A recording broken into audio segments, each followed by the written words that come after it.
do here. So we've got the Miami Masala Chai there. We've got another cocktail utilizing high mountain Taiwanese oolong, tung ting with Saint Germain and soda or prosecco. And the last cocktail is a mezcal cocktail. And we will touch upon all of these, how to best utilize tea in these types of cocktails. So let's talk about the evolution of cocktail culture, because that is where I want to start with you guys. Tea is not new in the realm of mixology. It's just how we utilize it is new.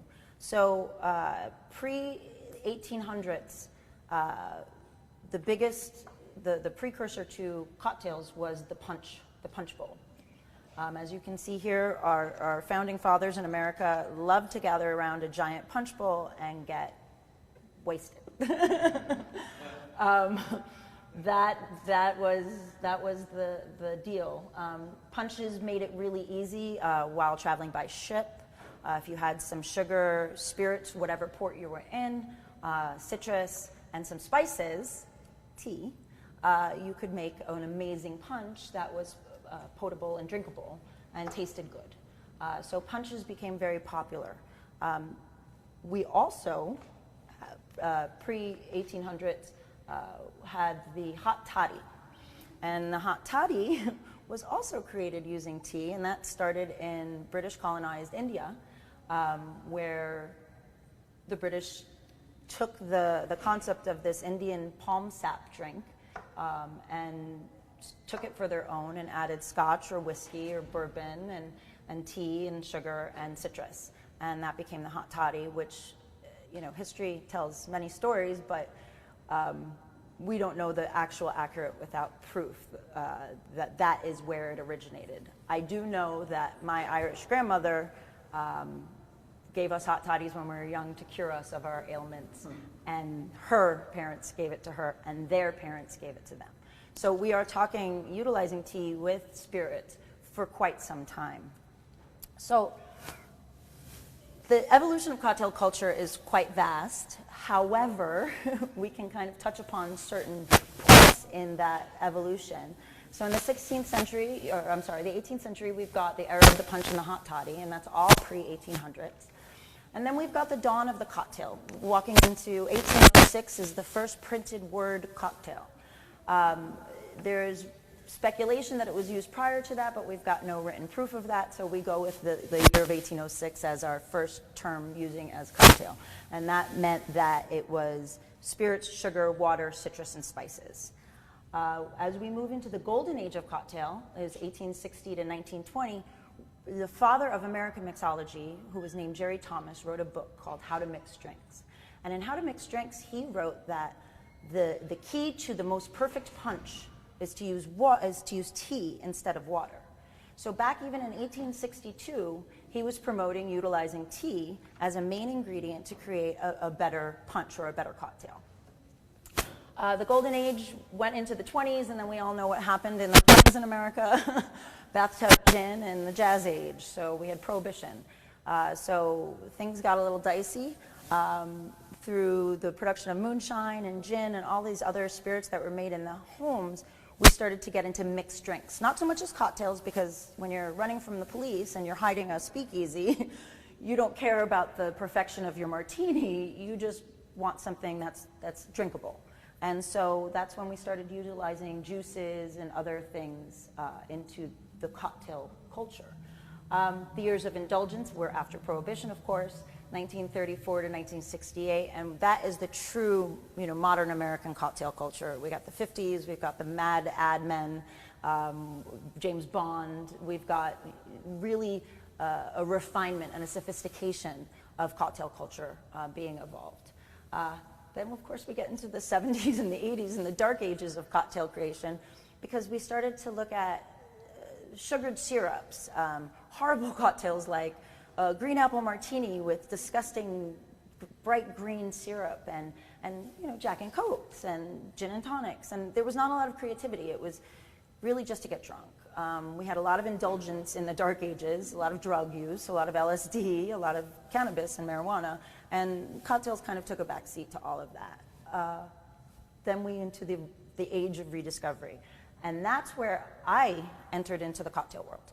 So in the late 90s, I'm from New York originally, and my background is working in New York, nightclubs, bars, and restaurants. And all of my mentors, you know, I started working in high-end New York restaurants in 1997, and cocktails were making a comeback.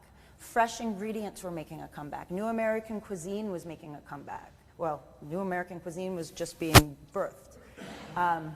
And that's when I started to learn how to make true cocktails. And I feel like my mentors are to thank for all of the wonderful things that I was taught through these years. And we're moving into now this great cocktail revival, which of course, as we see with the combination of the World Tea Expo with the nightclub and bar industry show, there's interest in tea in this world. I believe that tea is the great connector, and that one way, you know, as you are all tea people, you talk to people and say, I'm in the tea industry and this is what I do. And they're like, tea? Like tea? And that's always the comment. And you're like, yes, but if you mix it with booze, it's a much easier, smoother introduction. The other piece of this, of course, that we'll talk about is the zero proof and low proof cocktails, where tea makes so much sense. It's unbelievable that we haven't covered that yet before. And that it's something new is kind of funny, but we're moving into it. So let's talk about these new bar and restaurant trends for 2021, which are pretty phenomenal. But mindful drinking. We've got a lot of people that are concerned about what they're putting in their bodies. We're just coming out of this crazy pandemic. I hope everybody's been having a good show, but it's probably been a little bit overwhelming. For me, personally, it's been extraordinarily overwhelming just to be around all these people and talking, and you feel like everything's back to normal, but we're not. But one of the beautiful things that has come out of this pandemic is that people are really conscious about wellness and what they're putting in their bodies and preventative health care. And one of those things they see is that perhaps maybe drinking copious amounts of alcohol is not the right way to maintain a good homeostasis in the human body. So we have to look at some mindful drinking. Zero proof and low proof has been making the rounds in the cocktail scene for quite some time. However, the fact that tea has not been introduced as the solution to the zero proof and low proof is pretty mind-blowing to me, and that's why we're here today, and I'm so glad that you guys are all here today because you're going to take all of this into your communities. Elevated experiences. Experience is the key word here, okay? So everybody wants to experience something. You're not just going to a bar anymore. You're going out for an experience. That's why in all of our major cities, and probably small towns as well, you've got Monet exhibits that are interactive, or Van Gogh exhibits that are interactive, or Degas exhibits that are interactive, or experiences.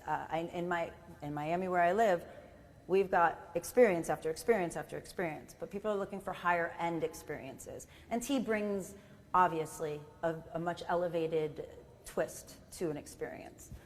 In Miami, there's a couple of girls that are doing these gin and tea parties.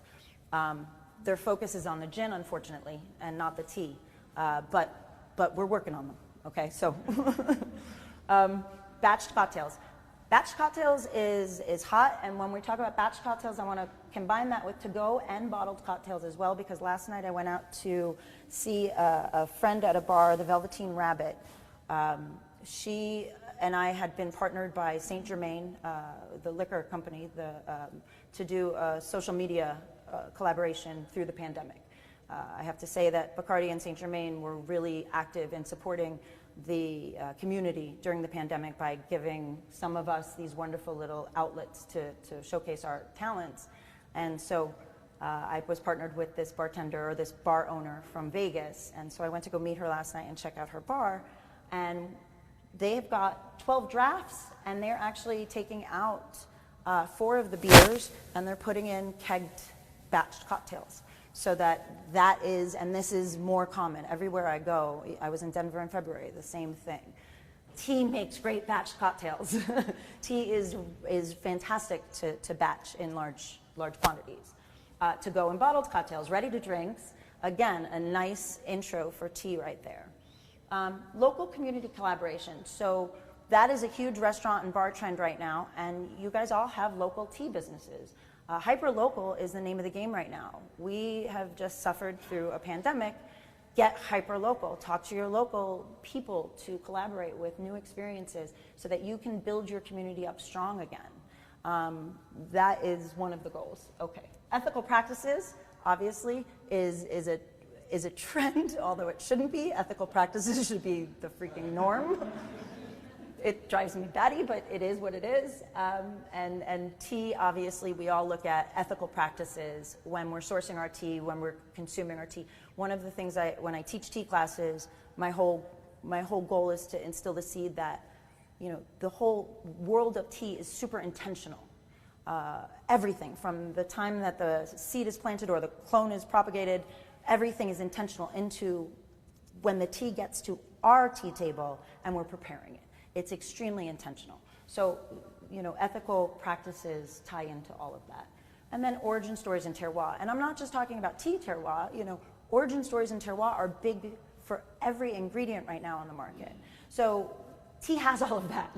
We know that. We've been doing this for years and years, some of us for a really long time.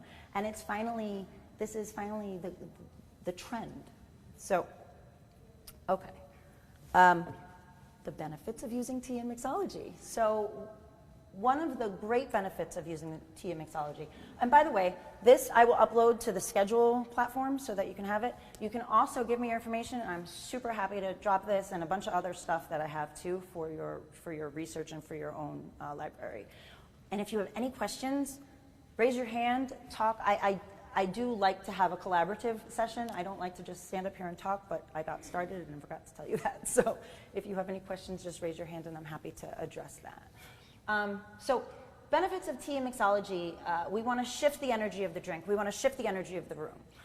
When I do these tea cocktail events, they're a lot different than when I'm doing just a cocktail event. People seem to be calmer. There's a more elevated vibration in the room. You guys know this. It's preaching to the choir here with you guys, but it raises everything in the room. Plus, I've heard from people who've come to these events, they feel great the next day. They go to the event, they have a couple of cocktails, they're not hungover, they just feel great. Of course, this is not scientifically backed by data, but this is just hearsay. We've got great, interesting zero-proof options. We have a variety, white, green, oolong, black, pu'er, and then all the tisanes and botanicals to create these amazing zero-proof options, not just when you go out to your local establishment to get a lemonade or a ginger beer, or that's what I go out and I order. I get lemonade and a ginger beer, and it's extremely frustrating. Do you have a type or a preference when you're making these cocktail mixers, like pre-brewed versus infusion? Yeah, and we're going to talk about, we're going to get into all of that. You can ask me questions when we get into it. Okay, reducing the alcohol content. That is also a really nice idea. Okay, so when we're not talking about infusing directly into spirits, we reduce the alcohol content in your cocktails. For the bar, nightclub, and restaurant industry, it's great. People can order more cocktails when they're not as high proof. You're not getting wasted from one drink. You're having 2 drinks and you're feeling, okay, great. So low proof is a really great option. And then, of course, the elevation of experience. Bringing tea into the equation always elevates the experience, always. Okay, so now we're going to talk about actual anatomy of a cocktail. And we're going to get into some tea preparation methods here as well. So I don't know how many of you have experience bartending or working in restaurants or making cocktails at home, but we can look at cocktails as, look at it as something that we're building, that we're creating. And the anatomy of a cocktail is that we've got a base, we've got our primary flavor and spirit, a component, and the spirit component of a drink. We've got a modifier, which will add sweetness, acidity, and texture. And then we've got an accent, which will complement or contrast the base in order to create a balanced beverage or a balanced cocktail. We in the cocktail world, we say that there's 2 categories of cocktails. There's sours and there's aromatics. Of course, there's more, but in creating a base foundation to really learn how to do this right, this is a really good start. So we've got sours, and that uses fruit juices and sugars as modifiers. and the aromatics, which can use bitters, vermouth, or spirits as modifiers. And we'll talk about the modifiers in a little bit, because I created some tea bitters that seem to be pretty spectacular, and we'll get into that. So let's put this into practice. So let's look at a cocktail. So this is mango season. So in Miami, we have lots of mangoes, and it's right now mango season. And your neighbors have got mangoes falling from their trees, and the people down the street, and everybody's got tons of mangoes.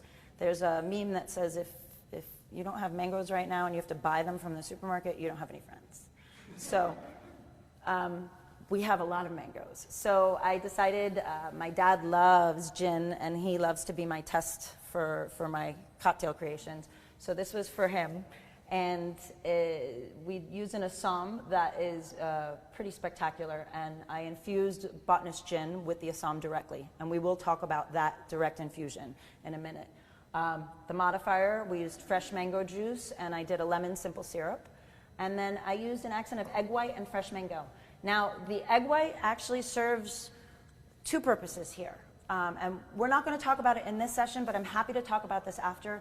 But egg washing, fat washing, in using tea, in tea mixology, helps reduce the tannic aspects of tea. And that's one of the issues when using tea in mixology. You can get a really tannic, very astringent as well, cocktail when you're not using something to modify that ingredient. So we'll talk about that in a minute. But so the egg white also makes it look spectacular and is a nice little area to put all sorts of cool garnishes, like little mango slices. And that type of cocktail would belong to the sour category. Okay, so let's investigate. So again, we're looking at base, modifier, accent, right? So let's look at tea in all of those roles, okay? So tea as a base component, it needs to be complementary to the base spirit and act as a primary flavor. And you've got 4 different preparation options. Obviously, this is a guideline and a foundation for you guys. This can be expanded, and I highly recommend going to your kitchen and playing. Also, I highly recommend a book called Liquid Intelligence by Dave Arnold. He's a genius when it comes to cocktail science, and he's just a genius. So, at any rate, we've got 4 tea preparation options. Cold steep tea, hot steep tea for use hot steep tea cooled for future use, and a tea concentrate. So when you want tea as a base component, these 4 methods to prepare your tea as the base are the best methods. Cold steep tea works for things like white, green, and oolong beautifully. Black tea, not so much. Black tea, you really do need to steep it hot in order to extract that wonderful flavor that you want from that, for the Assam, that malty boldness, and then cooled, and then to use in the mixology. Tea concentrate is a wonderful, and I use lots of tea concentrates in my mixology, which is, you know, we're creating a very strong tea with less the water, so it's very concentrated. And that dilutes wonderfully with the spirits and the other ingredients. The goal throughout tea mixology is to make sure that you can still taste the tea and get those tea nuances. Yes, please. The tea concentrate, do you mean like infusing the alcohol? Not yet. Oh, okay. But this tea concentrate, so for example, steeping, 10 grams of tea in 5 ounces of water. Okay, so making a very thick concentrate, because you're going to end up diluting it with ice, booze, juices, whatever it is. And again, we have 40 minutes today, and we've got 20 minutes now, but so we're going to just cover this, but I am so happy to talk about this all day long. So, okay, so those are just some tea preparation methods, and that's as tea as a base component. So moving into tea as a base spirit is a completely different animal.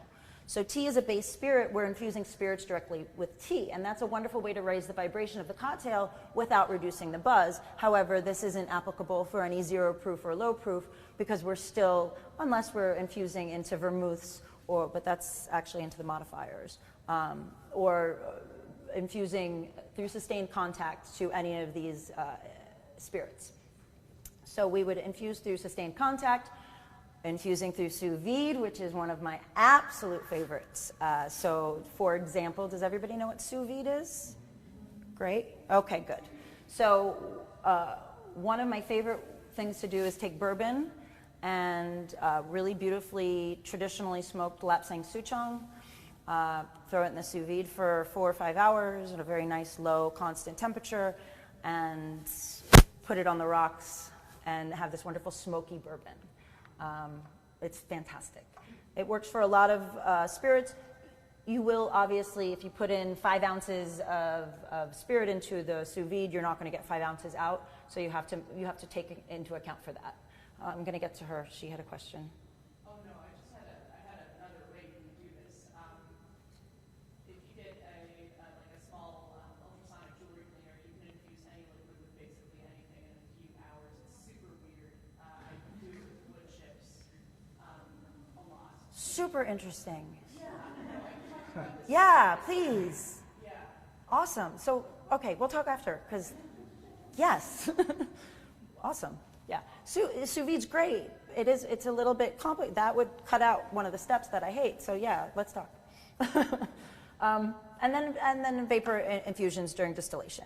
I have a picture there of this gunpowder gin that their big thing is that they do vapor distillation with using gunpowder green tea. Unfortunately for me, it's a nice gin. It doesn't taste like gunpowder green tea at all. I have to do a secondary infusion with gunpowder, where I'll do through sustained contact. And that's what I use to demonstrate the tastes when I do this in a tasting class. Okay. Tea is a modifier. A modifier in mixology is an ingredient that both softens the base and adds flavor and complexity to the drink. I'm sorry, you had a question? No. You sure? Yeah. Okay. So a modifier in mixology is an ingredient that both softens the base spirit and adds flavor and complexity to the drink. So using tea as a modifier, we've got a couple of different preparation options here. Infusing tea into wines like vermouth. There's a bunch of really delicious vermouths that I love to infuse with Assam, and then some green teas as well. A beautiful pilot chun with a vermouth is super elegant, and it acts as a beautiful aperitif, a really nice green tea vermouth, and then also into a very classic martini. You're using a green tea infused vermouth. It's beautiful. And then using tea infused fruit juices. So I infuse kukicha a lot with lychee juice. And it's a fantastic combination, and I use that as a modifier. And again, that's moving into the more zero-proof options. Okay, tea as an accent. Tea as an accent acts as agents for flavor and color. Bitters, syrups, matcha, or botanicals can be used as accents. For one of my competition drinks for the Tea Masters Cup, I used a matcha foam to garnish. So that drink I did, it was a gyokuro steeped kuradashi style, so just meaning, over ice. I steeped the gyokuro, and then I did a red fruit reduction. So I did strawberries, blueberries, whatever red fruit was there, with some cilantro, and I made a syrup out of that. Blended that with the iced gyokuro, added vodka, and then did a matcha foam on top. And it was really spectacular. Obviously, the goal for the cocktail was to make sure you could taste the tea throughout the whole thing, and that ensured it by having the matcha foam as well as that really umami gyokuro. So tea preparation options for tea as an accent are multiple. Bitters are amazing. I love using bitters, and that's why I started to play with these tea bitters. You can get a lot of tea flavor by using very little additive to your cocktail. So I tried, I have 3 of them that I've been playing with, but my favorite is the pu'er raisin, and it comes out and it cuts through a bunch of these other strong spirited flavors, and you can still taste that pu'er. And it's beautiful. There's a wonderful book called Botany at the Bar. I highly, highly recommend it. It's all about bitters, and it's all about the history of bitters, making your own bitters, and it has a wonderful amount of recipes. One of the women who wrote it, there's 3 women who wrote this book, Ashley Elizabeth, used to live in Miami, and she's she's spectacular as well. And then whisked powdered tea. You've got not just matcha, green tea matcha. You also have the options of black tea, powdered tea, white tea, powdered tea. You can do all sorts of powdered tea whisked as a garnish or accent. And then, of course, a botanical concentrate. So a lot of the mixology world has been using chamomile syrups for quite some time, as chamomile is a strong flavor, and it's really nice blended with complementary flavors like elderflower. However, it's not true tea, and I do always like to include true tea into all of my creations, as my goal in life is to make sure everybody's drinking tea all the time, no matter what they're drinking. So, the other thing is through colors. So as you see this picture here, butterfly pea flower is botanical and is wonderful as a modifier, as a color. It tastes, it's not very good, but it can be tweaked.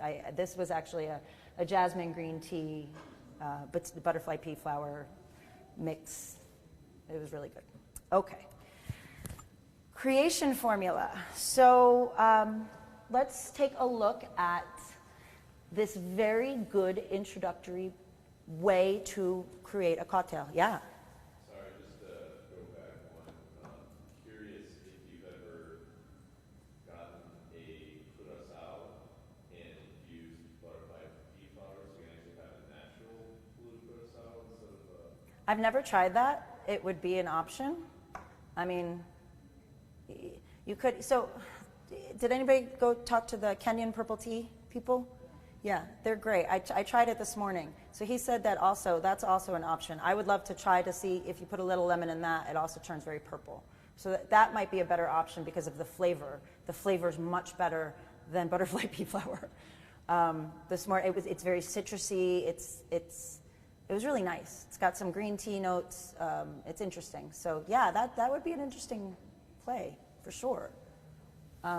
There's so many things. Like there's so many things to do with tea and botanicals that again we're really covering basic stuff right now. But yeah, I would love to try that.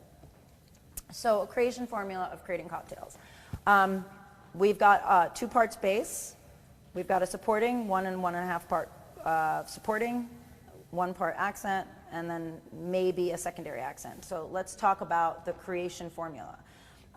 When we're talking about creating a cocktail, we've got the body of the beverage. So something that the flavor that ties everything together and that will withstand dilution and ice, and you can still taste that, whatever that flavor is that you want to highlight.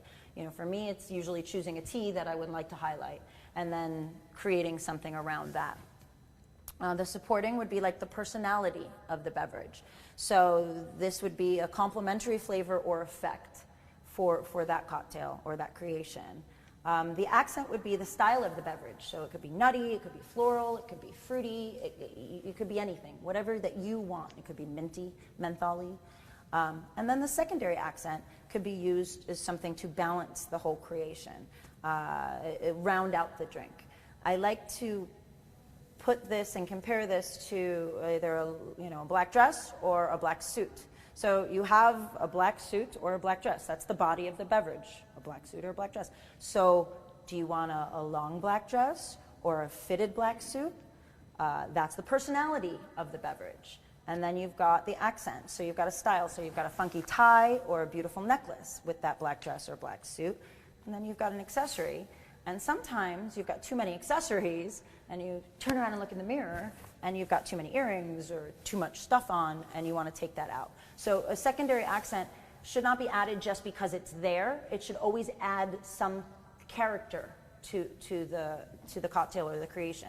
I've had so many drinks that really, there's unnecessary ingredients. One of my biggest pet peeves is to have garnishes or modifiers that don't add.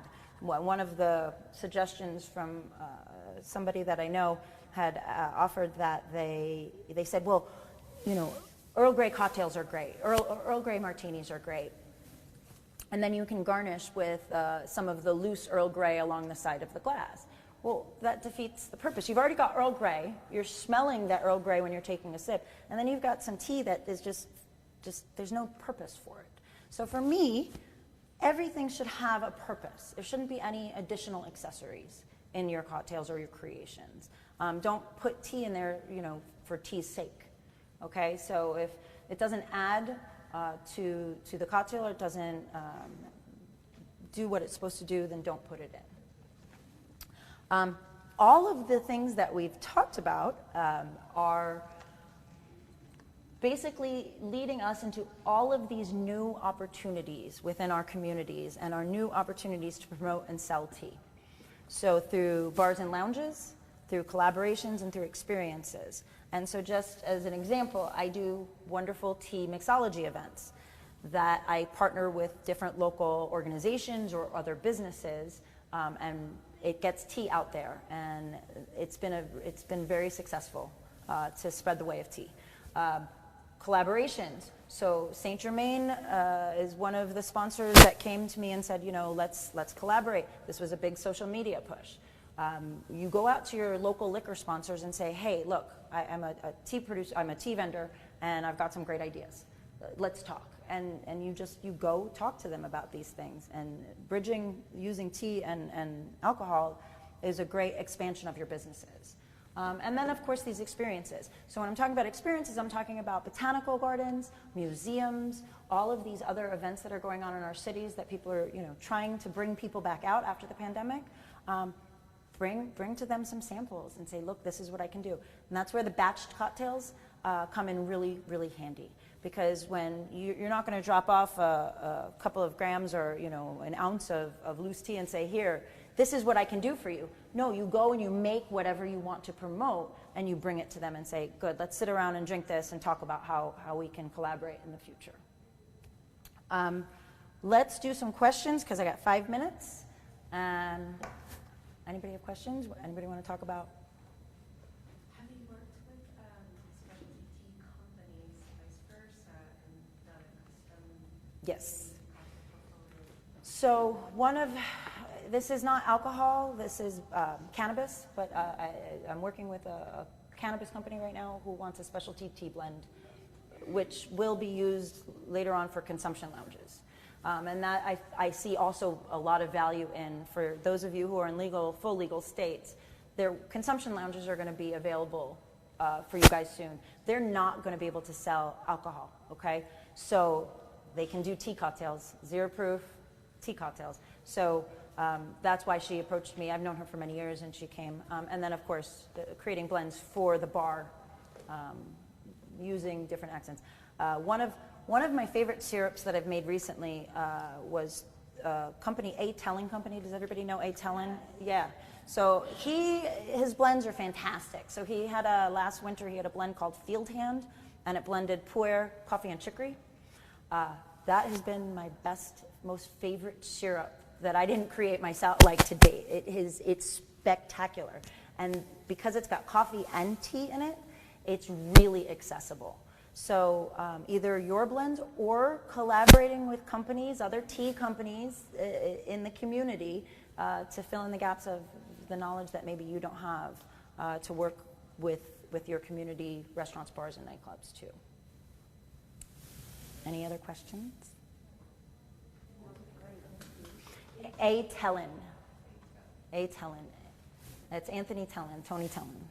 Yeah, he's got some great blends. And he actually just released, I think, a new one in the last 2 days that it's a Sane that looks, I can't wait to try it and make a syrup out of it. So, yeah. Any other? Yeah. Have you noticed any trends in preference out there, or is it kind of a mixed bag? Can you say it again? Have you noticed any kind of trends in preference among people, like which way they sway, brew players, or they like them fusion? People want easy. They want it done for them. That is something that we have to understand in the tea industry is when we're introducing new demographics, we need to make it as easy as possible for them initially. They'll get it eventually. Okay, we all did. We all were introduced to tea in some level and said, oh, wow, this is amazing. This is part of my life. But but so the easier pre-made is the best. Could you say a little bit about infusing directly, like in gin? What were the For sure. So sustained contact. So one of the interesting things, we had some gin that we tested through sustained contact. We just threw some green tea in the gin and let it sit. Room temperature, it extracts fairly quickly. However, after a month, my dad went and tasted the gin again, and there was no tea flavor at all. It like balanced out. It was gone, and we had left the tea leaves in there the whole time. So it's something that we're playing with. That's when we start talking about fat washing booze. That's the key to getting a really good tea flavored infused spirit, is through fat washing, egg washing. So we can talk after about milk proteins, binding, and how we wash liquids. But yeah, okay. Any other questions? So I've never been a bartender, but I'm not really good at beers. So it's very intimidating. So what would you recommend? Like, should I just buy a cocktails book and then just start getting creative with the tea leaves that I have? Or? So, no. I mean, yes, but no. I mean, cocktail books are yes. I can recommend, can recommend 2 books to get started for sure. And Cocktail Codex is one of them. Cocktail Codex is a fantastic intro to cocktail creation book. It's written by the gentleman from Death & Co. Is everybody familiar with Death & Co.? It's a craft cocktail concept. David Kaplan spoke here at the Nightclub and bar sessions on Monday. And they have 2 books, Death & Co., which is a recipe book, which is great, but if you don't have any experience, Cocktail Codex is amazing. And then The Liquid Intelligence by Dave Arnold. And if you're a geek, like a lot of us are, it's a phenomenal book. And then you can always call me and ask me questions, and I'm happy to share whatever I know. Anybody else? No? I'm a bartender, and a lot of people, on the other side of the bar, they don't recognize tea, other than just being like cold brew. Do you find it hard to kind of like break that barrier whenever you're selling your idea or concept to like other bars or restaurants? Like, hey, I want you to use my tea, but I want you to use it in this innovative way that may not drive a lot of sales. How can you? So I'm doing a session at 1:30 about that. So the whole session is literally how to introduce this concept of introducing tea to nightclubs, bars, and restaurants, and how to communicate with them, and how to take their, tea is disgusting, or, I grew up on sweet tea, that's all I've ever drank. And we'll talk about that. But a lot of it's persistence and patience. I mean, I've been doing this 15 years in the tea industry. I mean, this is, again, my first loose tea menu was 2003. It takes some time, and you have to be persistent. And if you're passionate about the leaf, like we all are, because we're here, we've been here for a few days, you'll make it happen. But if you can't make that session, I'll send you the PowerPoint for that too, okay? One way I did it was through a pop-up. When I introduced it to the guests, that I would have in a song with ginger and calamansi. The calamansi, yeah, I love calamansi. And everybody asked me for the recipe, and I said, oh, no, I just put it all together. The pop-ups are great experiences. I mean, one of the things we'll talk about in the class is bringing these people off-site, hosting a pop-up, hosting an experience, letting them explore it for themselves. Because telling them is not the same thing as them experiencing it. And that is vital. So yeah, pop-ups are the best way. Yeah, I'm super happy to send you the. Okay, so yeah, they're not going to be filming the second session, but I'm so happy to send that to you. And then if you have any questions, you can follow up with me. Yeah. All right. Yes. Do you have any just go to of all your preparation methods? Is there anything you just keep around because you use it for everything? Yeah, I do cold steep Taiwanese oolong. Constant. I always have that in the fridge at the tea house. So cold steep Taiwanese, high mountain Taiwanese oolong is phenomenal, blended now for zero proof with Topo Chico or any mineral sparkling water, or Prosecco or champagne. Actually, champagne cocktails, champagne and tea, champagne and high mountain Taiwanese oolong, cold steeped, is amazing because the cold steeping will bring out this really rich, round mouthfeel, depending on the cultivar and the nuances. But yeah, that is, I always have that, always. Yeah. Thank you guys, thank you. If you need a card, and if you want to taste the bitters, I've got some bitters to taste too. Yeah. I don't have my location yet, but January thing was looking. I'm going to give you my, let me turn this off, and I probably have to get demiked here too. So that's mixed with green, but if you want to taste bitters. So yeah, Everclear, through sustained contact with different teas, botanicals, and roots. So this is the best one. So this is the Pu'er. And you just, I'm going to put it right there, and then you can either go like that and smell it, or you can taste it. Okay.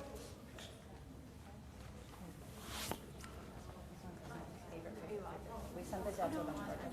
I don't have a license to be selling. I know, isn't that awesome? I don't see you. It's like getting better. Wow.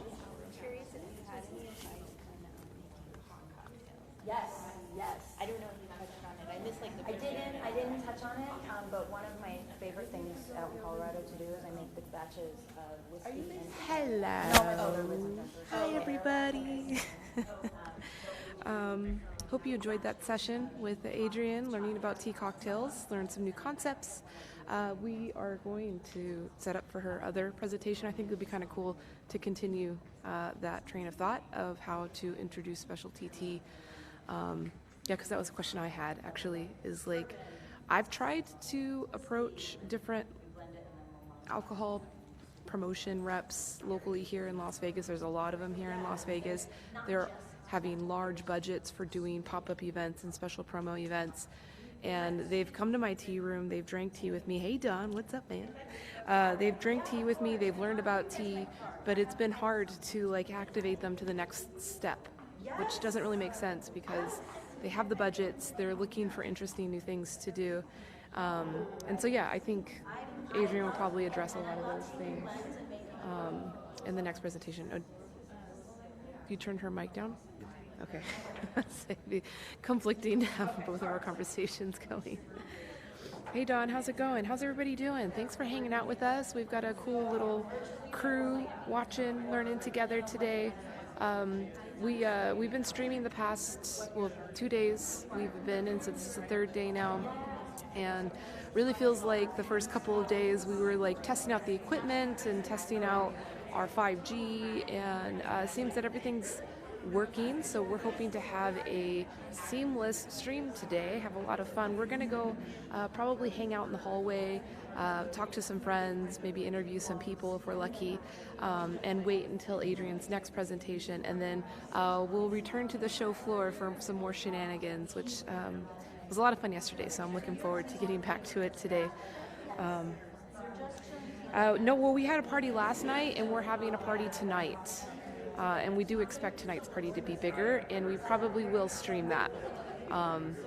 Mostly because our streaming gear is from the studio, and we have to pack it all up to bring it here.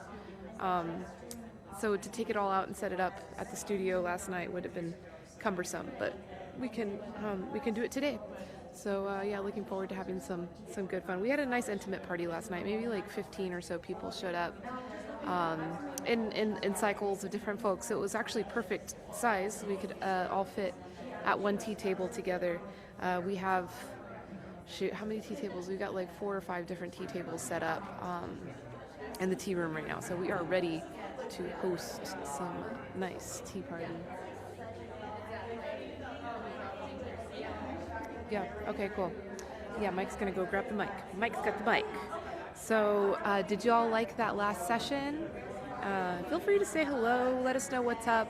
I know this is kind of interesting for our channel. If you are a regular at our channel, you're used to me being on a green screen, going to different places and, talking talking your ear off. And look, I'm doing it right now too. But we are IRL streaming from the Nightclub and Bar Show and World Tea Expo, which have been co-located. This is the first year that the two shows have been co-located. And I'm mic'd now. I'm mic'd. Here, let me get my mic set up. Oh, Dawn, you like it? Good. I'm glad. Yeah, Dawn. Good to hear that from a regular at the channel. Oh, we had a lot of fun yesterday. Dawn, yeah, you were there. That was fun. We were actually like watching the playback last night, just laughing so hard at some of the conversations that we had. Oh, that Tiki guy, he was definitely a rock star. Let's see, I'm gonna put this back on here. I think that's a good place. It's been working the past few days. It's good. Yeah, so I can do the infamous TikTok mic. Yeah, no, you're good. Yeah. You're not afraid. No, you're cool. And we're live streaming, so it's casual. It's fine, you know? Yeah. Yeah. Thank you. I appreciate that. Have a great day. Yeah. Yeah, well, and come tonight. Oh, okay. Yeah. Thank you. Enjoy the matcha. Oh, great. Oh, he's a good spokesman. He's a talker too. So you're lucky you got to have a chat with him. Bye bye.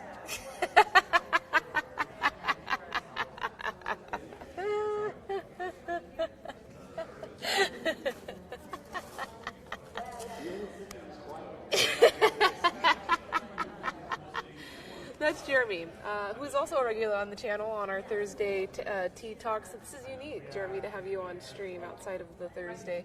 You know what else is unique is that your beard has yet to be decorated. As he rolls his eyes.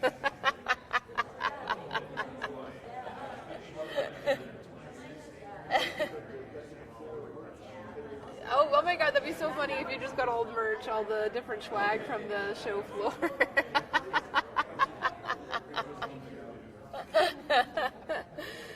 Oh, that's funny. Yep. So yeah, we're gonna head out. You know what we should do? We should try to go to a place where we can plug in, which would be awesome, because then we could just keep the stream running all day. Keep it flowing all day long. I have to give a warning to everybody at this show that I do have a live mic on. So if you fall into a conversation with me here, it's going to be heard. It's live. Dawn is here to judge you.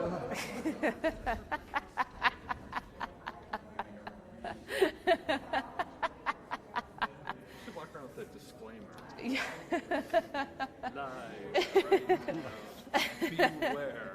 Beware. She tells them right from the very beginning. Yeah, I tell everybody when I first get on a frame with them. Don says I'm judging. Or divulging like company secrets. Yes. Yeah, we should do that. That could be the disclaimer. Live, please divulge all your company secrets. Hi, Daniel. Good to see you. How's it going? Good. How's your show been? Nice. Good. Are you going to be able to join us tonight? Okay, great. Please try. And bring people. If you're with people, you're welcome to. A friend of ours who's coming in yesterday at 2 o'clock. Yeah. And her plane actually arrived at 8:30. Oh. So, yeah, so last night's plans kind of went out the window. Yeah, well, that's okay. Did you end up enjoying your evening, get some rest, and eat some good food? Rest? Vegas? Okay, all right. So you're enjoying Vegas. Good. Some people are actually going to sleep at 9 o'clock at night. Yeah, we went to sleep at 5 in the morning. Yeah, we went to sleep at 5. We've done that for the past 3 nights too. We hung out at the food truck thing. Okay, cool. For a while. Yeah. And, they are not skimpy with handing out the booze at this show. Oh yeah, no. I've been to the tea show several times, and this is definitely a different experience. Jeremy said the same thing. Yeah, there was definitely a lot of booze. There was some, stumbling happening at the show yesterday. Yeah.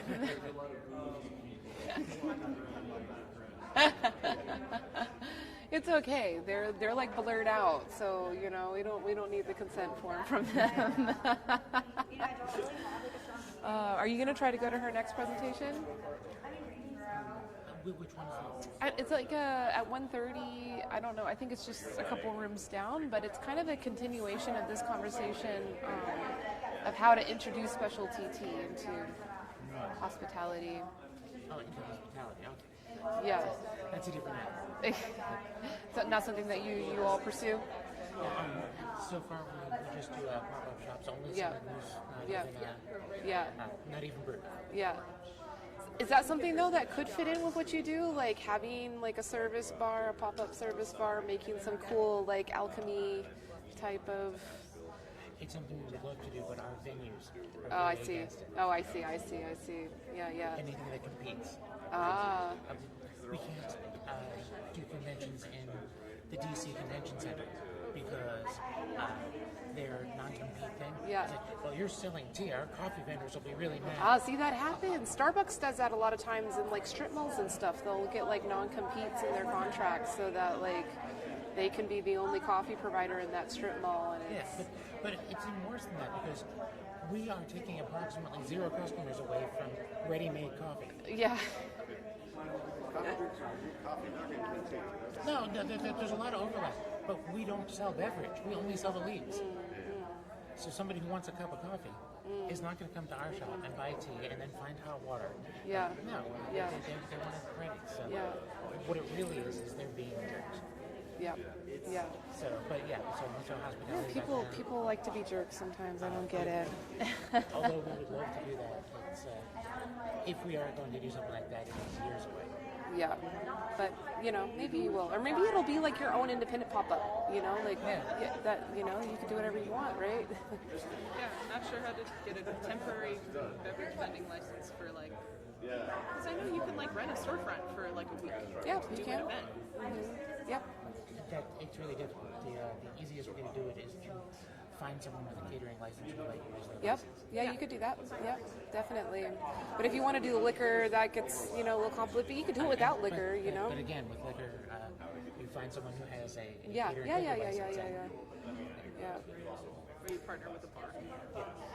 Hi, we didn't meet before. Amber, nice to meet you. Do you work together or your friends? Great, awesome. Yeah, I heard about your company through him the other day. Very cool. We actually interviewed y'all. I don't know if you tried to go on and find your interview or. No, I did not. The amount of time that I spend poking at my phone is... Good for you. Good for you. I'm like always glued to it. To winding down and not thinking about it. So I'm in phone withdrawal. What happened yesterday? Got stolen. Oh no, I'm sorry. I'm sorry. You know, maybe it'll be a blessing. I don't know. Maybe somehow. No. It was 2 months old, and I spent $400 on it. And did I you got do it off the eBay. insurance? Oh, so it's like Yeah. Bummer. I'm so sorry. It's okay. You know, but you know what That's why I also historically sucks have never too. purchased a phone that cost more than $100. And I was like, no, this time I need the investment in my future. You know, so I have been buying new phones, the expensive ones, because I'm like, okay, photos quality's better, I'll do it. And then I buy the insurance, and then nothing ever happens to the phone. 3 years goes by, and I'm like, I just dumped an extra whatever into this. And the insurance, I looked into it the last 2 times I bought Yeah, they it. hardly cover anything.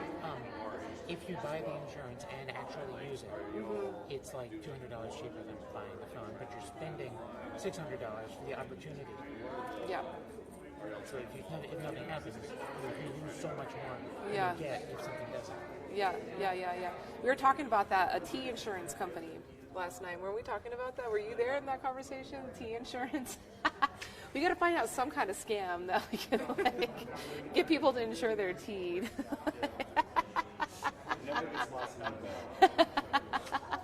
Right? And it's just like an extra little support for the business, you know, just like how they do with the cell phones.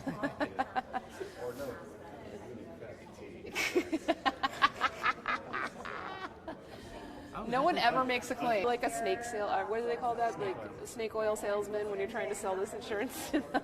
Just a regular drifter. We need a grift. The tea industry needs a grift. Dang it, the wellness industry has grifts. We need some grifts. Yeah, right. Oh man, yeah, that's Be like, just no, like. we're gonna add, I don't know, some low cost filler ingredient is now suddenly the new hot shit. Oh, one of our viewers wants to know your Blackberry business. leaves. One of our live viewers, Don, wants to know your business. Can you share? Oh, sure. Yeah, please. So, hi. I'm Yeah, we've been live. Yeah, I tried to tell you. I'm sorry, but it's great. Daniel Yes, to from get us Tea in. and Absent. We sell nerd-themed loose-leaf teas. So we have our Doctor Who teas, our Harry Potter teas. Go check them out, Don. Yeah, we can continue on out the whole way. I'm so sorry that you didn't. I'm sorry. I'm sorry. It's a live stream. That's what we're doing. Okay. Yeah. But it's casual. So that's what I was trying to tell people is like, sometimes you see a camera and you're just like, oh, it's got to be scripted. It's got to be perfect. And Well, since you were talking so casually, I assumed it was off. yeah, so that's funny. Yeah, we like to keep it casual. That's how live streaming works. It's casual, and then like you do get snippets and clips of like good stuff, afterwards, and kind of makes. He saw me the other day, and that's why he was asking. Is it just? No, he was just curious now because he's watching right now, and he wanted to know your business. Our friend Don. Cool. Yeah, thank you so much, and I'm sorry again about that. Thank you.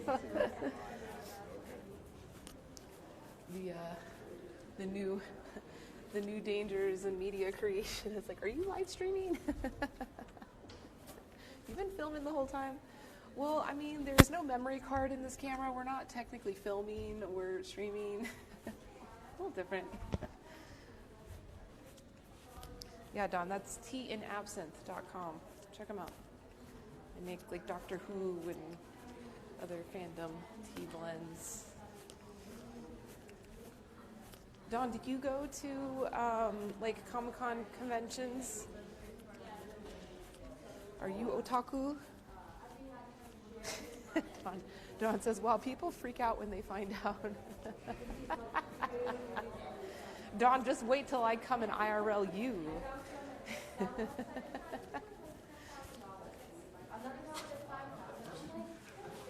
Well, you don't go. I've never gone to one.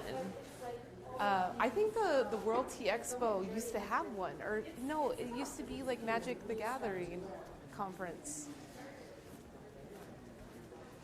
Is that? Do you remember that? The last time? Right. There was like, yeah, there's like a Magic the Gathering conference. Oh, BlizzCon. Okay. So what game is that? Activision Blizzard, so it's like Hearthstone, StarCraft, Overwatch. Oh, interesting. But it was big. Yeah, it was a full 3 days. It started the day after the expo stuff. Yeah. Oh yeah. Okay, so Nicole just reminded me. It was Long Beach. When it was in Long Beach, it was in the same building as the Comic-Con. That's what it is, Nicole. Thank you for reminding me that. I was like totally remembering there was like people dressed up, and it seemed like there was like a cool overlap. They could have actually brought the conferences together, Yeah, I mean, they're just like this one. Remember the guys in Chicago that they kind of merge anime and tea? Yeah. In Chicago, what They're company? They're actually based at Dragon's Treasure. Okay, yep, I remember them. Based out of Chicago. Oh, okay. Have you ever seen them again after the festival? No, because I first met them in the Midwest, Oh, okay. and then I saw them again in Chicago. But they've been trying. I don't know. I gotta look up. I gotta find out their progress. They've been trying desperately to get a storefront for a long time. Well, now's the time to do it. Yeah. Oh, efficiency. See, so we can hang out in the hallway, get random friends to come by and hang out with us, and we can charge our stuff. Like, this is genius. This is it. This is where we're at. Yeah, we're like leveling up. That's what we've done. See, there you go. Video games are on your mind. Leveling up. Our experience is growing every GG. day. Don will like that one. I'm having to learn all the gaming terms. I feel like such a friggin' noob when I'm gaming on Twitch because people will say things and I just don't know. We'll just start using shorthand. I started doing it. We were using shorthand. I couldn't quite follow. Like AFK kept showing up in the chat. Hey Jim, what's up, buddy? What's up, Jim? I wish I had a Bitcoin here. I wish I had a Bitcoin here to pick up and give a teacher own for you. But we are out in the wild where Bitcoin is not accepted, unfortunately. They're not up to the times here. Yeah. Are you filling water? Yeah. Can you fill up my bottle and then this bottle? I feel like this bottle will only fill up to like right there maybe. Because this is the one I'm going to make the matcha in. Thank you. Yeah, whatever, yeah. Just not full. That's it. Not full. I'll survive. Okay, good. I'm happy to hear that, Jim. You're not too high maintenance. How's it going, Jim? We're hanging out at the Nightclub and Bar Show, co-located with the World Tea Expo. We're up in the conference hallways. We just finished watching a conference about tea cocktails, and in about 20 minutes we'll be moving into the next room to watch another presentation about introducing specialty tea into the hospitality arena. Oh, their stream cut and came back on. That's got to be like a bandwidth thing, huh? Sorry, everybody. I mean, it comes back on so people can see it, but it's just kind of annoying. Well, I think Facebook might make separate videos. Let me check.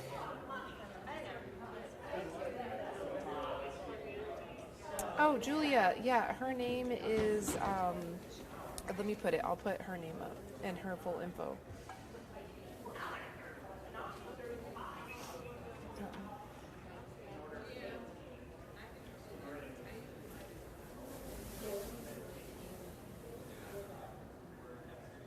Yes, her name is Adrienne.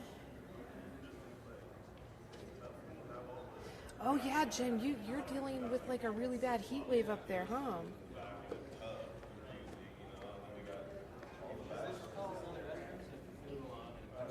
Oh, it cut when the guy was talking about his business. Well, I'm sorry about that. Yeah, it's like this. It's a phone thing. Totally a phone thing. So it looks like you're low on gin, but really you've got a lot of.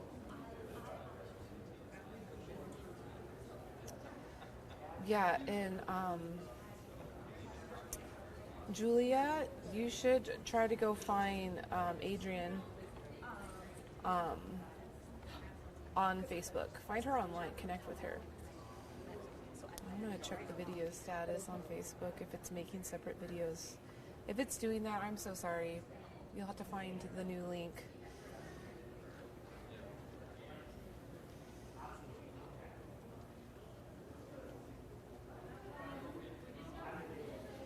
That's interesting.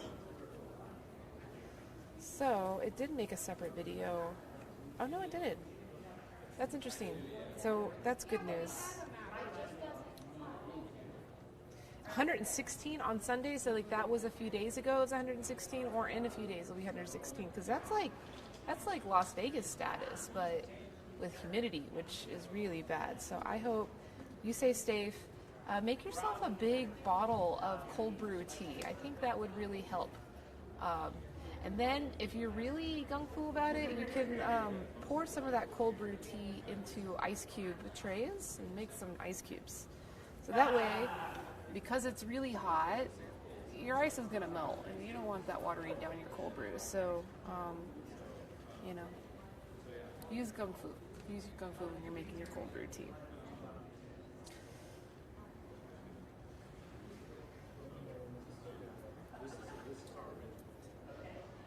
And just like stay in the AC, and then jump in a pool. I'm always, yeah, where's my... I guess the water bottle was empty over there. Jim, I'm going to hook you up with some Bitcoin. Since I don't have Bitcoin here, I'm giving him some Bitcoin.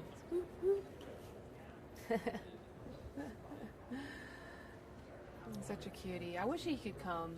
I thought about it this morning. I was like, maybe I could put him in my bag where he's like hidden. And then, you know, I could just bring him out when he needs to do a photo shoot or, you know, when someone asks about him. That might be the best solution.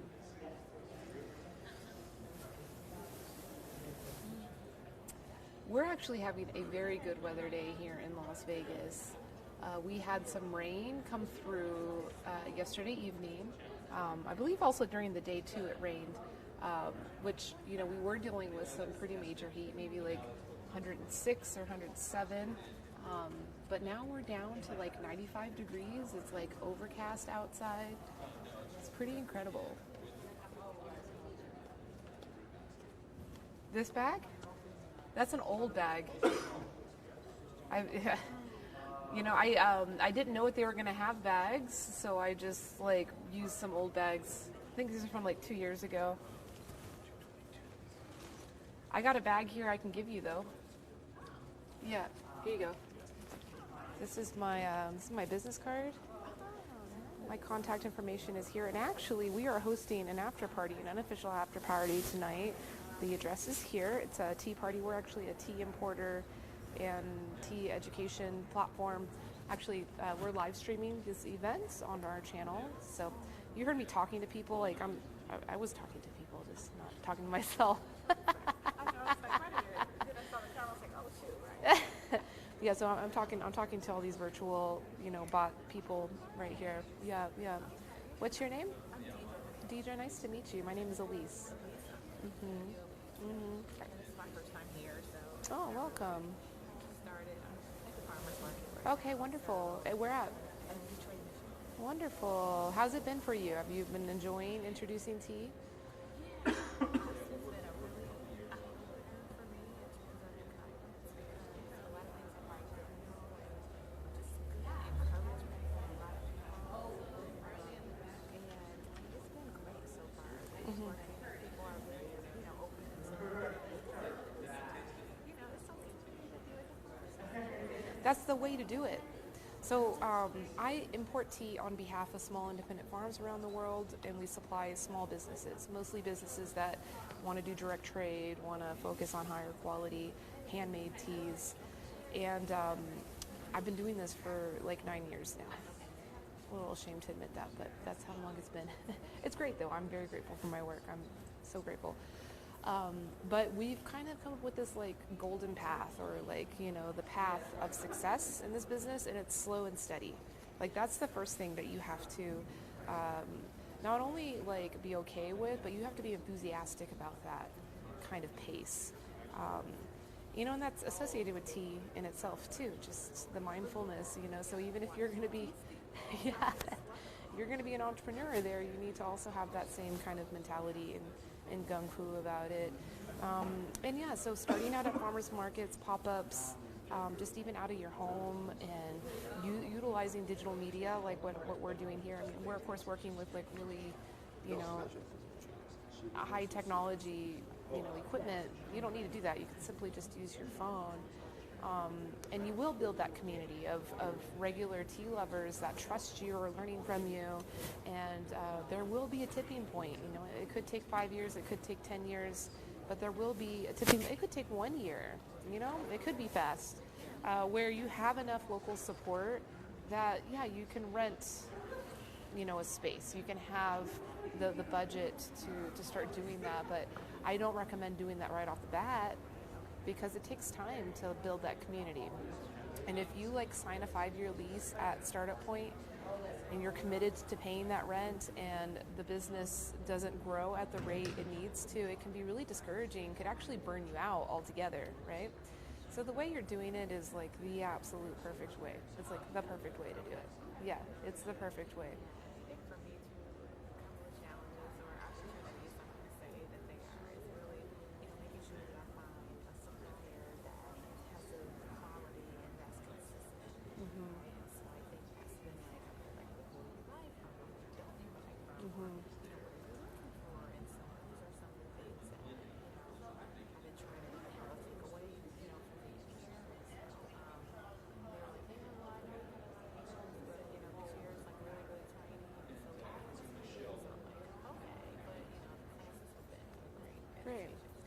Are you in town tonight? Yes.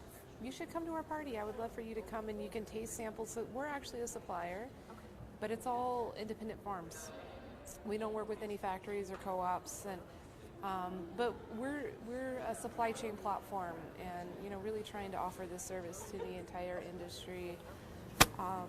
Almost like bringing the farmers to be the vendors. You know what I mean? Which is the way it doesn't necessarily have to be all direct trade. Like sometimes there does need to be facilitators and proxies that help do the things, just like you're a facilitator in your community, introducing people to tea, teaching them about tea. You're a facilitator as well. And that's what we all are here, essentially, Yeah. So, my philosophy of this is that, like, we are independent, and so we need to further support that and having, like, loving our own roots and building our own roots, but at the same time, like, supporting information exchange, just how it works out in nature, trees and mushrooms, that's how the world works, right? Yeah, but every tree is still independent. Yeah. Yeah. So yeah, we're in the forest of this wonderful world and ambassadors of tea. Whoa, it's awesome. It's great. I got into this business not as a tea connoisseur, which is interesting because I think a lot of people transition into the business, and that's great. That's the way it should work. I'm in a very unique case where, just my path of study, my path of work, of what I was doing, just kind of plopped me into tea at a very fast rate. And that's been kind of an interesting transition because first and foremost, I'm passionate about food. I'm a food scientist, studied food, work in the food industry, but I was just like, nah, like I learned very early on, this is not my future. It can't be my future because I feel like I'm poisoning people, Yeah, I was like in that part of the... Yeah, I wasn't even really woke when I made that decision. I wasn't. But I like had enough common sense to feel intuitively like this is not food. Like what we're doing here is not food. And I signed up for food, So then I joined the Peace Corps, and that's like when I started working with farmers. And I was in Niger, West Africa for a few years, and my whole philosophy changed and viewpoint, and that's where the wokeness came in or whatever. And so like I had to get a job again, and that's when I got thrown into tea. Like, I never drank tea before. I never had a tea culture, but I worked for Itoen, which makes the unsweetened green tea. Big company, big manufacturer. Their food industry, yeah. So I was doing quality control for them, and that's when I was like, wow, this is like healthy. Like, I don't feel like I'm poisoning people.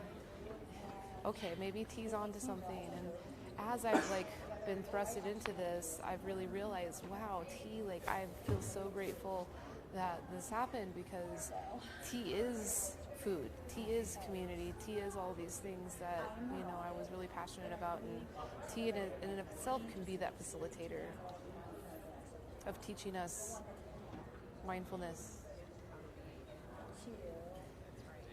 Yeah. And then this whole like current buzzword and movement around decolonization.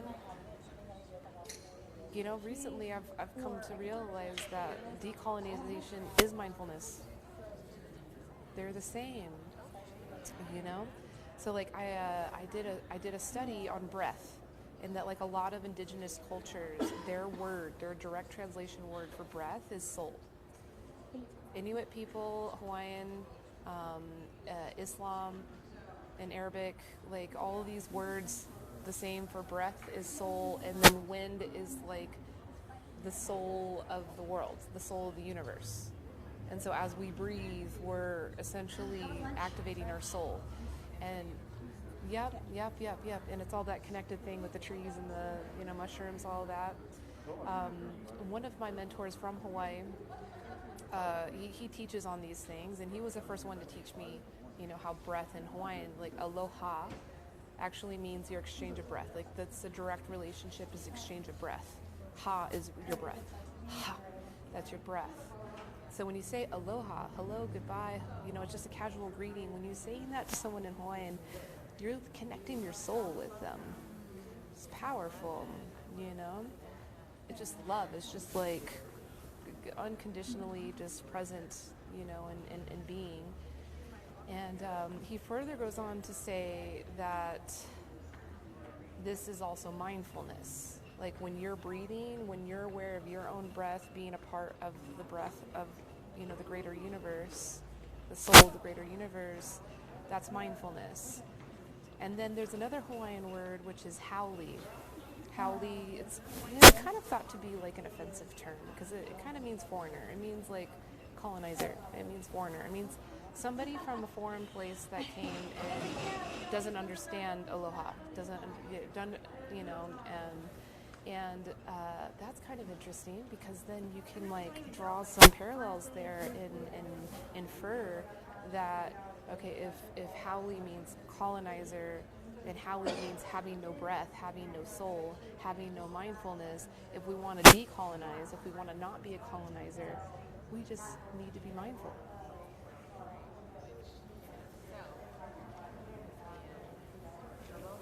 Yeah. Yeah, and it's so interesting. But it's funny whenever, you know, the word haole, like, it hurts people. Because it's used a lot. Like, there's a lot of people in Hawaii that, like, are feeling very frustrated because of the gentrification that's happened. You know, like, they're basically, it's happening all over the world pretty much, you know. Like, neighborhoods that have been there for generations are now, you know, kind of forced to migrate because prices, you know, are becoming so high. Hawaii is like really challenged in that because it's a paradise, right? People will come and pay a high price to live there. So yes, that term is circulating a lot right now. And there's a lot of resentment and kind of anger towards haole. And then you add on top of that haole means without breath, and breath means your soul, so it means having no soul. Like, no one ever wants to hear that about themselves, right? So that's kind of difficult, you know, but then it's like, well, maybe we are acting without soul. When we're not acting as this tree that understands its relation to everything else in the forest, like, there's kind of some soul missing there. Yeah. So, yeah, tea has a lot of power of this whole decolonization movement, which is great, you know. Happy to be an ambassador and a facilitator for that. We have a big job to do in all of our local communities, so you're doing it. Thank you. What's the name of your business? Rose Tea? Rose Tea Spice and Herbs? Do you have a website?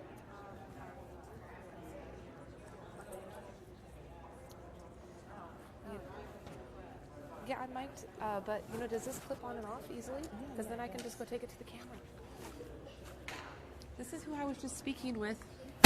We didn't have Deidre in frame. Oh, back. We did not have Deidre in frame, but I just wanted to let you all know her business. And if you are in Detroit, right? If you are in Detroit, what farmers market are you at? Palmer Park?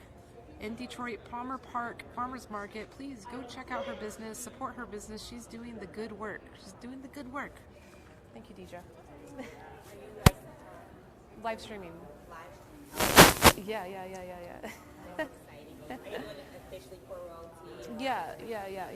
We're press. But we have a tea business here in Las Vegas. Oh, really? Yep. Tealet. Oh, I was thinking about going there. To the party? Did you get an invitation or did you get a business card? No, I didn't. You want one? Let me give you one. So the address for the party is here on this card, and then this is 50 grams of ceremonial grade matcha. Ooh, I love it. Enjoy it. Here's my card. Oh, I have a please. business out in Atlanta. Oh, wonderful. It's co-owned by my aunt and I, and we've named our own teas. We use organic, fair trade ingredients. So the company name is Jaida Shea Herbal Tea Spot. It means good tea because we believe in good tea, good people, and good vibes. It means good tea, like in a. So Jaida in Arabic means good, and then we go chai or shay or Okay, chia, cool. however you want to say tea, and that's good tea. Jaida means good. Awesome. Thank you for that education. Thank you. Yeah, you can say Jade for good or Jaida. Jaida is like the feminine version of it. Okay, I was just talking about Arabic a second ago, about words of various indigenous languages that, I don't know if indigenous is the right word, but just a lot of languages. Yeah. The words for breath is soul. Yeah. Is that true with Arabic? So with Arabic, I'm trying to think because I actually took a lot of Arabic classes. Okay. Like from Yeah. pre-K to pre-K and Wonderful. plus 3 Okay. years of college. Yeah. And so it is in that area. I'm trying to think of really all that money I spent. But it's similar. It's in that root area. Okay. So most languages, if you look at Hebrew, Yeah. it's very similar. Yeah. So the root words are all the same. Oh, interesting. It's incredible. So our breath is our soul. Oof. Intention, mindfulness, yeah. And look at us, we're selling tea, trying to help people become more mindful. Maybe like an hour after this closes. So you have time to go clean up or get something food. We're in Chinatown, so I do recommend that you try to dine around this. And there's something called Area 15 that's walking distance from it. That's a very exciting new art installation. It's like a mile away. It's an Uber. It's a very easy Uber. Yeah. Please come. I'd love to see you there. Hi. Good. How are you? Elise. Yeah. Sorry I couldn't make it last night. You texted me the address. Okay, but you can come tonight. Oh, it's still all tonight? Yep, we're doing it tonight. Okay, I'm gonna go to this.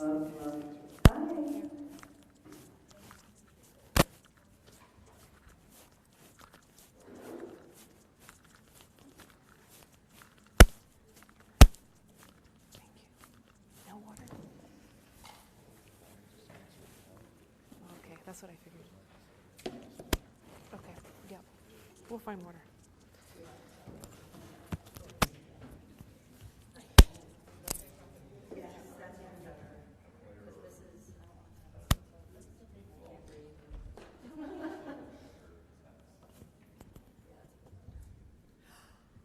Thank you.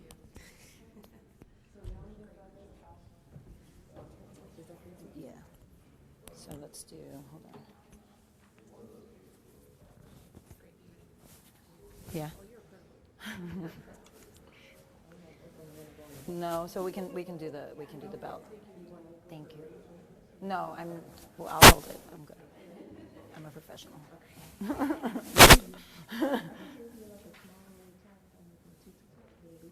No, you can just put it, and then I'll tie it. I'll tie another knot. Since they're filming, I won't veer too much from my space. So good?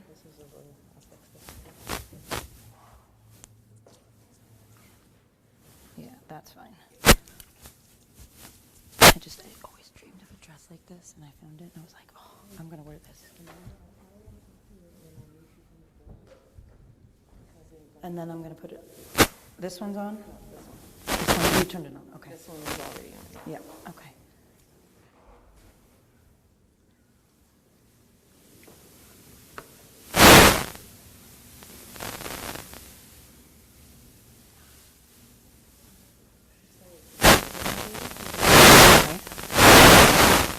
It's 1:30. We've got 4 minutes. Okay.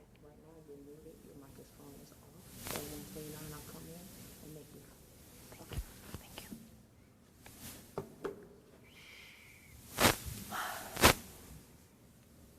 I hope it stays small.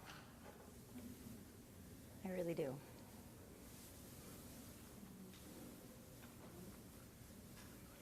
That'd be good. It's a new session. We'll try it.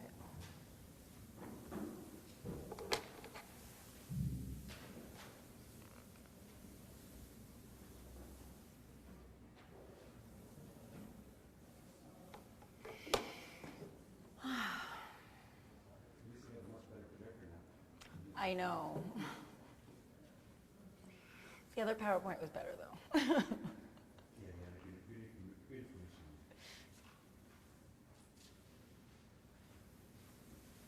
Hi. Can I give you my card now? Of course. So I'm going to announce this in a minute at the beginning, but I'll upload it to schedule. So if you logged into schedule, if you go into the sessions, there's a I saw an area where I can upload files. So we'll see. If not, you email me, and I send everything to you. Thank you. And any questions you have. Your site. Oh, thank you. Looked at it. Really? Yeah. Because it's like a temp, like. Yeah, I know, it's a work in progress. Mine is too. Yeah, it's like, I program for other people. If you pay me, like if somebody paid me, that site would be fabulous. But. Yeah, I get that. I get that. So yeah, so. Please meditate responsibly. Yeah, my husband's family is in Fort Lauderdale, so like. Oh, amazing. I'll have to come down next time we're back. For sure, you have to come see me. I should have a bigger space by that point, but even, I teach at Fairchild in Miami too, at the Botanical Garden, so. Yeah, it's so nice. I'm so blessed. Yeah, no worries at all.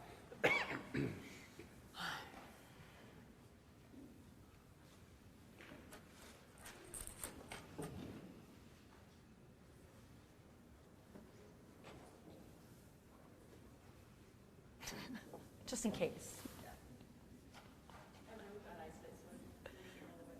Yeah.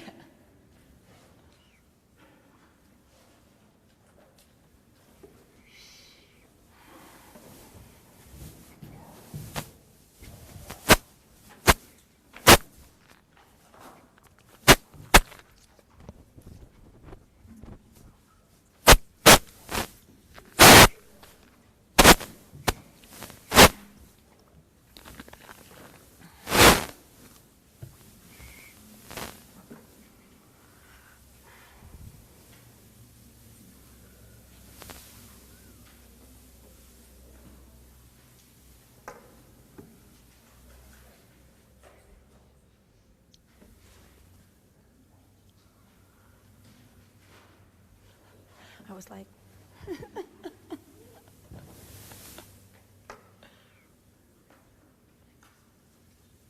good? Yeah? Hi. Welcome. Thank you for coming to my second session. Some of you I saw before, so that's great. This is the first time I'm doing this session, this particular, so feel free to ask questions, jump in, any comments, any suggestions, any experiences that you've had as we talk about introducing the world of specialty tea into the hospitality universe. So yes, hi, I'm Adrienne Edkin Nascimento, and I am the co-founder of Edmari Tea, a company I founded in 2006 and opened up in 2007, a brick and mortar retail tea shop location in Bergen County, New Jersey, right outside of New York.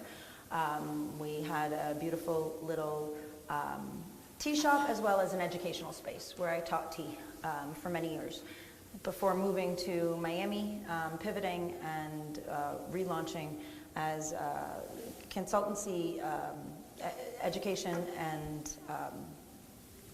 again, retail tea. So thank you for joining me today. Today we're going to talk about, is everybody here in the tea industry? Is anybody here from the nightclub, bar, restaurant industry? No? Everybody's just tea people? Okay. We want other people here other than tea industry people, so whatever we're going to talk about today, I want you guys to go out into your communities and really work on spreading the way of tea, and hopefully this will give you some pointers on how to do that. And I'm always available for questions, comments, and to assist and support in anything that you guys want to do as tea people out in your communities. So we'll get right started. I started out in my first career in my grown-up life and in my teenage life, was in the restaurant world and in nightclubs. I used to work at nightclubs in New York City, Palladium and Limelight. And I also used to work in restaurants from the time I was 14, washing dishes, moving up to waiting tables, moving up to bartending, moving up to managing, and that was my first career. When that world overtook my personal world, I left and started my tea company. So my knowledge is really made for this type of event, where we're bringing the tea universe, the tea world, into the hospitality universe. Tea, to me, is an absolute wonderful, beautiful, great connector. Tea connects us to one another. Tea connects us to ourselves. And I believe that if we have the right tools to share tea with our community and our nightclub, bar, restaurant people, it will really do amazing things to spread the way of tea in our communities. So let's talk about what is the specialty tea world. So specialty tea is such a there's so much debate about what we consider specialty tea versus commodity tea versus fine tea versus every other term that I see floating around out there. For our purposes today, we will refer to specialty tea as any of these high-value tea bags, tea sachets with good high-end tea, tea, ready-to-drinks.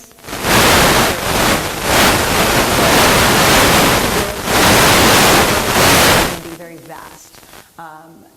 But we want to look at these methods as the best methods in order to introduce the way of tea and tea into the restaurant, bar, and nightclub universe.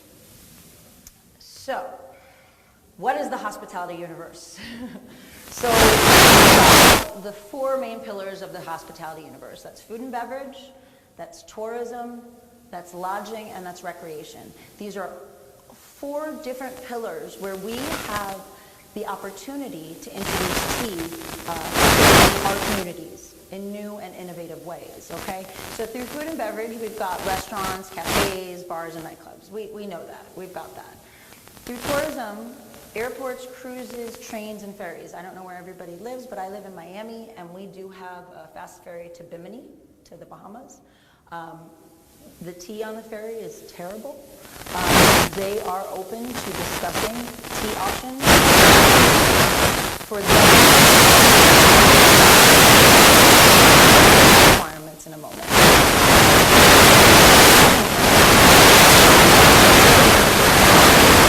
So we have these other places that will be available to us to spread the way of tea through the four tea, the loose tea bags, ready to drink, syrups, and concentrates. Airbnb in your community is a wonderful way to local Airbnb hosts, experiences. That is something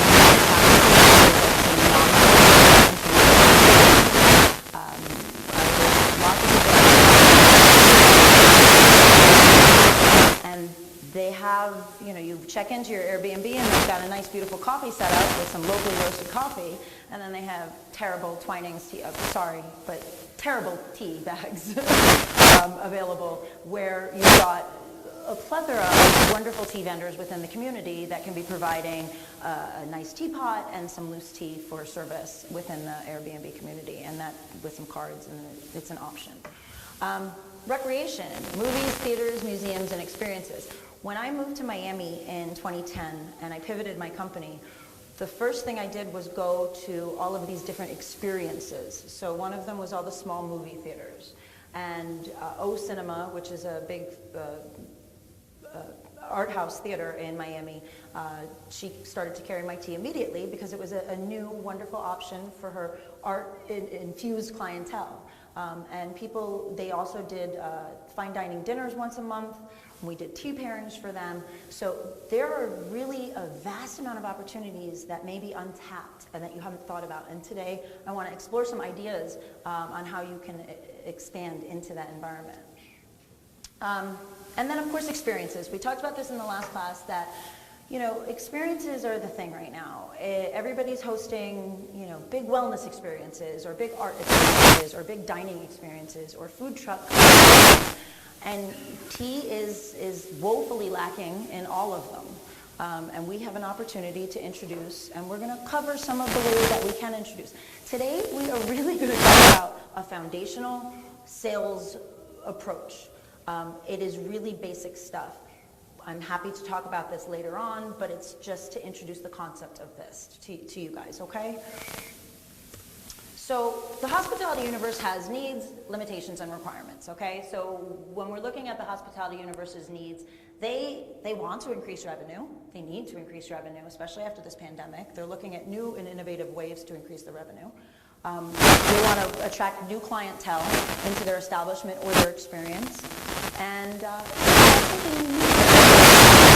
And if they are visionaries, they will see the value of tea, not only for wellness aspects, but also for tea is a very powerful connector, and they will see that it will allow their patrons, their clientele, a greater connection to their business connection or experience. Now, of course, we have to find the limitations, and they've got a lot of limitations in the hospitality universe. And service and equipment is one of them. Staff training is another, and ignorance of tea is huge. The fact that they don't understand what tea is. And oh, well, what do you do? Okay, well, I have a tea company. Like tea? Like tea? And that's it. Like tea? Yeah, tea. You know, but if you have a coffee company, everybody says, oh, okay, I get it. You have a coffee company. So we have some work to do as wonderful tea ambassadors. And a lot of this is giving you the ground true tea ambassadors out in your community. We can't wait for them to come to us for tea. We have to go out to them and really instill the leaf to them. Their requirements are that it's scalable, that it's profitable, and that it's sustainable. And we're going to go explore now all of these needs, limitations, and requirements for various concepts. Again, this is really basic. This can be expanded into so much more. And so we can talk about that afterwards. Bars. Okay, so a way into bars for our specialty tea universe is something that to introduce their needs. So bars right now need to investigate zero proof and low proof offerings. They have to. They if they want to keep up with the demand, believe me, even after this year, I project that next year we're going to see a lot more tea in bars in need. Our presence here is small within this nightclub, bar, and restaurant show, but I think it is mighty. The fact that just the people I've been talking to in the last 2 days, they know the tea people are here, and I think that's important enough. That means, well, why? What does tea do? And so that at least we've got that option. So we've got zero and low proof offerings that they do need, and something new and innovative for the bar. Tea has a story. Tea can do so many things for them. Now, there are limitations.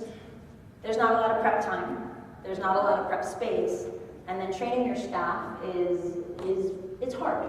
I mean, so in my time in the hospitality world, I've trained staff up to 50 people. And depending on the budgetary requirements of the organization was how much I could train them.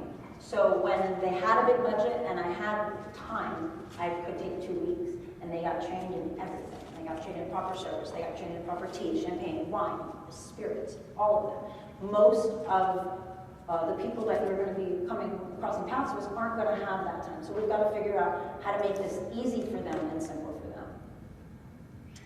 Their requirements means that we would have to introduce ways to do batch prep for them. So batch cocktails are very up and coming in terms of 2021 trends. However, batch cocktails are a great offering for all bars because you get it done mise en place before service. They pour from a keg if you can do draft tea cocktails, which is a really great way to do it, or cold premixes, or concentrates. And when I talk about concentrates, I'm talking about pre-making syrups and selling that to your local businesses, okay? That's a phenomenal way to help capitalize your business as well as help them make more money on their offerings. Okay, any questions about bars? Yes? Those examples again? The bar, so batch prep, so doing the offerings, like the syrups and what you were just saying, but literally the last thing. Okay, so like this, like bottling syrup. So like going out and you know, if you have a kitchen that you're working with, or you're renting kitchen space, or if you have a tea shop or a tea house, actually producing these syrups that, so, okay, for example, my tea shop, we did bubble tea. We added bubble tea a year and a half after opening because I needed a new revenue stream, and that was it. And I wasn't going to use these horrible syrupy bubble tea syrups that you buy from these distributors. So I made all the syrups in-house. So I made lychee syrup, I made blueberry syrup, and I made all sorts of other different wonderful syrups. We would pre-make the boba, and then we would actually have businesses come to us to buy the syrups from us to use in their businesses. At that time, we were doing tea as a separate entity because it was bubble tea. It's a completely different entity, and I know that there was a bubble tea seminar. But for bars, doing a tea syrup and selling them this beautiful Darjeeling tea syrup to use in a cocktail, giving them recipes to use that in not just one cocktail but several cocktails, how they can then use that, and then you can work with them in that way. Any other questions about bars? Restaurants. Restaurants needs, limitations, or requirements. So restaurants need to elevate their offerings. Right now, people are wary of where they're spending their dollars after the pandemic. You want to go out, you want to have a good time, but I'm not just going out and spending money willy-nilly. I'm saying, okay, well, I want to have this type of experience. I want somewhere that's going to be offering elevated experiences. Ingredient integrity. That is something that's very vital right now, thank God. People are interested in where their ingredients come from, where things are being sourced from, if it's organic, if it's locally grown. And again, with coming out of the pandemic, I strongly suggest hyper-local is the way to go. You really want to work within your community to help build your community back strong from what we've all been through. And then improving variety.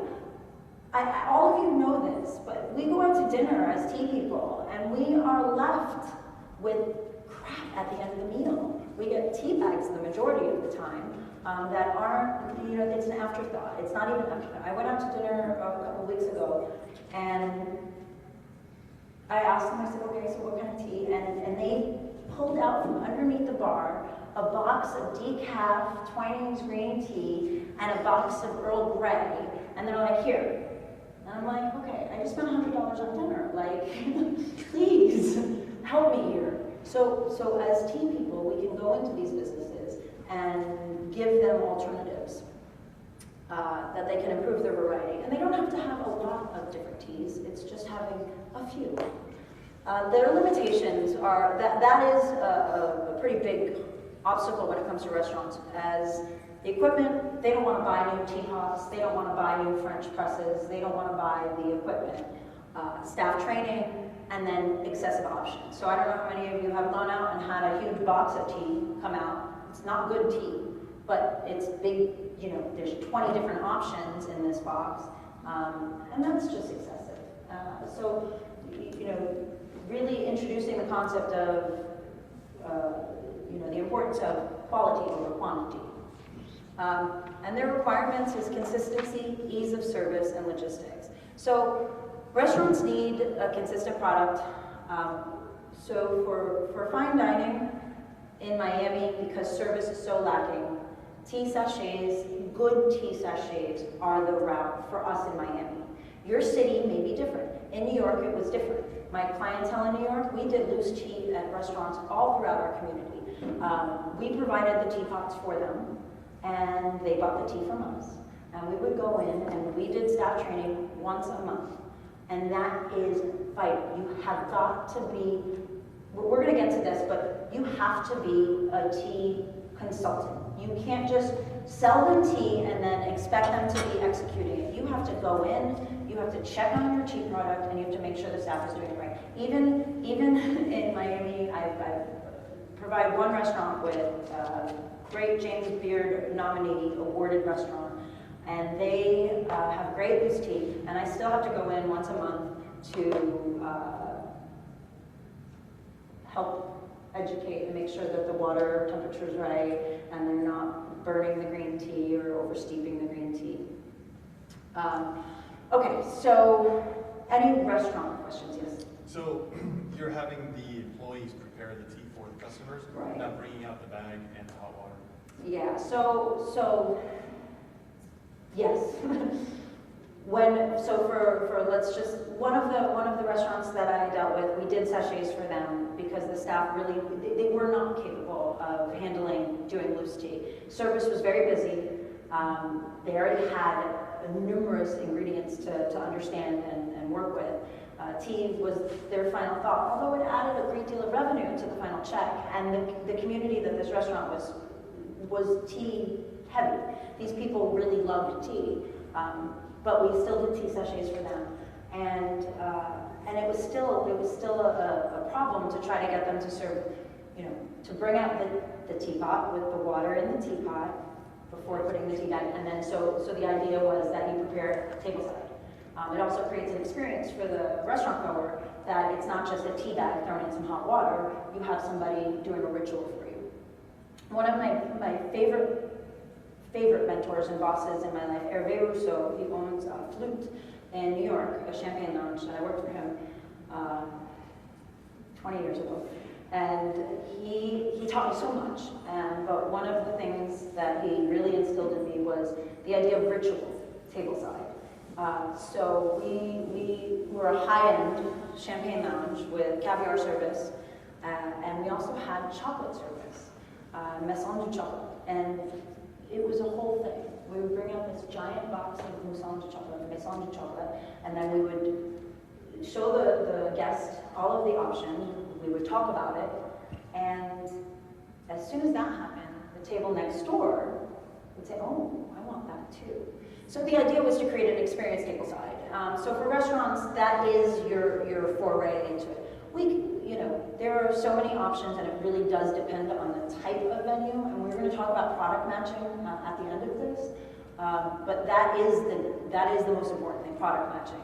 You want the product to match the clientele and their demographic. You're not going to go into a diner and say, you guys need to be doing beautiful dragon well with 180-degree water, and you really have to product match, and so that means you have to know your product better than anything else. Okay, nightclubs. Everybody says to me, there's no room for tea in nightclubs. Okay, bullshit. Seriously bullshit. There's a huge amount of room for tea in nightclubs, especially with the caffeine option, and I had a really great conversation. I have to tell you, this has also been a really wonderful experience the last couple of days for me. I've been going out into the events. On Monday night I went to the nightclub event, so I went and talked to all the nightclub people, and I spoke with the general manager of 8 casinos in Oklahoma, okay? And he didn't want to hear about tea, he didn't want anything, until I said, but it'll keep people awake and gambling longer, depending on the blend. I have a blend I do with yerba mate and Assam, and then it's very bold and it keeps you awake. Something like that in a casino works. With vodka and lemonade, it's heaven. It keeps them awake, it keeps them functioning, it keeps them gambling, spending money. Nightclub keeps you dancing. But there are options. Nightclubs are not a lost cause for tea, and nightclubs are a really innovative way to introduce tea. You can do amazing syrups, and so you can also do amazing brand collaboration. So the needs in nightclubs are brand collaborations. So a lot of nightclubs, we have a lot of nightclubs in New York, and honestly, I was 16 and 17 working in New York City nightclubs. I was working at Palladium and Limelight. So my introduction to the nightclub was very young, and there are so many options there. Brand collaborations is one of them. You tie in your local tea business, tie in with one of a liquor sponsor. A lot of liquor sponsors are very open to any sort of tea thing right now, as I can speak from experience in the last year and a half. Everybody wants to talk to me right now, and it's because it's tea. Okay, they didn't want to talk to me 4 years ago. They want to talk to me now. So tea is hot. We have to strike now while people are really focused on their wellness, because believe me, in a couple of years, the pandemic will be a lost cause. People will forget how important their health is, and they will be looking at other options. So the other thing about nightclubs, before I get into this, is the zero proof and low proof options. If you're not drinking, does that mean you can't go out to a nightclub, or you have to get a Coca-Cola or a ginger beer? No, you should be able to get a cool cocktail too. Just doesn't have to be with alcohol. The nightclubs can still charge $10, $11 for this cocktail. But I mean, so there was a period of my life where I didn't drink at all. And that didn't mean that I didn't want to go out and dance. I definitely wanted to go out, but I also didn't want to go out and just drink Perrier all night long. I wanted better options. I would bring my own tea, so that's me. But we need to give people better options, and that means that we need to go out to these nightclubs and pitch, and we need to sell them on this concept. The limitations of nightclubs are different, okay? So we've got ambient sound, so we've got lots of music. Just even you guys know from the floor, that was Tuesday, yesterday, I got on the floor, are they gonna be blasting this music the whole time? Because I'm gonna go crazy. And they did, and they are.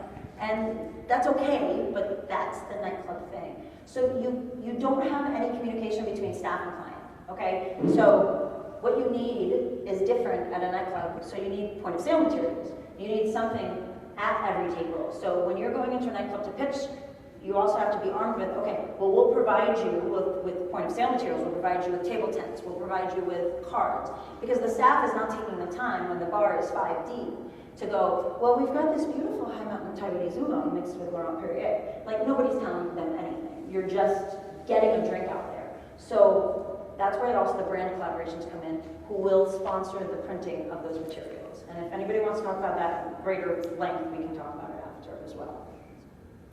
The mobility of staff is the other issue.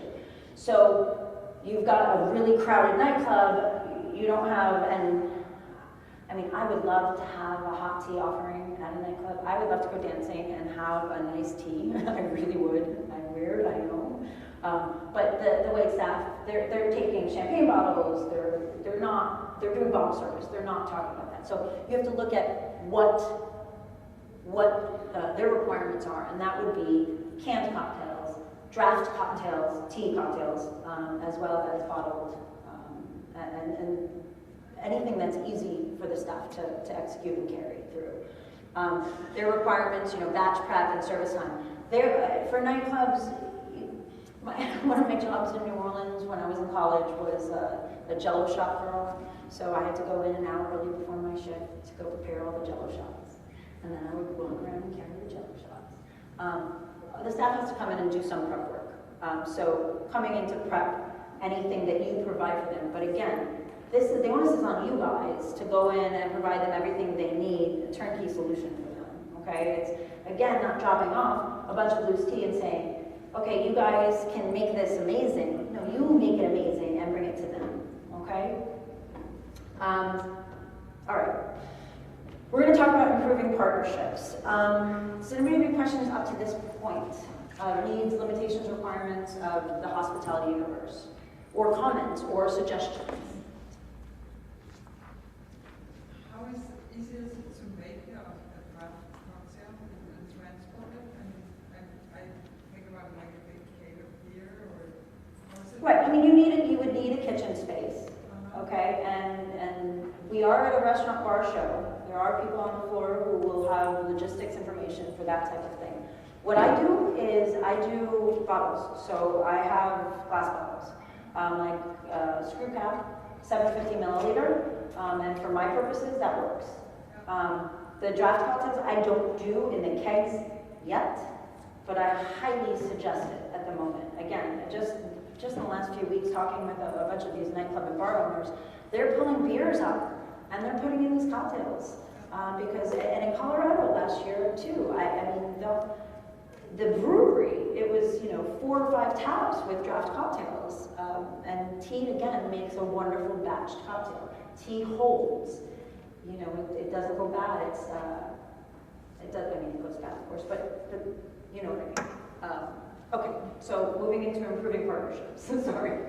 And guys, any missteps I'm having, this is the first time I'm doing this session, so again, any questions or suggestions you have, I'm happy to talk about. I have a quick question. Yes? So for the other aspects of the hospitality universe, like the tourism, lodging, recreation, what are the needs, limitations, or requirements? That's a whole nother, that's like another hour. So I only have an hour. So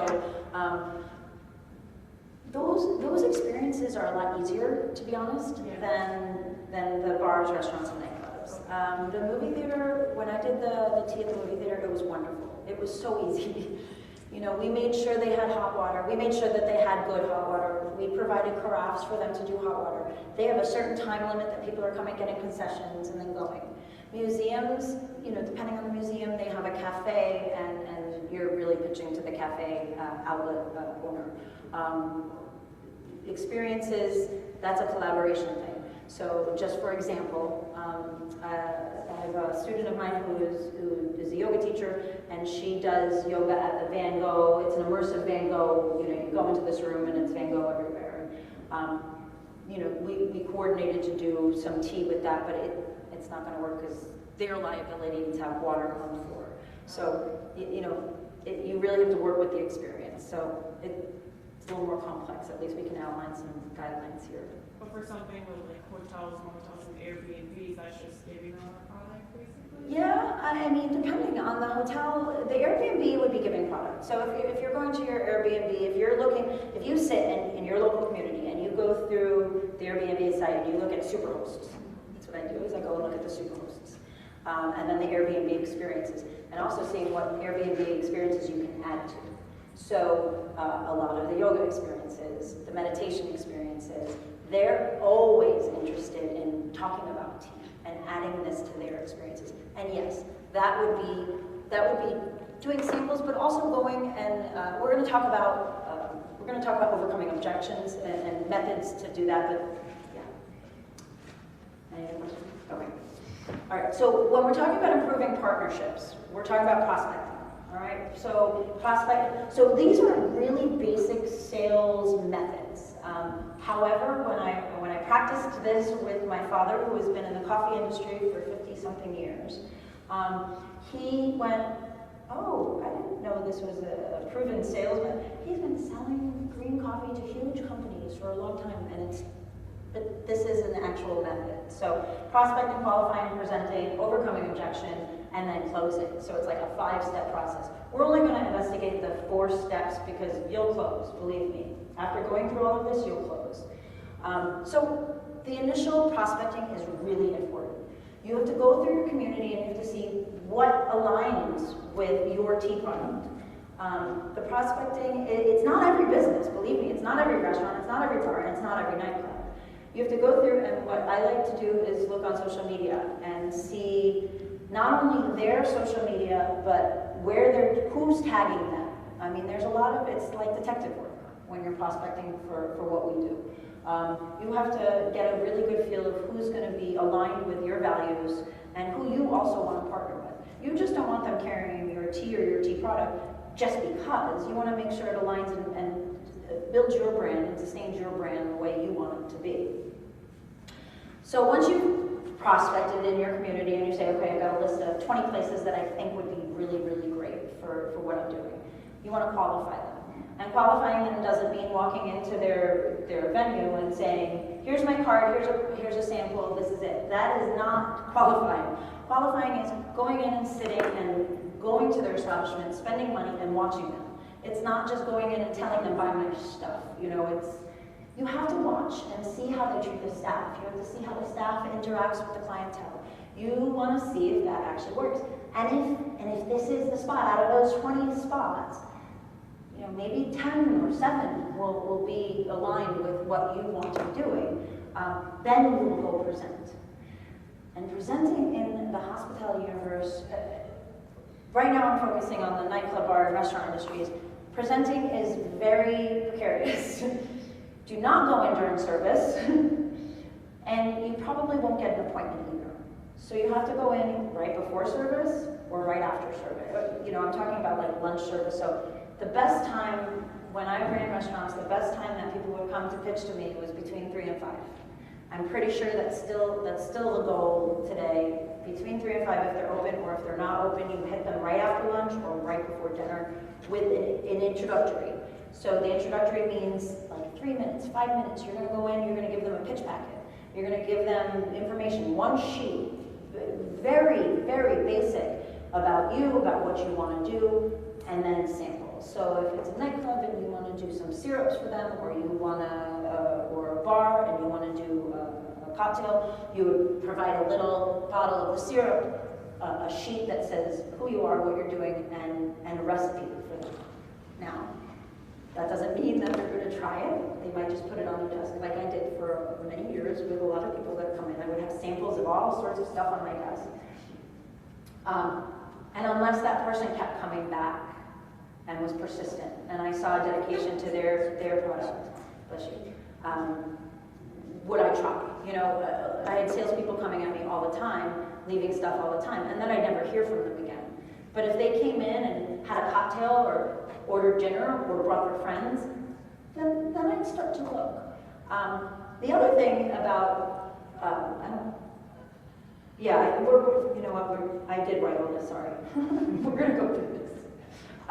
So we talked about this. I forgot that I have a whole PowerPoint of actually supporting evidence here.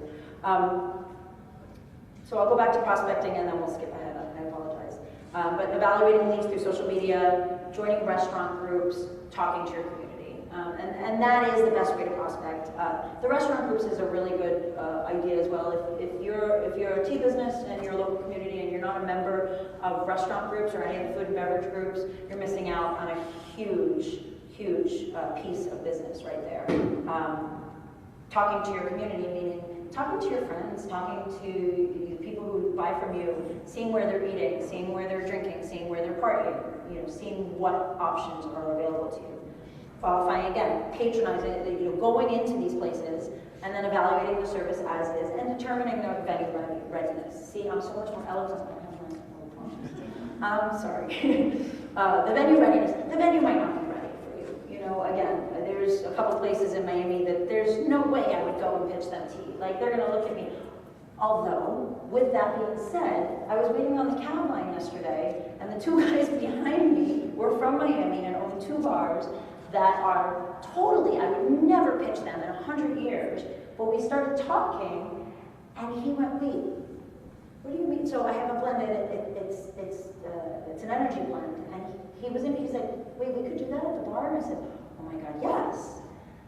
So I automatically said, no, this place would never be interested, but you know what? They might be. They'll call, and I'll go to their bar, and I'll bring them the stuff and see what we can do. So you have to determine venue readiness, but you also have to allow them to determine their readiness. If you're introducing a really nice new concept, they might be willing to give it a shot. Okay? Presenting, this is where I was getting to know the staff. Okay? One of the best ways to present any product is getting to know your bartender or your waiter.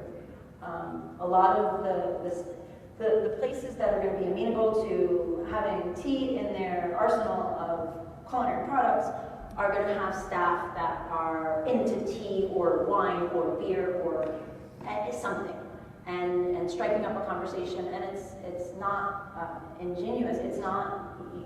You're interested in talking to them. You're not just going in to sell them something. You guys are ambassadors of the leaf. Okay, so you have to approach it as such.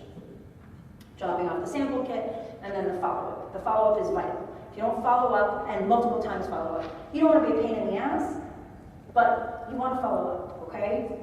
And then, here we go, overcoming objections, and this is the best one. We talked about this at the last class, introducing pop-ups. Introducing a tea experience off-site.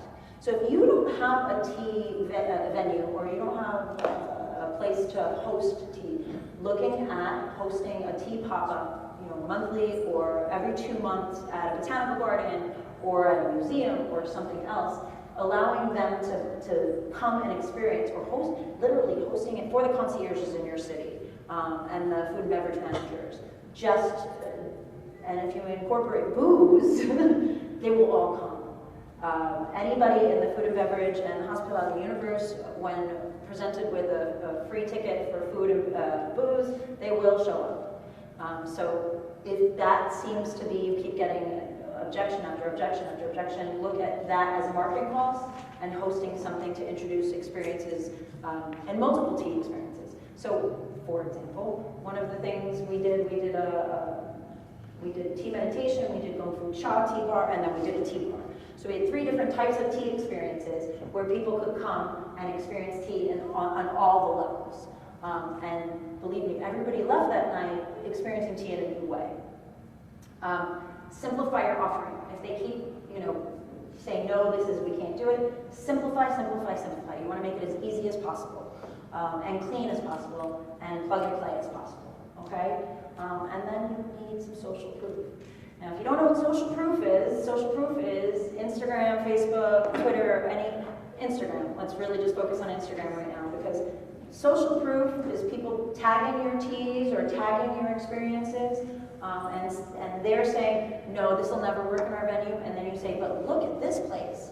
Look at these people doing this. I mean, for me, I have all I always will put money aside for the marketing cost of having every event photographed and placed on multiple places online, because social proof is vital in our day and age. You need to say to these people, look, I have proof that this works. Look at these people's smiling faces. Look how happy they are because they're drinking tea, right? Okay. Product matching. Let's see what time it is. Oh, good. We're good on time. Okay, so product matching, again, is super important. You're not going to go into a motel and say, okay, well, we're going to do some fine loose tea. You're going to bring them some tea sachets, if that's what you do. If that's not what you do, then totally okay, but you can look at some other options. But loose tea is really geared towards the fine dining, the upscale cafes, spas, and hotels. Spas are a wonderful place for you to get your product in.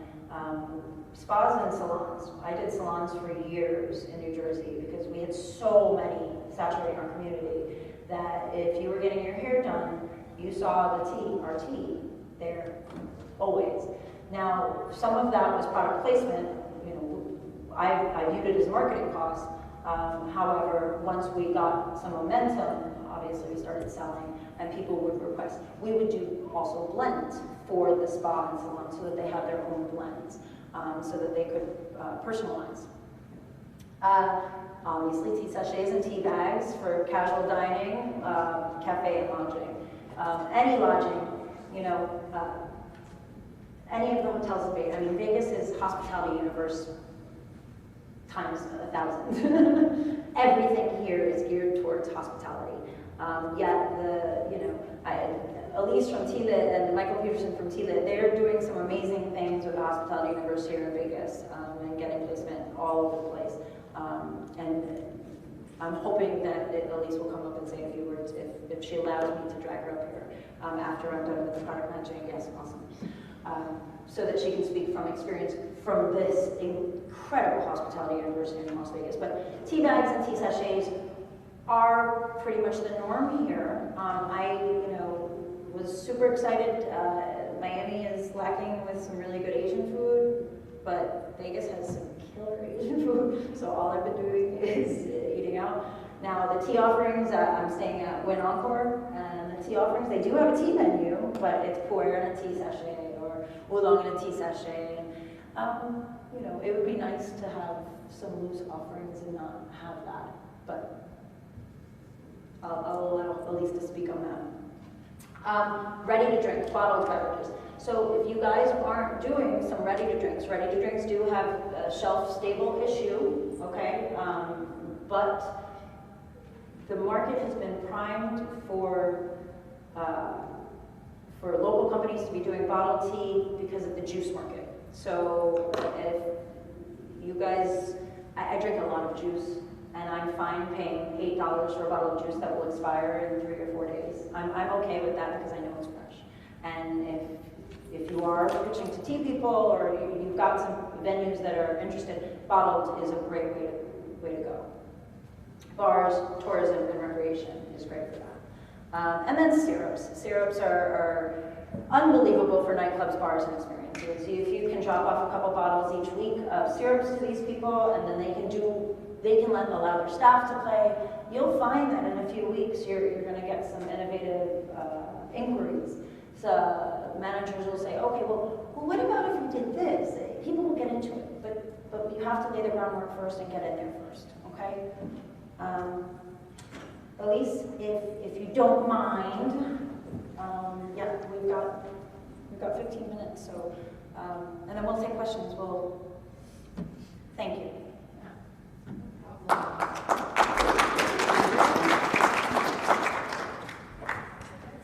You're wet, but it's okay.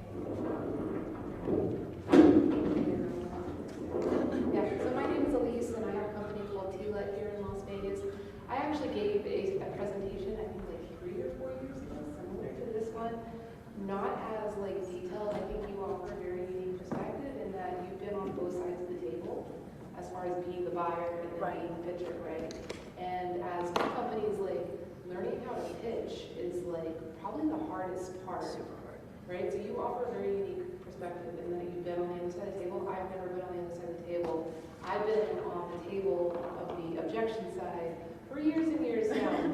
And so I guess that's like the main thing that I would like to share that may add some value to your presentation is that you gotta like, yeah, no, it's fine, just like that. You've gotta like be persistent, and it's hard.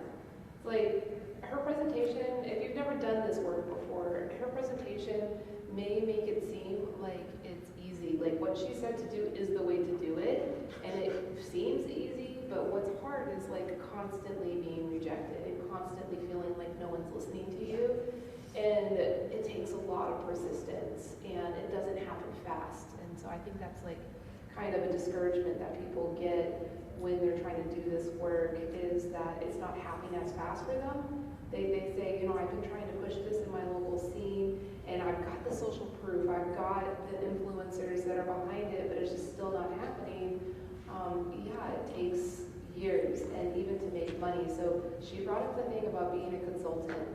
Like, yeah, you gotta do that. And it's a lot That's of work. what you are. Yeah. It's a lot of work. And so how to plug in the profit or, you know, the cash flow to support your hours that you're gonna put in to be constantly training your staff. I don't have the mathematical equation. I don't think anybody has that. No. There's no, you have to figure that out for yourself. And you have to figure out if it's worth it for yourself. If it's not adding to your bottom line after a period of time, then that's not in your business projections. You know, thank you. Okay, I'll let you finish that because you need to finish talking about that. But the last thing about Las Vegas in particular, which I guess is what you asked me to Yeah, because it's such a hospitality universe here. Like it everything, and the fact that you've been doing the work for so long to go out there, and you have been persistent, and you've gotten placement after placement. Yeah, but then not always successful in advance, but maybe only like 1% placement. That's the key thing. But yeah, I mean, I guess it's hard work. But I think that if we're in the tea industry, we know that it's hard work. I mean, we're patient, and you know, tea plants take 5 years to produce anything, right? You plant a tea plant, we're not getting any tea from you for 5 years. It's not going to take you 5 years, believe me. But yeah, it's persistence. Yeah, it's persistent. But okay, so the thing about Las Vegas hospitality is that it is everywhere. It is everywhere all around you. Within like a 2-mile strip, there is just so much hospitality concentrated, but it's very corporate. And so that's something that, you know, you have to learn how to navigate that system, because that requires even more patience, because usually they have very siloed, inefficient purchasing contracts. That's a good word, right? Inefficient. That are highly political as well. So that's something else that will like make you bang your head. Absolutely. So, and unfortunately, based on dollars, you know, certain organizations can spend more than you can. Mm-hmm. So they'll get placement before you will. Yeah, so just be persistent. Just be persistent and smart. Yeah. So that's it. Thank you. Well, thank you. Thank you. Thank you. So, yeah, no, the persistence and the patience. Again, I started my tea company in 2007. So I've been doing this a long time, and I've given up a couple of times.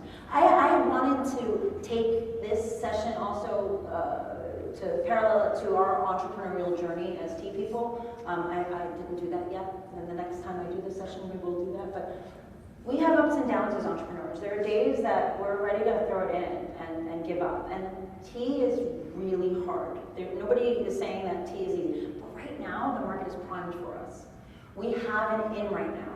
So strike while the iron is hot. You know, health and wellness, we've we've got the ear of the media too. I didn't talk about this in this presentation, but your local media is your best friend. And that social proof is good, but editorial or earned media is even better. I had, in my shop in New Jersey, I was blessed that somebody came in and loved everything I was doing, and they wrote this huge article about what we were doing, and this was in 2009, and our sales went through the roof in the following year because of one big article. And it was a big article, but still, one article. So I know this isn't part of this, but make sure your story's tight. Make sure you have a story for your company. What would you recommend from a PR standpoint now that you've kind of experienced that? Like, how would you approach, magazines and newspapers and your local media? Carefully, really, really carefully. Approaching is, I don't, okay. So I don't approach media. I do things that they want to approach me, because they're not going to write when you approach them. Press releases are great. I owned a cannabis, I was a part owner of a cannabis media outlet for a short time, a long enough time. That was enough to get really good insight into how some media works. Approaching media outlets is not the best, but to do things, pop-ups, honestly, pop-ups and collaborations are the best way. You look at your community, you see who's doing things that are aligned with your values, and you go out, collaborate, collaborate, collaborate, collaborate, collaborate over competition every fucking second of the day. Excuse my language. But that is, no, it's true. And if people don't want to collaborate with you, well, that's their loss, okay? You find the right people to align yourself with, and work together, I mean, on a common goal. And then approach. I just recently, just for media purposes, I had she writes for the New York Times. And it was through a mutual collaboration with somebody else, and she introduced me to the girl, and she pulls me aside and she goes, by the way, she writes for the New York Times. And I was like, and then of course I got all awkward and weird, but then she came and experienced it, and I did tea with her, and then she sent me the nicest note and the nicest letter, and in that, I mean, honestly, it was so nice. And she had said, she writes about, right now what she's writing about doesn't align with what I'm doing. However, she hears anything, she'll connect me. If she sees an outlet for me, or if she can put me in, long-term, this is a long-term relationship goal. So sending out press releases is one thing to get your traffic spiking on your sites. That's great for SEO. Your PR releases is great for SEO, but it's really not great for actually earned media. The fact of the matter is that most journalists won't even take the time to comb through 1% of the press releases they get. They're looking for experiences that they come across in their everyday. So be visible. Be very visible, and be really, really aligned with what your vision is. We make jokes in my family about this, but be super fucking passionate. For many years in the tea industry, it was, I'm passionate about this and I'm passionate about that. So it was like a joke, but really, just live your truth and live your tea. I mean, we're all tea people here, okay? So we're a little bit different. we live and breathe tea. Like, everything's about tea for me at least, and I would assume for you guys, or you wouldn't be here either. So just continue with that, and make sure you have a plan. Before I finish and we do some questions, so in 2003, when I had the Wine and Martini Lounge, by the way, my Wine and Martini Lounge was in Akron, Ohio, in 2003. These guys paid huge amounts of money to come into Akron, Ohio to open this place. So that was really cool because I had a great budget. But the woman who came in to do, I was sourcing my coffee from a local roaster, and she also had loose leaf. And so I had already been drinking tea since I've been drinking tea since I was a very, very young girl. So I was weird and loved wonderful Chinese green tea when I was like 7, 8, 9 years old. She gave me this book. Anyway, so I curated my first loose tea menu in 2003, but the woman who helped me do that in this environment, the Wine and Martini Lounge, where, by the way, LeBron's family used to come in, and we had a little section for for his family in this spot. So she gave me this book, Raving Fans. This is exactly the copy she gave me. And it was very helpful. I haven't reread it. I would admit I was meaning to read it on the plane on the way here, just because it's been so long. But it was very helpful at that time. So it's really a revolutionary approach to customer service. It's about basically what's ingrained into my life now and how I approach everything I do. But you know, we are in a service industry. We are here to serve. So we look at these customers as we're serving them, and we have to look at the best ways to serve them. So I recommend. Any questions?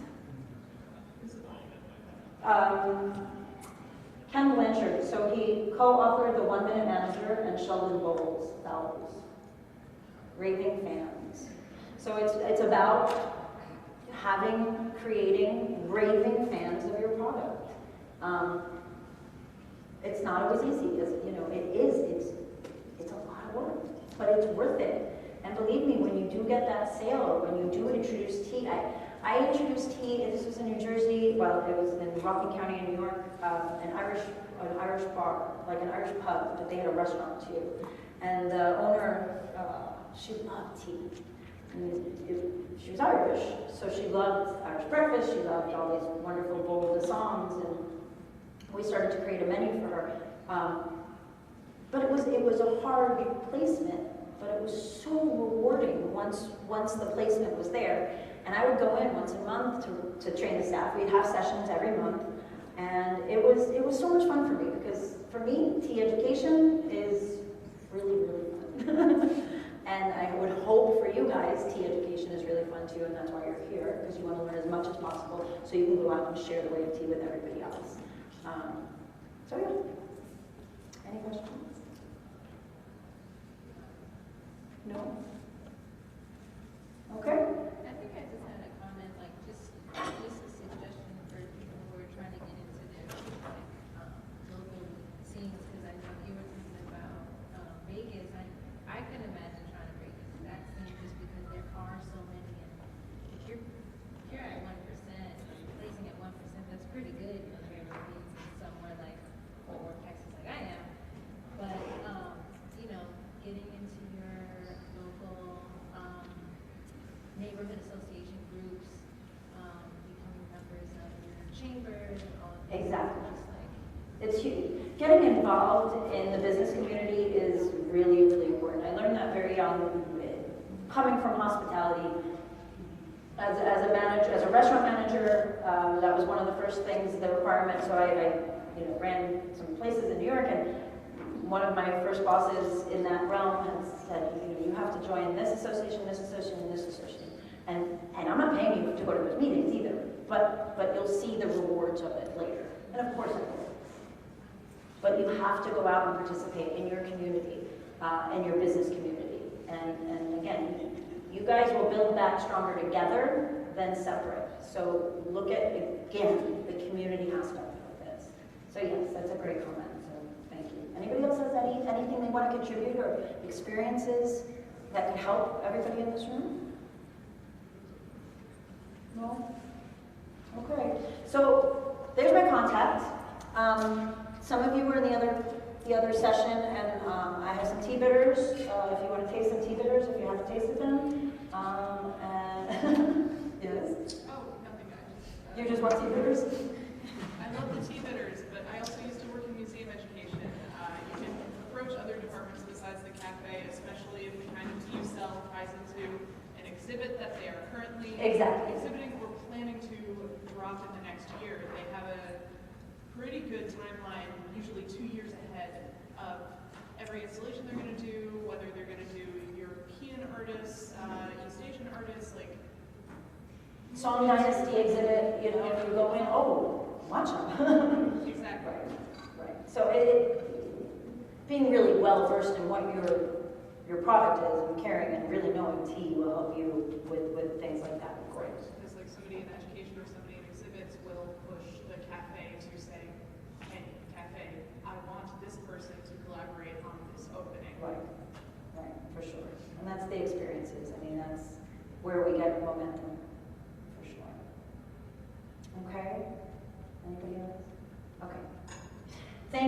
coming. I hope you guys have a wonderful rest of your show. Everybody have safe travels back home. Very well. Thank you.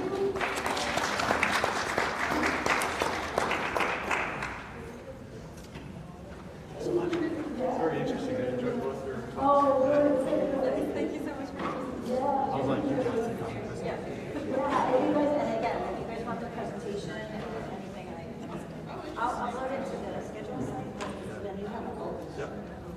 Can I taste it? Of course, of course. I didn't try them last time.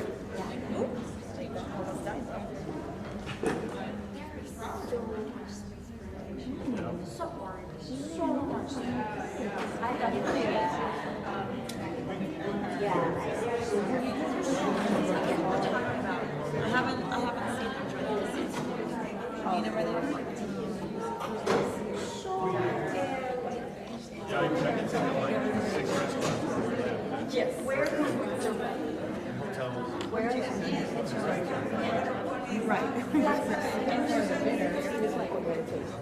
Austin and like are they externist? They like experiment But they give a recital and it's Tucson was the first certified city of gastronomy in all of the US. So it's a big big food town. All right, let's get some open dinners so I don't.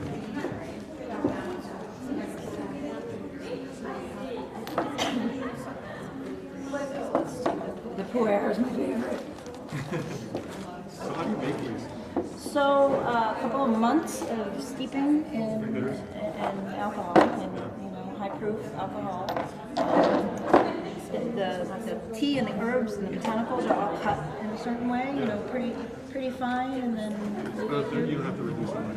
we add water actually, which there was a great science and tea class where he talks about that, and so you're steeping them.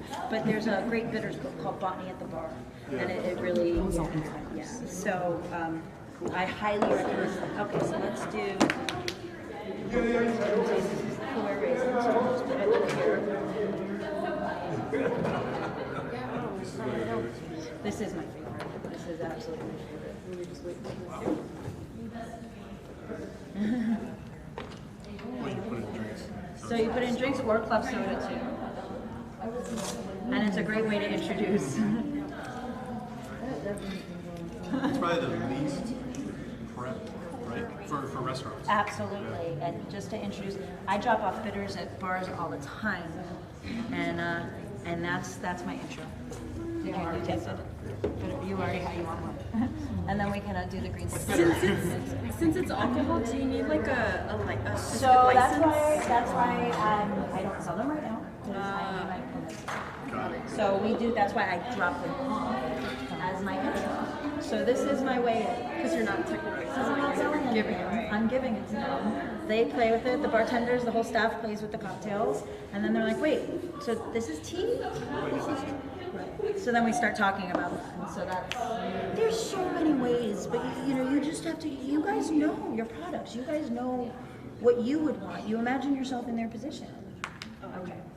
So this is different. So this is Assam masala chai. This one, so this is my least favorite of mine, but thank you. But it's got a kick, and I want to balance that out. And then, then I have a green citrus one too. So, but the other thing with bitters is I drink a lot of club soda with just bitters. Okay. And then I feel like I'm having a drink. I have a lot of friends who are sober; they don't drink. Do you like the spice? Yeah. Yep. Yeah. And I have the puer. You haven't tasted the puer one. I haven't tasted any of these. Wow. And so would they put this in like a vodka or a gin? Or So bitters act as a Doing lines of bitters on our hands. So if you've got something that's kind of, so we've got a kick to this. So if you have something that's really soft and you want to up it, a little Assam masala chai. The puer raisin. Surprisingly like vegetal. Also just club soda or ginger beer. Has I like love nice ginger spice. beer with bitters. And this morning that's what I had. I had club soda, ginger beer, and the green citrus. You do like a Moscow Mule. But no vodka, but you could do, yes. So I mean, I grew up drinking bitters from my stomach all the time, you know, so. They were created originally. Exactly, Yeah. so bitters were medicine. I mean, we call everything that we didn't understand before as medicine. Cocaine. Marijuana. Marijuana. Well, cannabis is medicine, goddammit. Thank you so much. This is green citrus. So this one I do with juice all the time. So I, you know, pineapple juice or orange juice, and I'll throw some of this in there to brighten it. And this is green tea. So this is pilo chun with. Yep. That's weird. So the puer is shu, and the Assam masala chai is obviously. He's like, Go on, say. You don't want to miss it.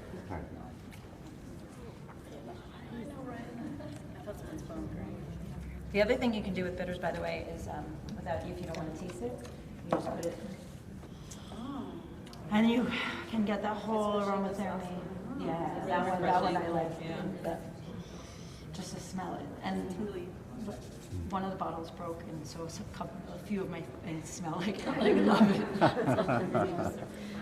Not a bad So thing. yeah, so you guys will all try the bitter. So Thank you. Thank you guys. Thank you for Okay. I went to your other one too, and you had such a line that I was like, well, I'm gonna talk to her. Oh yeah, no. And so Thank you. here's my card. And again, I really like ask me any questions. I love this. This is my favorite thing to do in my entire life is to talk about this stuff and help spread the way of tea. I mean, that's everything I've ever done is so we can all become really good ambassadors and consultants, I believe. It's really easy to convert a tea person, but this makes it fun. Exactly. And that to bring joy to everything is and tea brings joy. I mean, and it is the great connector. Tea connects us all. Whether we're doing tea and bitters, or we're drinking a cocktail with tea, we're drinking tea together just in a pot or in a meditation. You know, it's a connector. It connects us. It aligns us. So yeah.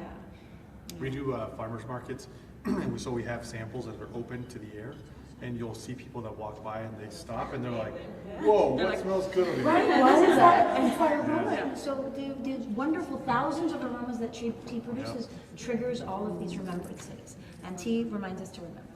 And so every time I smell, somebody smells, that reminds me of. Growing up, or my grandmother, or Exactly. Someone told us that one of our teas, it reminded her of like picking blueberries in her grandparents' garden. And I was like, that's really. And we are attached to our memories and remembrances and events all through our olfactory senses. And so when we can figure out how to do that, and that's why when we go out to pitch, I always have something that they smell. Yeah. And they always remember that smell. And so I have a really good friend who does facials, and she does skincare products, and we're trying to figure out how to do some things with like these oolong scents and these green teas that will execute it properly. You know, you smell something that with a green tea scent, it's like, that's not green tea. It's like a perfume green tea. So we're trying to figure out how to extract the true aromas, which I don't know that it's possible because I think it just has to be. Right. But we'll see. But yeah. So. Very cool. Yeah, thank you. Thank you. Yeah, here's my card. Okay. Yes, please. You commented. Oh, awesome! Yes. Yes, you Hi. commented to say hi to you. Yes. Hi. It's so nice to meet you. You're so cute.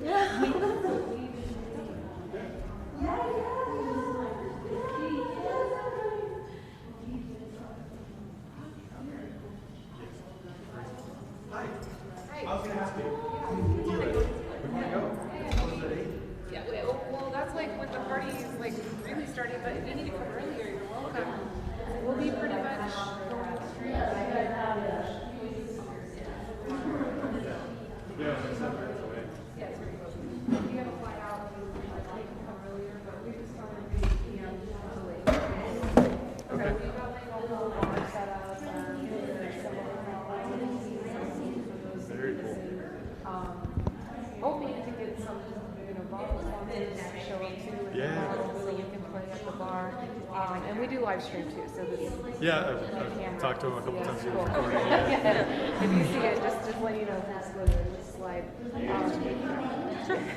It's fine. Cool. So yeah, you'll get to see our studio because we have the big studio set up Yeah, I'm excited. where I usually do live streaming. So the So you address guys is do on wholesale, here. but you also have a shop? Yeah, but we both do wholesale. Okay, The cool. shop is more of like a tasting room, kind of like how she says how you need to bring it to them to experience versus just dropping the samples off. And so that's the whole purpose of our tea room. Like it maybe, if I'm lucky, constitutes like 2% of our revenue just from the retail sales and the events we do there. But it's more of just kind of like a testing ground and event space, just like what we're doing tonight. Yeah. Like events is really big in our marketing and our education. So yeah, and then you also get 50 grams of ceremony grade matcha too. This is great. Yeah. So maybe like 6, 8? I don't know think what by time you guys 6, yeah. If you want to come by 6, you're welcome to. But it's also Chinatown, so you can be an awesome. Okay. Yeah. Because yeah, 6 would be great. we're done, like us, we're done. Yeah. Because there's that little graduation thing that we're not a part of that. So this was our last class, and the first thing we did right now, we're like, we need to go to it. Yeah, come to our party, please. Yeah, so if you want to come by 6, just to get more of the experience, you're welcome. Perfect. Yeah, we don't imagine that like the real party will start getting crazy till like 8 or later. So, but you can come. We can come later. You can come later. Do what you want, but like our flight's not till tomorrow. So. Okay, cool. And then there's something else you might want to research that's right next to our space called Area 15. Okay. Yeah, I saw that on the map, on the Google map. Yeah, it's an exciting new place. Talk about experience. Yeah. That's an experience Yeah. overload. Is that with tea or? No, that's with but like a it's- Burning it's Man a art. very Crazy psychedelic art. Oh, But it's that's like a cool. retail space. There's hospitality in there. Yeah, It's it like says right here. it's like the New Age Mall. Yeah, there's a bunch of art. So this is walking distance from us. Is So Meow Wolf their tea? Yeah. Tea. No way. So it's Meow Wolf is inside this. Oh, it's cool. And we were like, hey, wouldn't it be cool to have some tea experience inside of it? Related, yeah. You know the tea Kids, connects it's kid friendly, Huh. but it's adult friendly too. Oh, got it. Because a friend of mine Yeah. had his daughter with him, and they were talking about you enjoy it. Right. It can't be kid friendly. Got it. It can be, but it can also be very adult friendly. That's awesome, too. man. That's very cool. All Yeah, right. that's what's cool about Area 15. It's like it's a new concept of like retail space. So what's the best hour for us to go then? To Area 15? To us? Yeah, you can come at 6, it's fine. Yeah. Okay, perfect. It's up to you. Yeah, it actually, you could probably come to our party, meet some friends, and then go take a walk there together, and then come back, or Yeah. maybe go eat together. Chinatown's right there. There's a lot of great food. Awesome. Yeah, and it's a lot cheaper.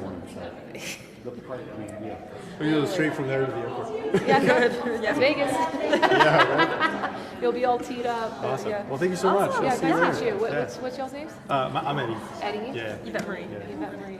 Yvette Marie. Elise. Nice to see you again, man. Perfect. This is Yep. my brother Mike, and then our friend Jeremy. He's our team moonshiner. But yeah, Ooh, nice. You'll get to see his experiments. Yeah, tonight. can't wait to try your stuff. We got super excited also when we saw that you're a wholesaler because we're looking for more. Yeah. So do you have a card on you by any chance? I gave you my card. Oh, that's right. Yeah. Perfect. All right. You won't lose that. No. We'll show you all the available tea. Yeah, and we can get samples for you, show you the catalog. Yeah, Great. Yeah, definitely. Oh, that's awesome. Yeah, Perfect. Thanks for coming in and chatting. Pleasure meeting you. Thank See you you. soon.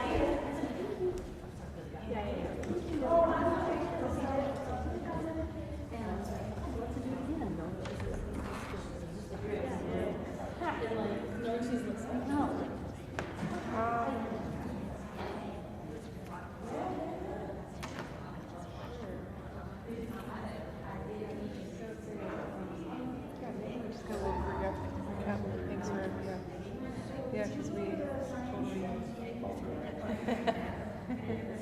No, it's good. I mean, created a nice video. Oh, yeah. This video is a lot better than the other one because it's got better projector. Yeah. Yeah, so yeah, we'll just go up there after she finishes chatting. So that was the Tucson Tea Company. Cool. Awesome. Nice. Nice people. Yes? Yes?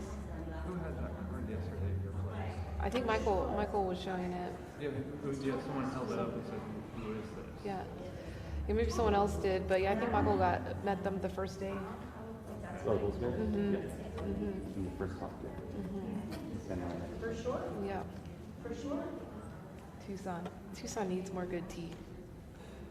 Yes. It's cool they like, or like desert focused teas, that's like their thing. Oh, cool. Awesome. So like how they take photos is like they'll use like a cactus stencil and drop the tea in there so it's like shaped like a cactus. Oh, okay, cool. And that's how they take the photos. And the names and everything is all wearing the desert thing. I like that. Well, thank you for your input too. That's why I always want everybody to contribute because I don't know everything and everybody else has a different experience. So I don't know if there's no questions, there's no this, but all of you guys have your own What? experiences that can help everybody. Not right now. But yeah, people were watching her presentation, which is great. And Nicole let us know. Thank you, Nicole. I don't know if Nicole's still here. She let us know about the static. Well, that was good. Good presentation. Yeah.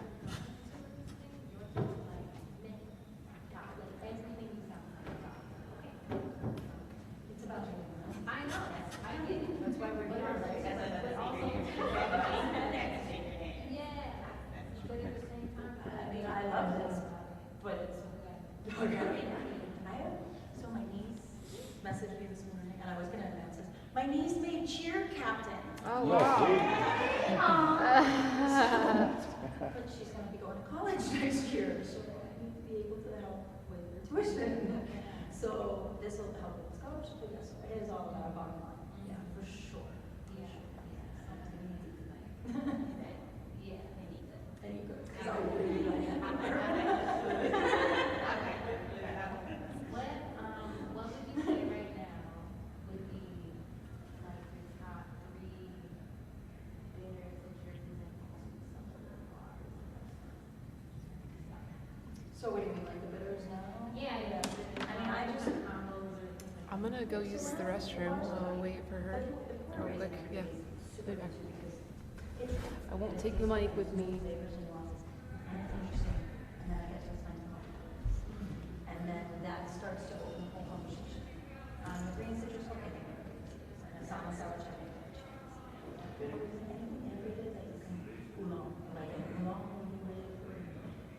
Anything that will start an educational process.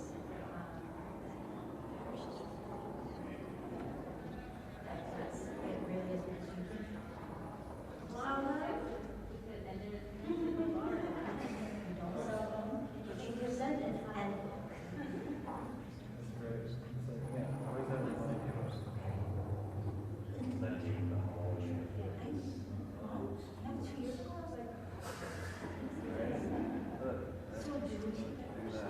and in Texas? I know. That would where? I'm in Dallas. Oh, okay. You know what? I have a connection for you. Right, so this girl, she's a huge influencer. Yeah. She's a huge influencer. But she moved first. And she just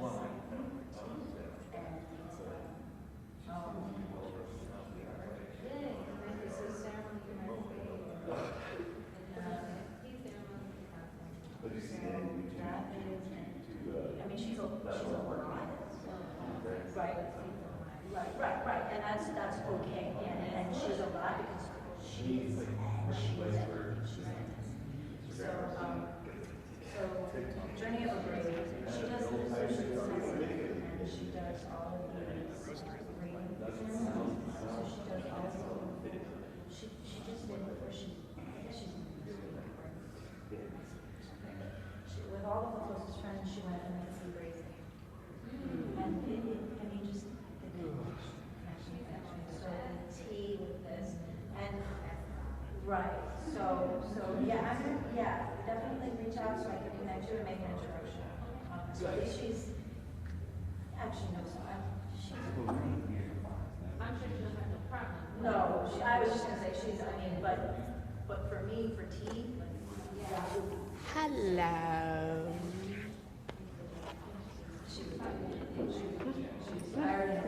Channeling test. Let's see if he's here. He was here yesterday, hanging out with us, or 2 days ago. So yeah. Snake Eye. For sure. Oh, and Sam. Sam's here. Sam and Snake Eye. What's up? What's up, you two? You two guys. Snowbirds.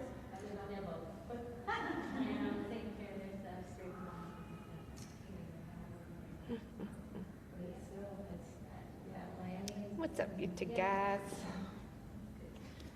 Oh, we're at 2:45. Show ends. Yes, we got a couple hours to walk downstairs.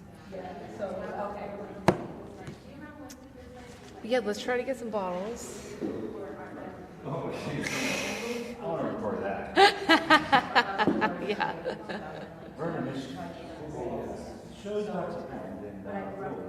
Yeah. And towers.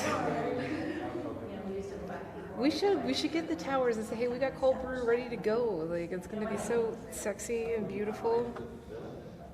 We'll post it to Instagram. So this guy has a kombucha. So he does chronic kombucha. Chronic. Kombucha, nice.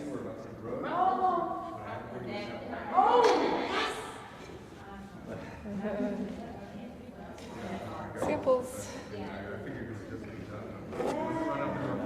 Yeah.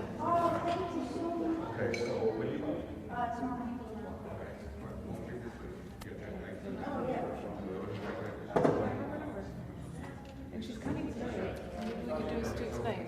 She's coming tonight, yeah. Yeah, so let's just go. She's networking. Let's just go. Test, check. 1, 2, 3. Is my mic? That's my mic you're testing? Hey, chat. Let us know if you hear any static in my mic, in the audio. If you hear static, please put a 1 in chat. If you're too busy, blink twice. Oh wait, how am I going to see that? Yeah, send me a blinking emoji 2 times.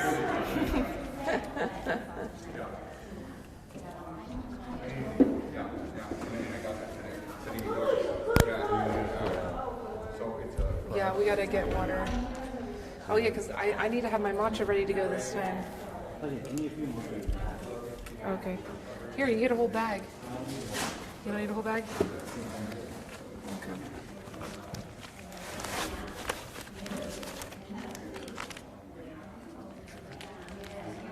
Is that enough? Hold on. I'll just hold on to these. No, yeah, you gotta take these. Take these bags. You can have matcha. And you'll be our backup matcha man, because I've got matcha here.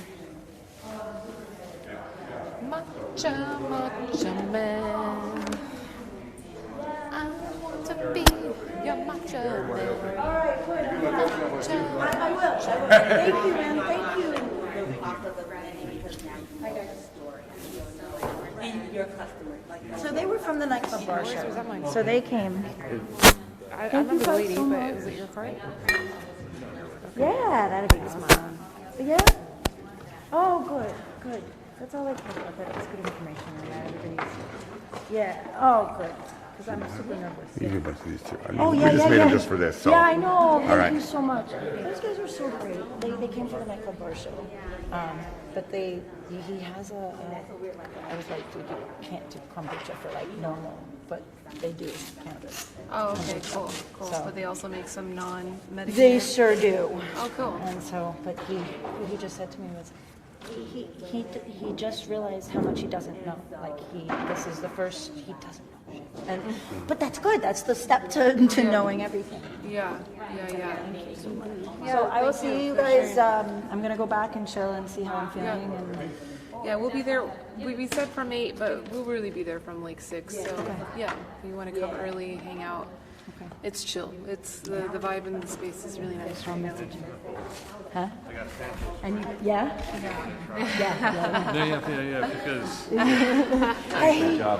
Great thank job. you. We'll be in touch, okay? Yeah, Let's go. please. It's And great to we'll- meet you. Yeah, Yeah. it's so great to meet you. Definitely be in touch. And I'll see you about when we'll talk, and I'll reach out.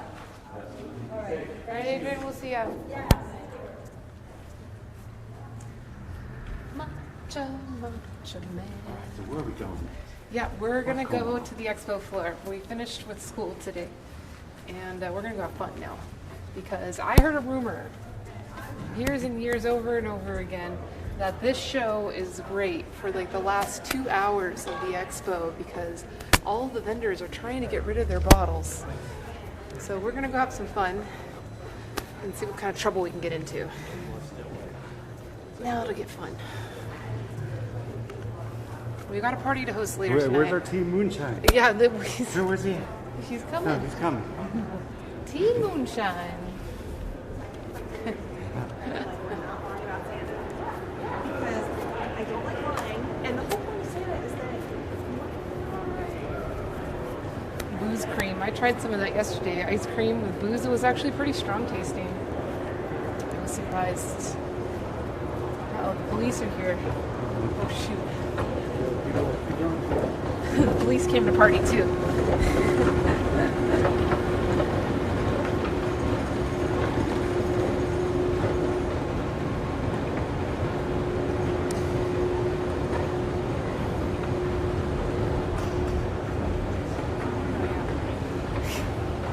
Cops come to the party.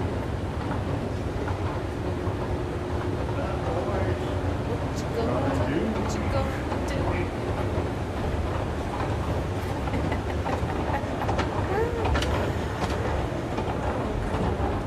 Interesting.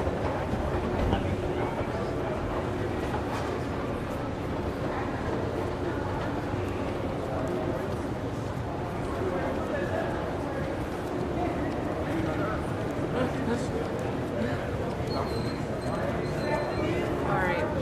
You know what we should try to... Well, let's get water first for our matcha. But I want to go to one of those... The press rooms, yeah.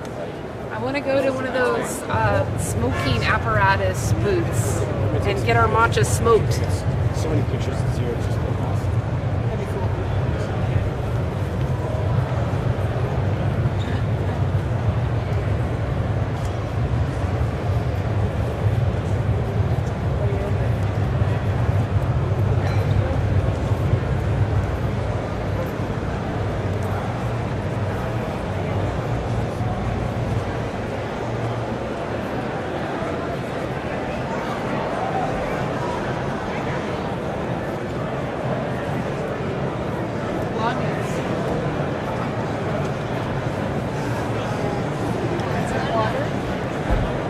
Yes. Yeah, right there.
batteries?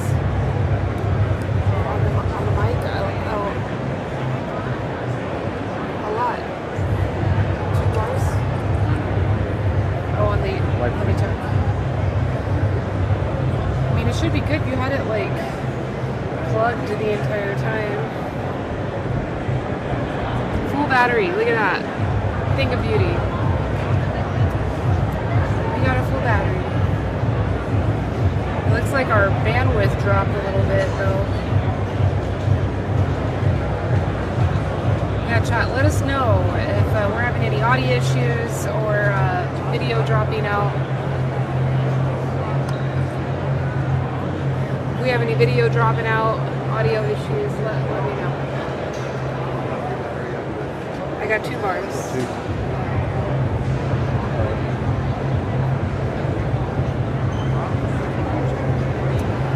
He was taking a picture. He went up there to go take a picture for his dad. It's like, dude, you could just go tell him to watch this live stream. Take a screenshot from our live stream. That's the thing, beauty of live streaming. You don't have to be taking pictures the whole time.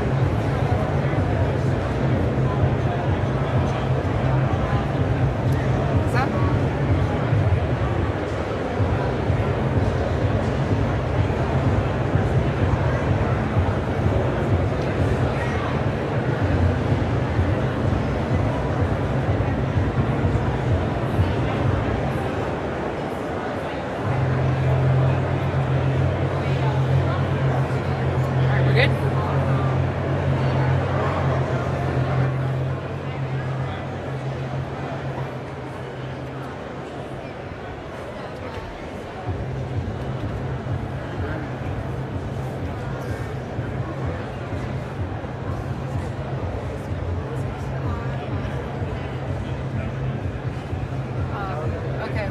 Michael, you got the display settings on.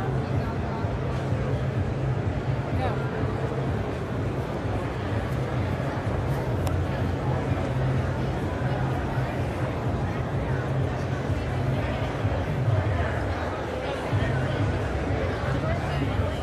Okay. Oh, you want to walk in front? Cool.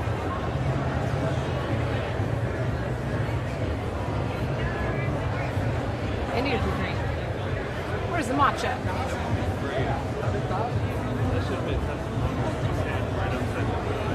Yeah.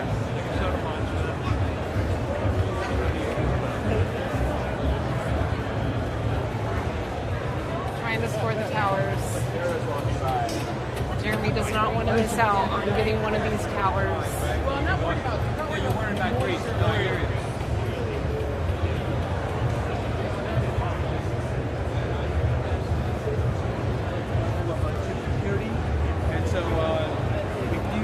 Well, they're here. The tower people are here. Let's find out.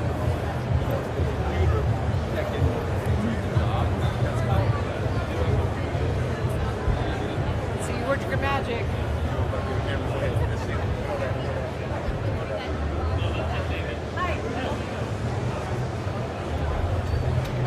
First and foremost, we are live streaming to the internet. Is that okay? Are you okay? Sure. Can I step out?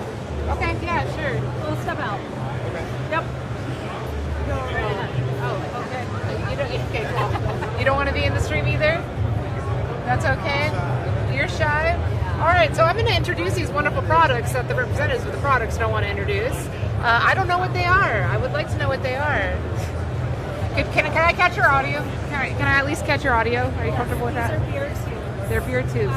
Our friend Jeremy is interested. He was the one, he wanted us to come here. It was important. Yeah, he's very interested in learning about, I guess, the history of beer tubes, or like. So this company is over 12 years old. Okay. And it was started by a bunch of guys that used to all live together.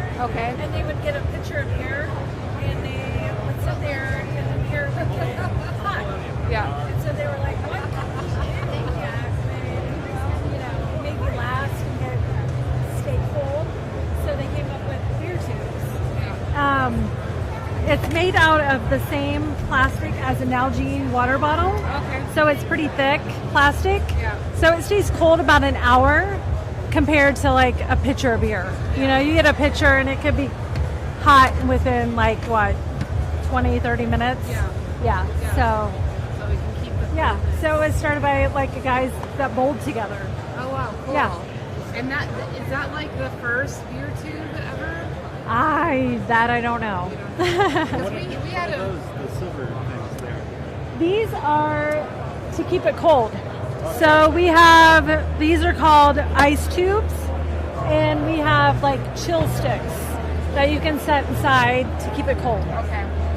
So The this chill one stick? goes in the freezer, Okay. and this one you just put ice inside. Sweet. Yeah. Cool. Yeah, we enjoyed a tube the other night at a Korean restaurant. And that seems to be the only place I've ever seen these out in the Where was wild. it at? The place is called Kushi. I highly recommend that you try it out. It's really good. We have somewhere like they do like the K-pop. I Okay, can't there remember. was definitely K-pop. It was K something, yeah. Q Bistro K-Town or something like that. Q Bistro maybe. But it's in We ate California. there. Oh, it's in California. Yeah. Oh, cool. Yeah. So you supply their beer towers. Yep. Cool. We're in, like we do bars, restaurants, nightclubs, bowling alleys. We're really big in like the bowling centers. I bet, yeah. So, yeah. Because they were bowlers. Yes. Cool. And That's a then you're great like story. the PBR. Now, does PBR stay colder in these longer than other beers? Is it something Yeah, if you put engineered? it inside here, yeah, and then Yeah. you can put the chill stick inside, Yeah. and it'll stay cold at least 2 hours. But again, you don't want someone sitting for 2 hours Yeah. with this at their table. Yeah, 'cause right. you want them to be drinking more, right? Yes. Yes. Exactly. Now, are any of these for sale today? Yes. Which ones? So all of them on this side. Now, is this kind of like a haggle type situation? Or? Yep. So if Okay. anybody wants to buy them today and take them home, I'll sell them for $100. You hear that? $100. $100. On that side. I can't sell these because these are beer branded. Okay. But I can sell any over there. And this I will do like for $129. We're all for it. This is interesting because then you could have the cold brews at all four. And you can put the little sign here, the little dry erase board right there. You know, put the name of the tea. This has been on here for like so long. Is it a permanent sticker? That's funny. That's funny. And so then these just come out, huh? And then how? Yeah. So each one comes out. Okay. And then you can take this off. Okay. And we have bowls that go on there. Okay. As well. So just a different design. Cool.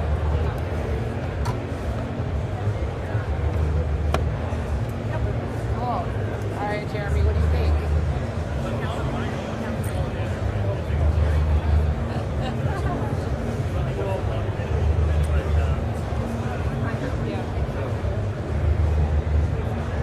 Yeah, put it down. It's okay. You can put it down. Thank you. Does this one light up? It looks like it. It doesn't work. Oh, I don't okay. have any batteries. Okay. I was not prepared. COVID, right? So it would be solid red with the one button. And then on the two, it would flash. Okay. So solid red would mean, hey, we're good. But two would mean we need more beer or whatever. Oh, interesting. So this is an interactive drinking experience. I knew he was going to go for the disco ball one. This one's pretty cool. How much did she say for this one, though? 125. Yeah. You have them all lined up.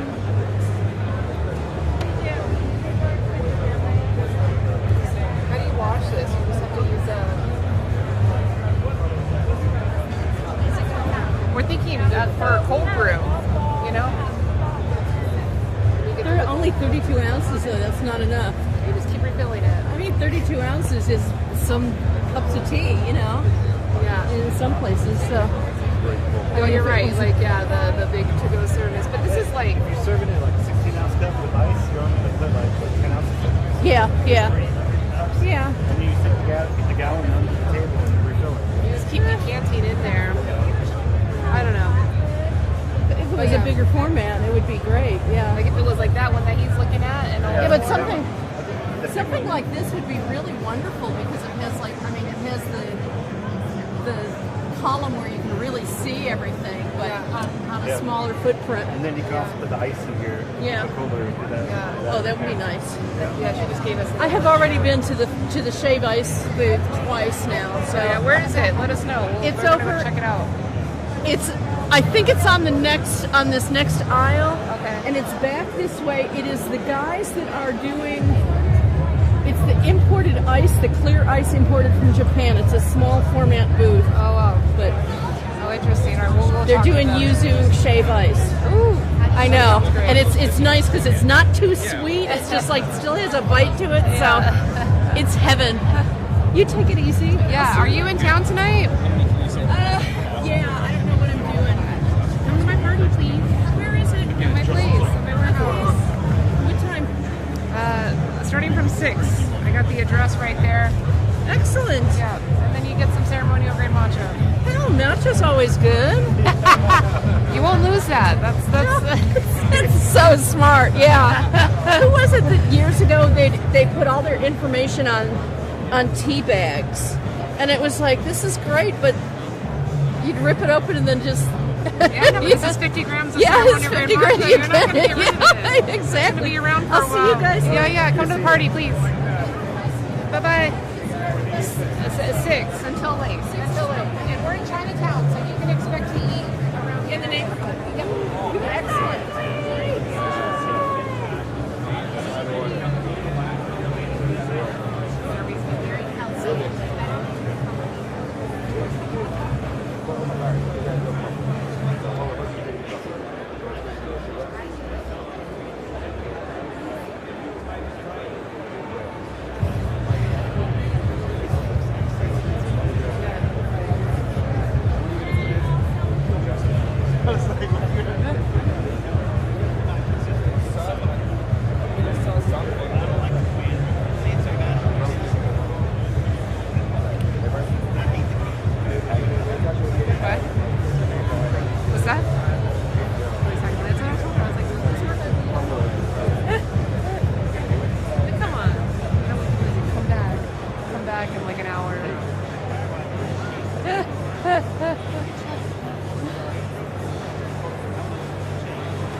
That's cool. They got I didn't feel like the lasers were going so much on the ceiling yesterday.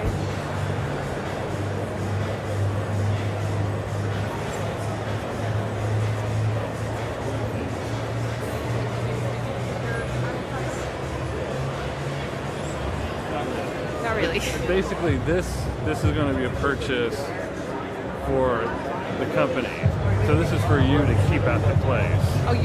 So this is for me to have. Yeah. So this is for me. This is for me to get you one of these for your place. Definitely disco.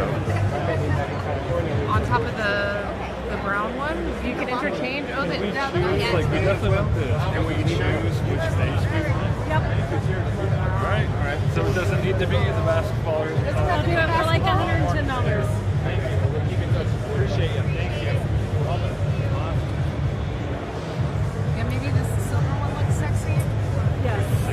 That's my favorite. The disco ball. I wouldn't do that. This is the bottoms up tube. So let's do this one.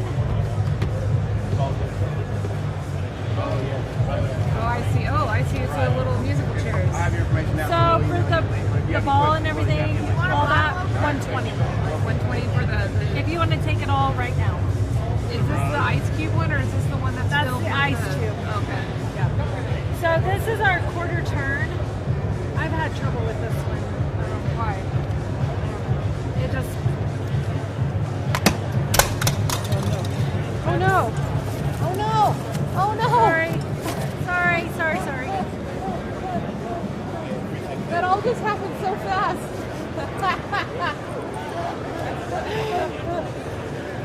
It's on my life. So it's a quarter turn. It should come out, and this one's not coming out. I'd hate to sell you this one unless you want to. I'll give it. How about $80 for the tube? $80 for the tube. $80, 90. If we do 100 for everything. Yep. But this won't come off, so that's a problem with cleaning, or what's the issue with that? You might be able to get it out. I don't know why it won't come out. These are newer tubes. This quarter turn. Was the disco ball too badly damaged? Hold on. Yeah, we haven't gotten the triage report from that one yet. Yeah. Unless you wanted like. Well, Margie made a good point that these are too small.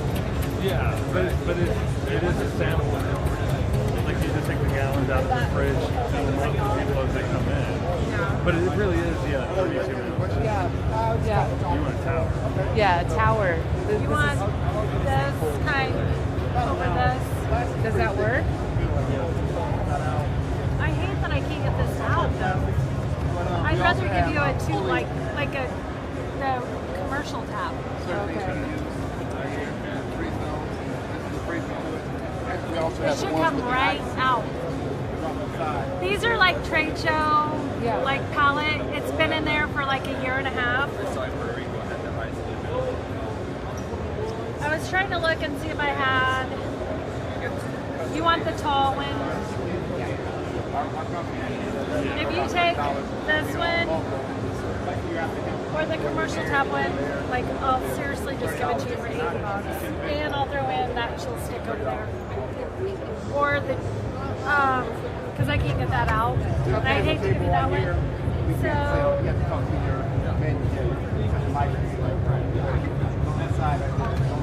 this ice tube, just turned on.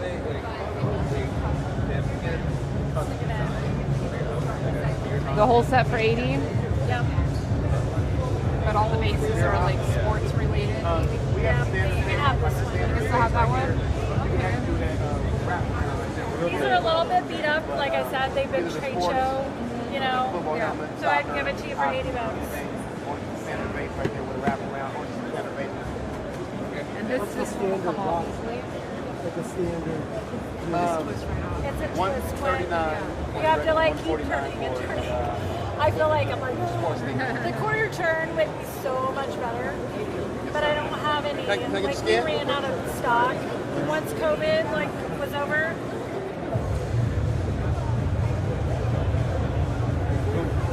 We need the disco ball. Was that damaged? How badly damaged? I don't know. They just put it away like it became a non-option. That's what I'm feeling here. Yeah, because now we're taking home a beer tube, which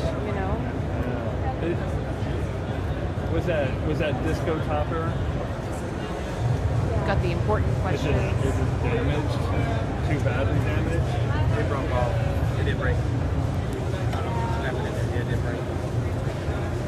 Yeah, it broke off. We can fix it. Yeah, we can fix it. You think so?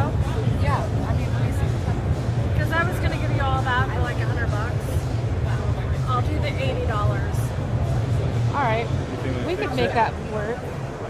Yeah, just it broke, but there And just then put like some super glue. to do the batteries, we just see they're dead. Okay. Yeah. Are the lights still working? It will. Yeah. It did until the batteries are dead. Oh, okay. Yeah. The batteries looked like they were starting to corrode. They were. I know. It's been in there a year and a half. Yeah, so we'd have to take them out. We have batteries. Is it okay though? Yeah, we have batteries. I'll just throw it in. You can have it. Okay. I'll still do the $80.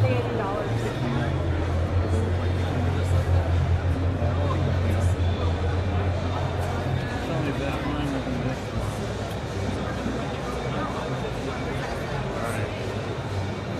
I'm so disappointed that this will not come out. Yeah, because. So to clean it, what I would do, cut soapy water through here, open it up. Open it up, let it run through. Yeah. It will clean it. Okay, cool. So you don't have to run the. And you guys might be able to work it and get it out. I just can't get it out. I don't know why. Like I said, it's been.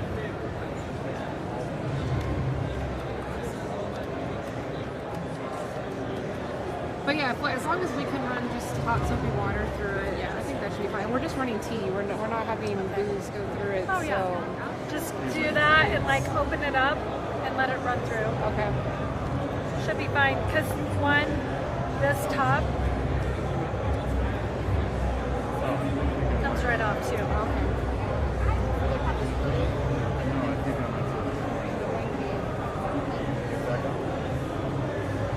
Because I know my base is still good. Okay. That's why I gotta charge like 80. Yeah. At least. That's fine. Alright, where are we at? And you can have the light. And I'll give you the ice too. Okay. for $80. Yeah. Sounds like a Are you deal. okay with that? Yeah. Well, yeah, she talked to me about cleaning it. It should be fine. Yeah. And you might be able to work it out. Yeah.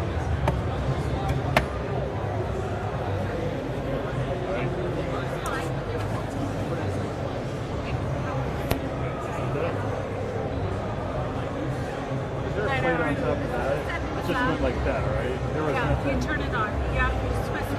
Okay.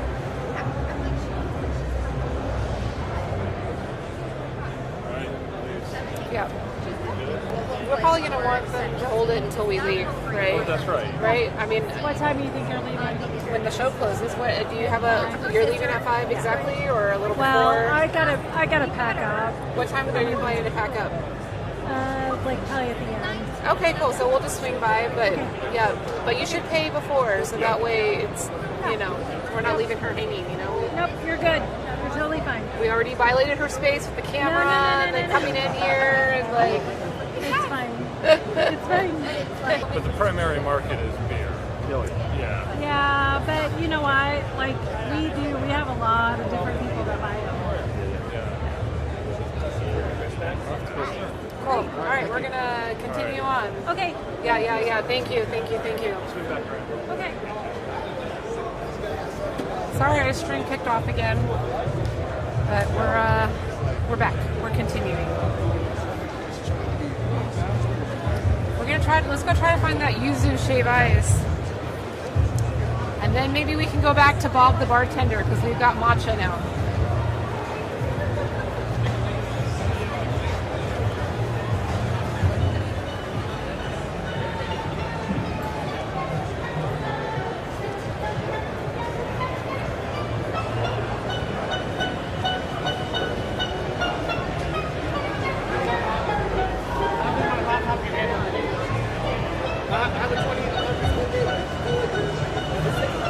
Yeah, you can take care of that now, and then you can just check the live stream to see where we are.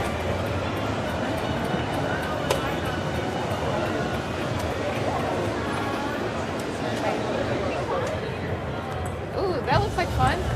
That looks like a lot of fun. The shape, yeah, they're up there. We went the wrong way. That way. I don't know. I was trying to get your attention, but you just kept looking. It's okay. Maybe we can stop by Bob at the bar because he was just right here on the other side of the tree.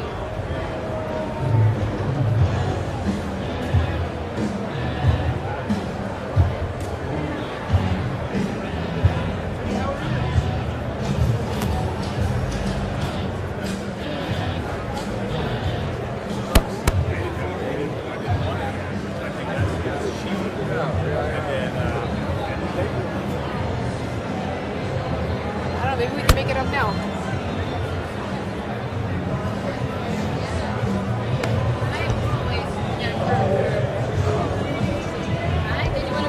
Yeah, is that possible? Three more, right? Three more, yeah. Three more right now. three. Go up if you guys want to go up with your Yeah. real fast. Thank you. Yeah, I appreciate that. Do you want to go check it out? What's that? Okay. We'll see you.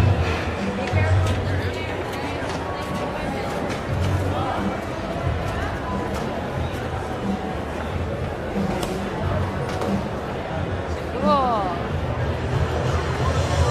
Now we got the good view. Yeah, let's go get a drink. What we got over here? What's going on? Hi. How you guys doing today? We're good. How are you doing today? Great. We are live streaming to the internet right now, so you're kind of celebrities.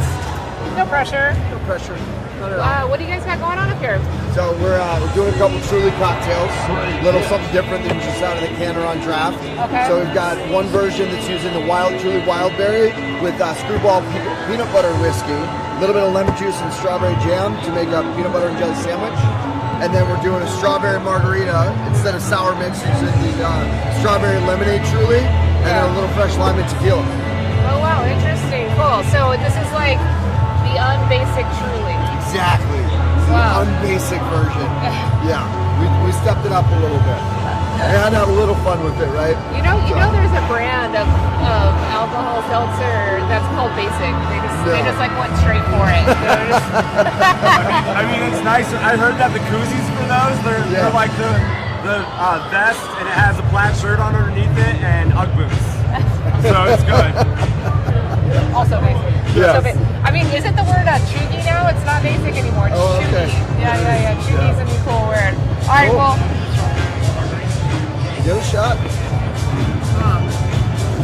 So we're actually a tea channel. We're here for the World Tea Expo, but we're also interviewing people within nightlife. Like, there's a pretzel in my drink. Salted pretzel filled with peanut butter and then a little jam on the outside for a garnish. The tea conference, huh? Yeah, so tea. So yeah, that's why I wanted to ask you all a question about tea. Sure. You ever mix tea with your Truly? Oh yeah, we mix tea with a lot of different cocktails, not just with Truly. So I mean, we do a lot of versions of a lot of different drinks. But tea's something 10 years ago we were infusing gin with chamomile tea, making our own version. Oh I really? did a porch peach tea with a white tea blend that I made for a James Beard Award a couple years ago. Oh wow! That we knocked out, and it was awesome. So much fun. Sweet. So, Are you here in Vegas? Sure. Yeah. We're based in Louisville. Yeah, Oh, based in Louisville. Cool. Yeah, please, explain that drink. That'd be great. Sure.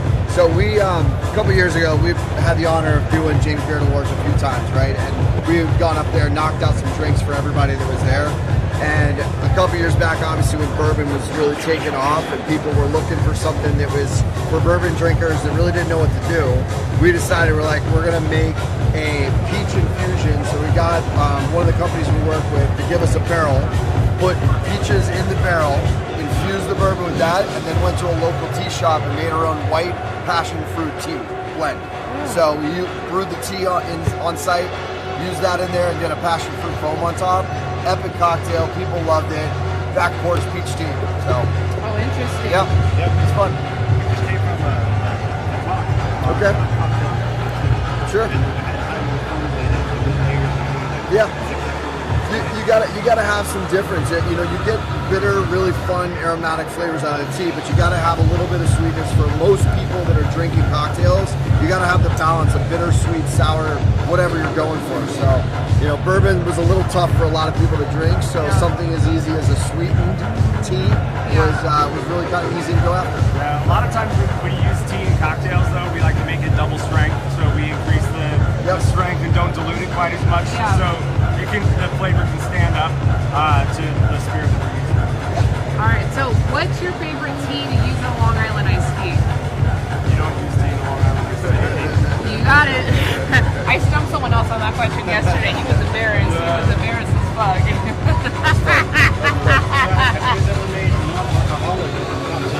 Oh yeah. Yep. We do. I mean, listen, non-alcoholic drinks are as big, if anything else. People don't drink alcohol all the time. They drink non-alcoholic versions of all drinks all the time. So alcohol is that different time where you're finding something. So a lot of people want to take a break. That's why things like Truly came out into the world, from drinking hard alcohol. So doing non-alcoholic versions, especially with teas, is fun. Get to blend up some things.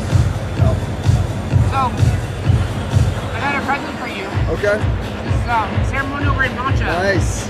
Have some fun with it. It's also my business card, so my contact's in the back. And actually, we're not doing anything tonight. We're hosting a party, like an epic party. It's like a mile down the street. So the address is on there as well. Awesome. Very cool. Thank you for stopping in and passing this out. This is great. I'm a matcha fan, so. Where do you get matcha in Louisville?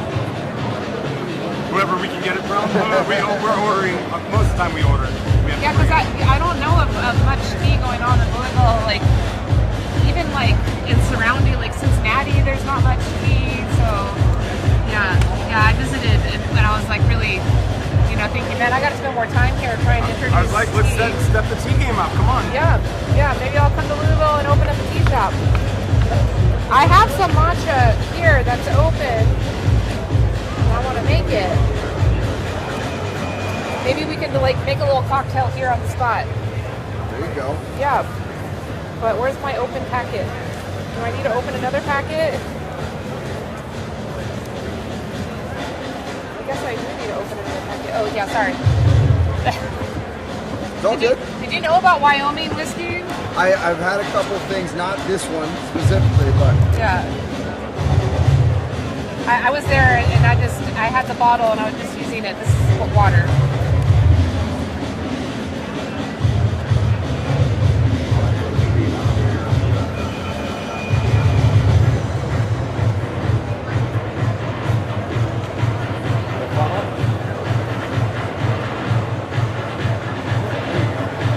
I got it. just gonna grab a funnel down there for you. Oh, I got it.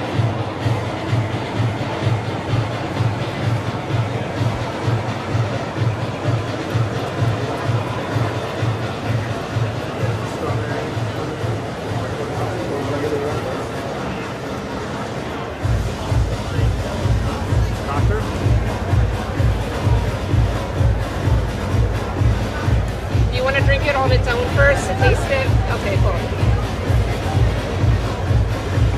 I got the glasses. Yeah, they say much is hard to make. Look at that. And it's even got like a beautiful froth on top and everything.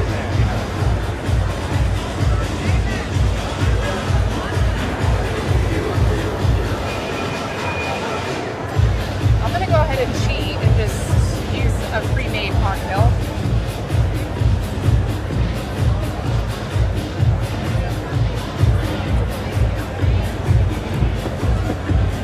There you go. Matcha margarita. And magically it's green, but it's kind of a cool contrast with the red, you know? Yeah. Good. It's got a nice umami to it. Oh, that's pretty good. You want to try that? Sure. Yeah, maybe you don't need to make a custom cocktail for it. You can just see how it changes it. Oh yeah. Kind of grounds it. Yeah. It's good. Right? Yeah. We did it. Yet another tea cocktail made on the spot. Right? I made one yesterday. What do you think about it? It's cute, right? Oh gosh, that's funny. That's fun. That's fun. Big table down there. They got the little spermy guys. They say that this is their top selling product. That's funny. That's funny. I love it. I love it. All right, well, hey, y'all got your 50 grams of Thank you. matcha. Thank you You got so it. much Thank you so much for the that. interview. Appreciate it. And hope you come to our party tonight. We'd love, like, starting from 6 p.m. until late. So, Thank you so much. yeah. We're in Chinatown. You can eat good around. We're right next to Area 15, so you gotta check that place out. We were just there last Oh, night. you went last night? Oh, cool. Great. You went there. What's going on? Cool. Well, should we... Added matcha to margarita. Okay, cool. Hello. Welcome to the Nightclub and Bar Show plus World Tea Expo. My name is Elise. We're here having some fun walking around the expo floor. We are currently in the Truly, the Truly booth. They have a 2-story booth, so we're getting to have the view here, enjoying a Truly cocktail, which I converted into a tea cocktail on the spot with a little matcha shaken in a whiskey bottle. But as you can see, lots of light vendors, lots of smoke machines, party sounds, party spaces. Lots of bottles of alcohol, different spirits, fun new products.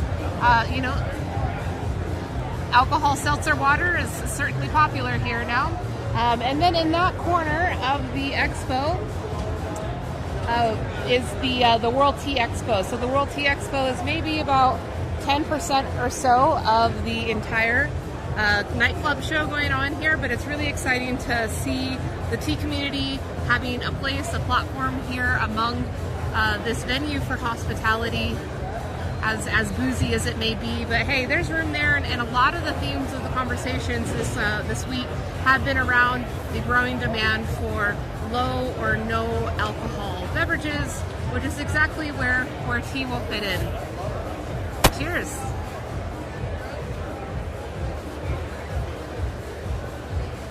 Let's go. Thank you. You're going to be across 30 stations, including them.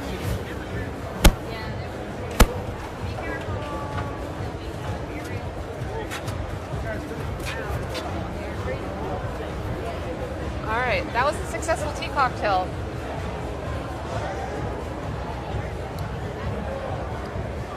Oh, there's Jeremy. He's trying out the tequila. Oh yeah, let's go. You want to do more tequila? Well, let's do it. Because now I got matcha, right? We can mix them.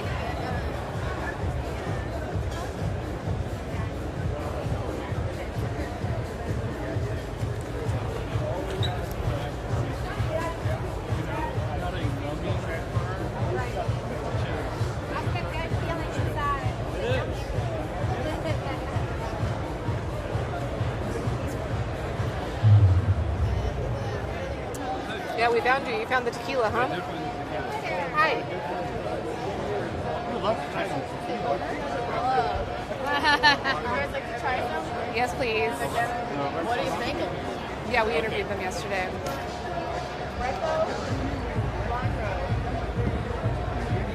Nice, yeah. It's good, yeah. They were surprised.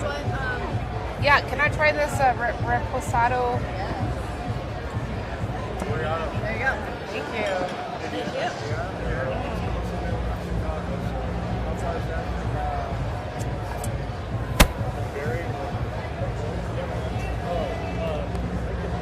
Where are you guys got from? a mix.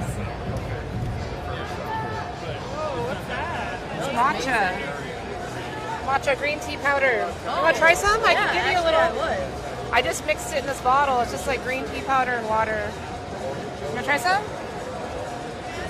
It's ceremonial grade. Oh, I like it. Thank you. I like it. I love matcha. Right, good. And this is good stuff. This is ceremonial grade. Like, there's a lot of extra steps. Like, just like with your tequila, like, there's extra attention Hello, and darling. focus. Oh, you Makes guys it are fresh. filming it? No, so you're welcome. You're welcome. We'll get out of your way. Just matcha. Here, I got some for you. Yeah. So this is the garden it comes from. It's from Shizuoka, Japan. Yeah, and my contact is here. So if you want to order more, but this is for you. Oh, I can keep it? Yeah. Oh my god, thank you so much. It's like 25 servings. It's like 25 servings, so save it and use it. I will. And then if you want to get more, my contact's there. Like we import it. We all drink matcha, so Well, that's here. awesome. You guys work, yeah, there you go. Yeah. Oh, perfect. Thank you. A couple, 2-3 times over the last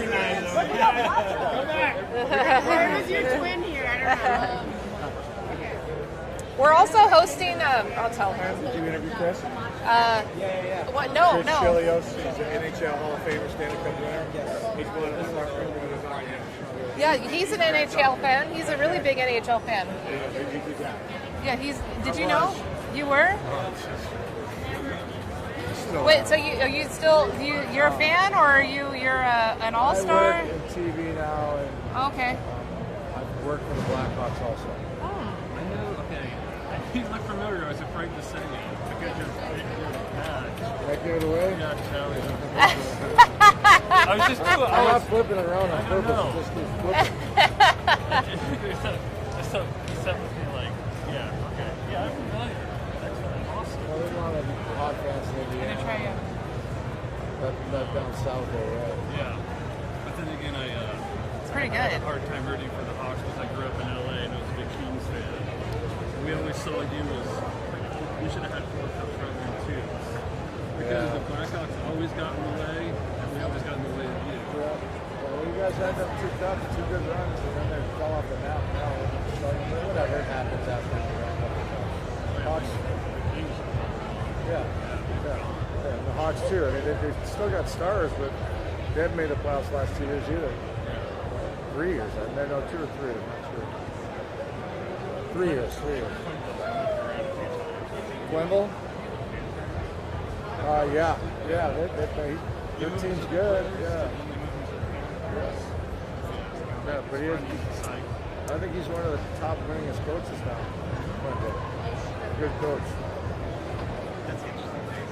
Yeah, it's interesting. I made a little cocktail with your I tequila. saw you mixing, but I don't mix really too often. I don't, especially with green. I'm not a green fan. You don't like green? You don't like vegetables? I don't like green drink, like those shakes, and no, I can't stop. I do, what do I do? The ground up, Matcha? it's horrible. Oh, Grass. the wheatgrass? Wheatgrass, yeah, I'll do that, and it tastes horrible, but I know it's good for you. Yeah. So But this actually tastes pretty good. Maybe I should mix tequila with it and see if that helps. This is pretty good, actually. It's interesting. like It's it? citrusy Yeah. flavor. So it's tequila and matcha green tea. That's what that was. We've mixed so much today. I'm not doing. My stomach's gonna blow up at some point. I'm afraid it is. I feel good right now, but if we're not used to mixing, it doesn't work good for me.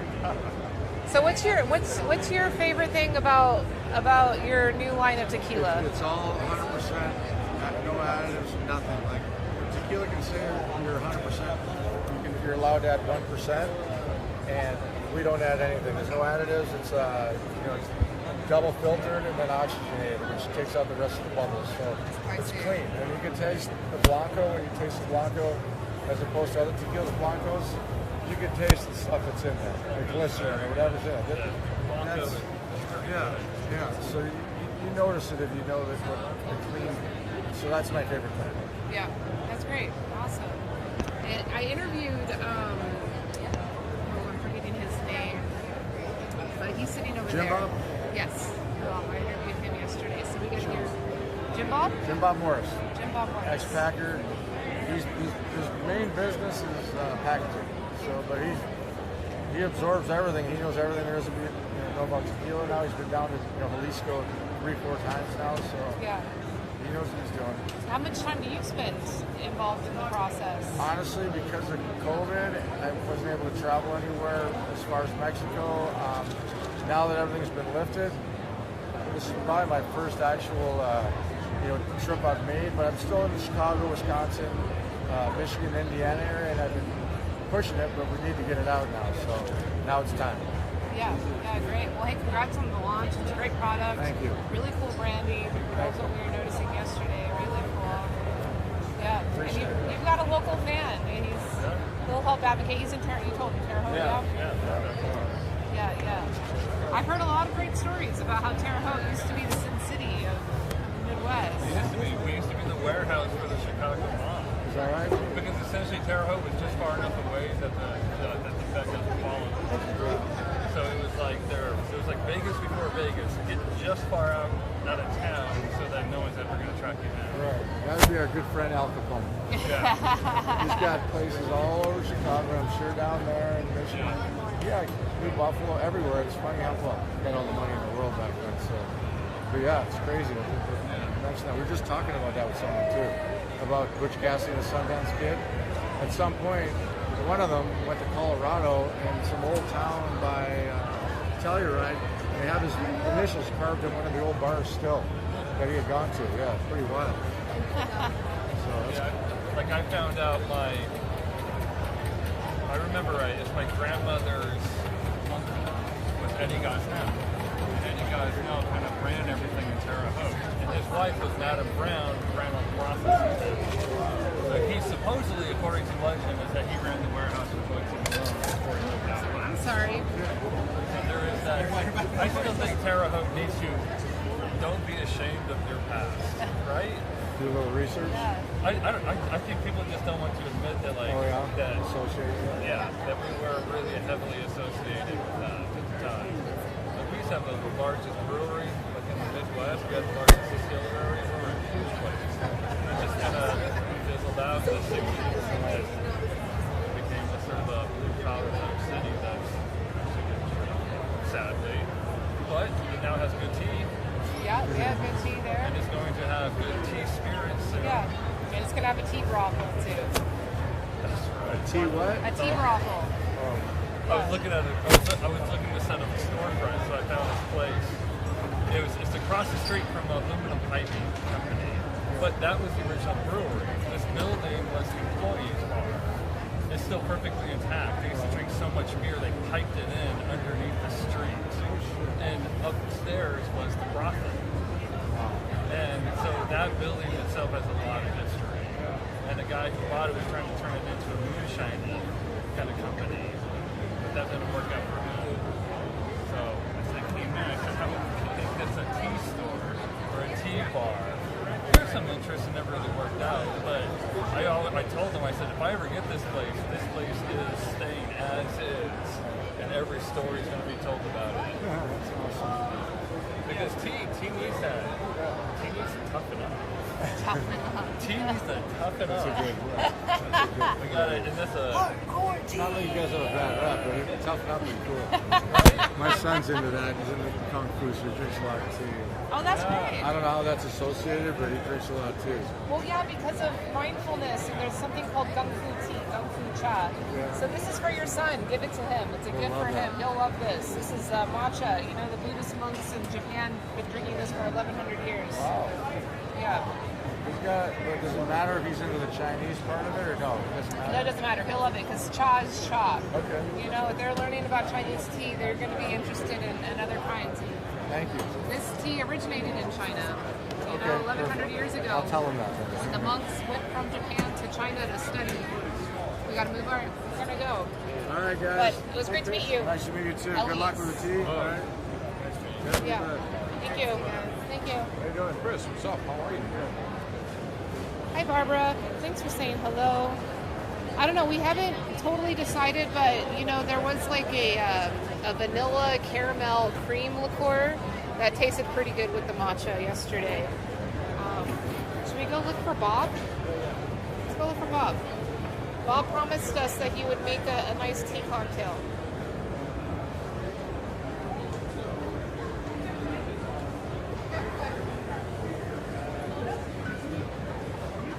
This is it, right? Oh, the smoker is right there. Bob's right here. Hi, Bob. How are you? We're back. Good. What's Guess going what? on? Guess what we got? You brought some tea? I got my matcha ready for the cocktail.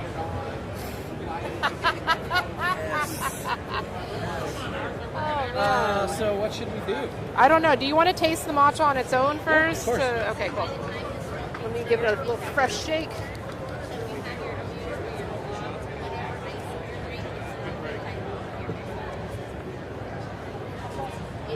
Try some of that? Some matcha? Just Just matcha. matcha. Beautiful matcha. by Trying to make a cocktail. Yeah. He's used it before. I've used it before. Gin? Simple syrup? I mean, there's so many fun things you can do with matcha. Yeah. We did a matcha syrup with it. We mixed it with gin and lemon juice and matcha syrup and an egg white. Oh, and then wow. we printed cocktails on top of it. It was really beautiful. We did one like that. We did a matcha lavender tea.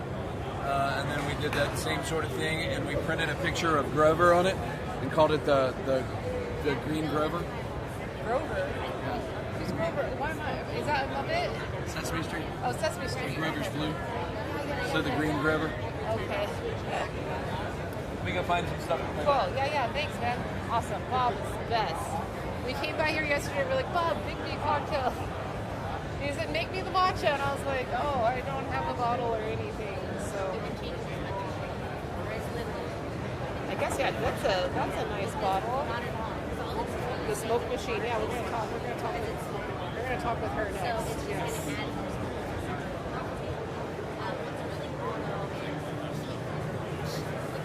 Well, who brought that out? He did? Bob did? He went to go grab stuff for our cocktail right now. Yay! So tequila, maybe tequila. Where did you have it? Did they have a booth somewhere?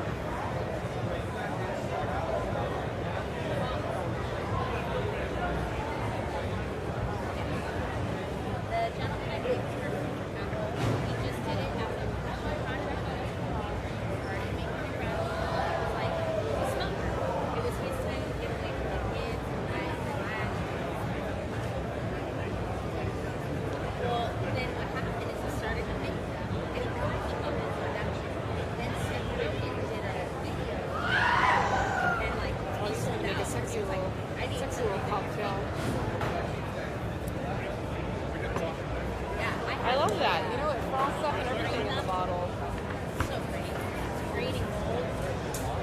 Oh, thank you, Barbara. Thanks for joining us, hanging out with us while we're walking around the Tea Expo and Party Expo.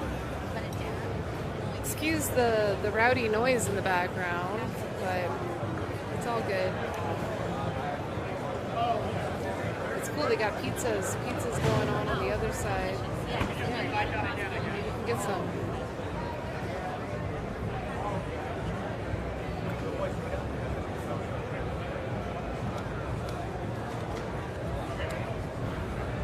It's been really cool to talk to the bartenders, you know, and you ask them about tea, and like they're all excited to tell you their stories, and people come in from all over the world with their stories. I mean, maybe not all over the world, that's like extreme, but all over the Cocktail?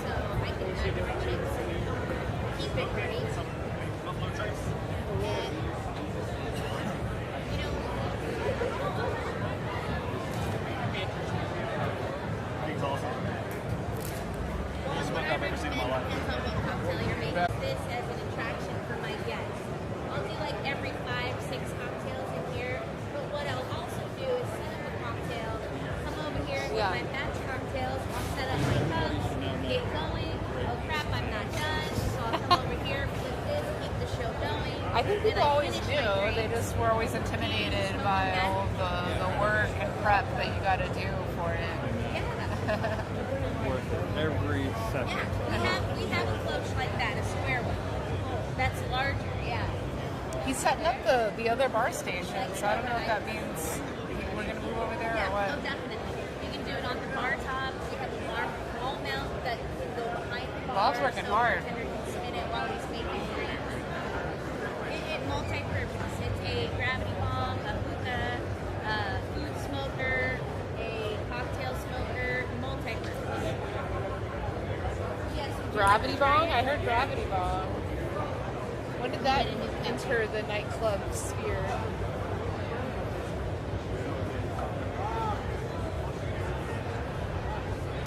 Or our stream dropped out again.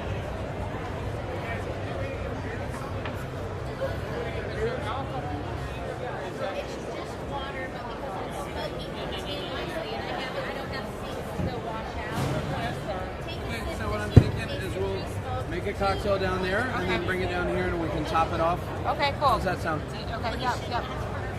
You guys, do you want to go ahead and pick out an image that you want to put on the cocktail? What? You can put an image on the cocktail?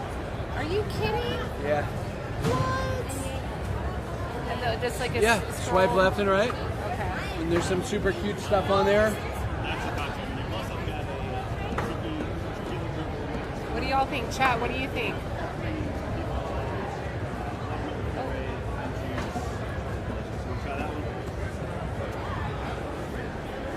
You think so? It's and we try to make it into an A. Yeah. All right. Let's try it. So there's no cocktail in there right now. Okay. So don't push the buttons.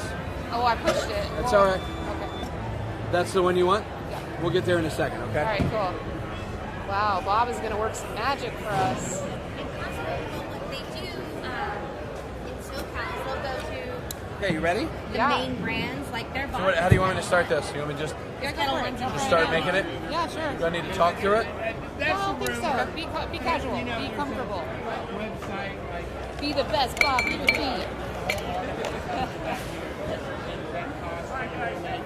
Yeah. That was one of number 17 or whatever. Was it? Yeah, that's Love it. that's that. You know, wasn't 100%.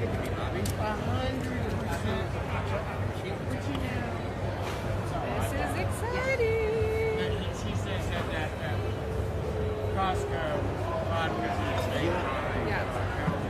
Codigo. This is a little bit of fresh lemon. It's like that overstock is from what I heard in the industry, so I thought that was kind of. It's your nose We'll do first. an ounce of your matcha tea. I don't like like the no fun. You can make some fun cocktails. And then we just got some simple syrup I here. like the spirits. I like the simple. Do about 3/4 of an ounce of that. Should be about it. It does. And then if you like a nice cube, I'm happy to add that. You taste it neat. $600 for this unit here. $700 with the cloche. We do have different size cloches as well. Okay, and you guys want to follow me down here and we'll do something else? Another accessory. Can you see this? You ready? Yeah, we got it.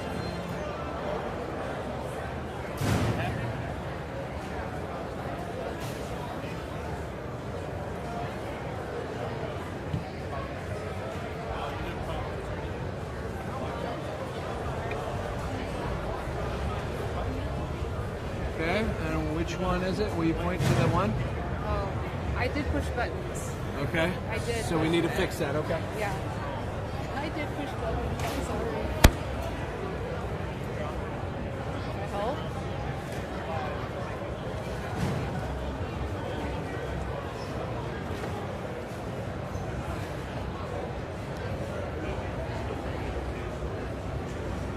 Go ahead. It was the one that says it's match day. It's match day, which that one right there. You want to do that? Yeah.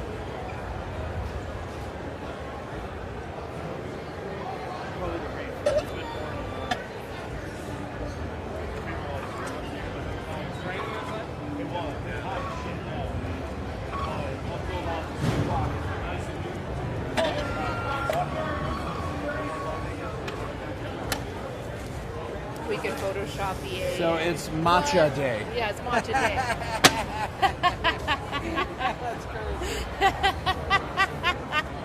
This is the matcha day drink. You know, this is your day drinking drink. That's great. That does look very cool. Tastes I mean, should I ruin it? I feel like I should take a picture of it at least, just to. Cool, right? Yeah, it's super cool. No, it's actually a red carrot extract, and it's totally organic. It's non-GMO. It's actually odorless and tasteless. No, but the foam I used was a white Saint Germain foam. So it's like floating a cocktail on top of a cocktail. It's matcha day.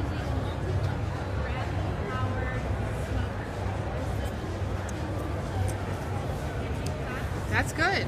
That's interesting.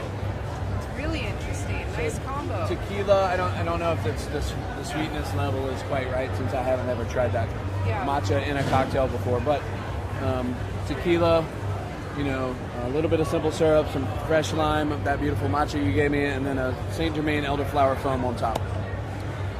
Yeah. Beautiful, right? Yeah, it's a beautiful drink. It tastes good too. It's interesting. Do you want to try it? Sure. Yeah, I don't mind sharing that with you. Pass it around. It's a little sweet, but it's good. It's a little sweet. Yeah. It's interesting how matcha grounds everything. Yeah. Kind of grounds it, yeah. Brings everything down, even though it is a little sweet. Like, Yeah. So what's the sweetness there? Is that just from It's a the- simple syrup, and that then simple also the syrup? foam has got some sweetness to it as well. Yeah, so maybe that's it. The flavors are there, though. The tartness, lemon juice. That was perfect. Yeah, that was lemon easy. juice, Yeah, the tequila, and the matcha. Yeah. That's the balance. Yeah. What do you think, Jeremy? You like It's it? not bad. It's not bad. Not bad for a stab in the dark, right? Yeah, you did great. Thank you. Good. Thanks for putting up with us. Absolutely. When are you going? Is this going to go on your vlog or your podcast? It's already up. It's already Okay. here. It's there now. Okay. Can I give you my contact info? Yes, yeah, you give it. I've never done this before. I don't know if I have that feature. Just unlock your phone. Unlock it. Here. Go pull up your camera.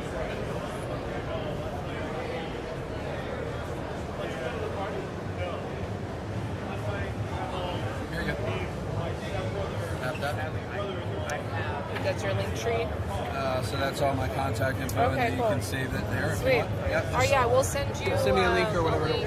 We'll That'd be cut good. a little video of it. It'd be great. Yeah, and then you're welcome to use it wherever. Thank you. You know, if you got a, I don't know. Do you do like a promo reel or something? Yeah, like, absolutely. Okay, cool. You have it here on your Instagram. Okay, I'll follow you on Instagram. Great. Absolutely. Awesome, Bob. Thank you Peters. so much. Thank you, Bob. Yeah, if you have anything, just let me know. It's matcha day. That was cool. That was really cool. Yeah, Bob's the best. He pulled through. 1 more hour. What are we gonna do? Bottles. All right, let's get bottles. Jeremy, you're in charge. You're now in charge. We're gonna follow you.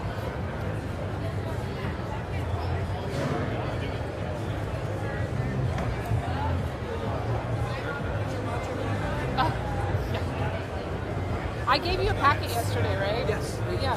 Enjoy it. Do you like matcha? Can I give you me some? Yeah. No molasses in any of these brands. Spice rum, proprietary flavorings, cinnamon, nutmeg, white pepper, clove, vanilla. It is. I think it's the best spice rum on the market. Coconut rum is 80 proof, and the coffee rum has been the big hit of the show. I'm liking the sound of the spice. So unique, so different. It's just absolutely. Should I try? Yeah, that's right. No artificial coloring. I'd like to try some, please. What would you like to try? What you have there? The spice? Yeah. Thank you.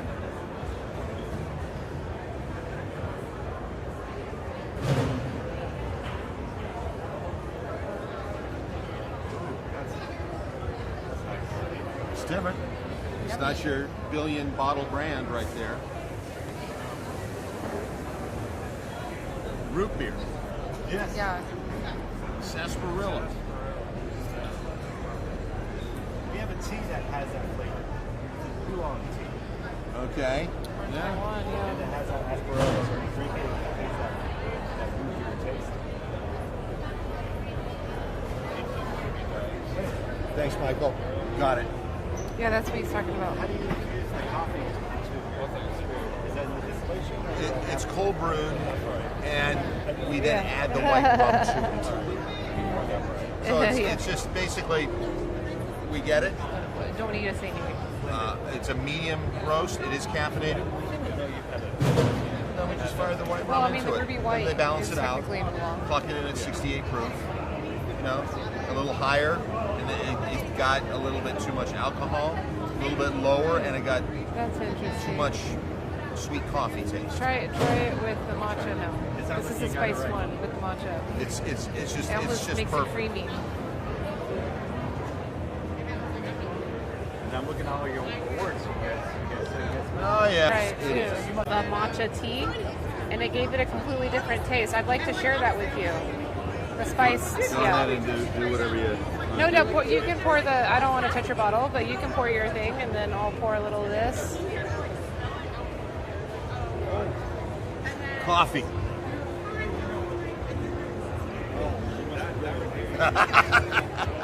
That's a drink. With the foam on top. That's a drink. That's a nice drink. It's going to be worth it. You'll think. All right. Try it out. You know this rum, so I'm sure you don't need to taste it on its own first. Yeah, that does give it Creamy. a tea flavor. A tea flavor, but also a creaminess. It like kind of rounds out. Definitely creamy. It rounds out that creamy texture. Interesting, and that's just matcha powder, and in fact, I've got some for you. You can take back to the lab. Put a little foam on there, like egg foam, and then a little garnish. You're set. It's 50 grams of ceremonial grade matcha. Wow. You only need about 2 grams per serving, so it's about 25 servings in there, so it'll last you a long time. And then my contact's on the back. That's actually my business card, and we're hosting an after party today at 6 p.m. until very late. The address is there. You can you're more than welcome to come. All right. More than welcome to come, and we actually have all the bars set up in there with cold brew teas, cold brew ice cubes of tea, and different syrups, tea infused spirits we've been playing with. So awesome. You can come and party and experiment, play with tea with us. But All that right. was interesting, right? Yeah. Yeah, most definitely. You're right. Creamy, tea-like, with the spice. Yeah, it was good. It's good. Yeah, awesome. Cool. Thank you for humoring. You got it. You got it. Shaka. We enjoyed this. Thank you very much. Welcome.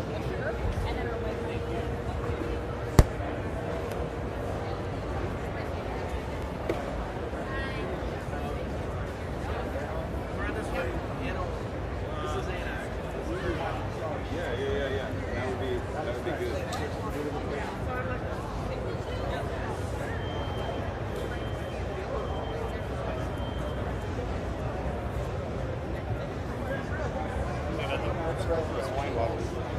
Okay, we'll just come back.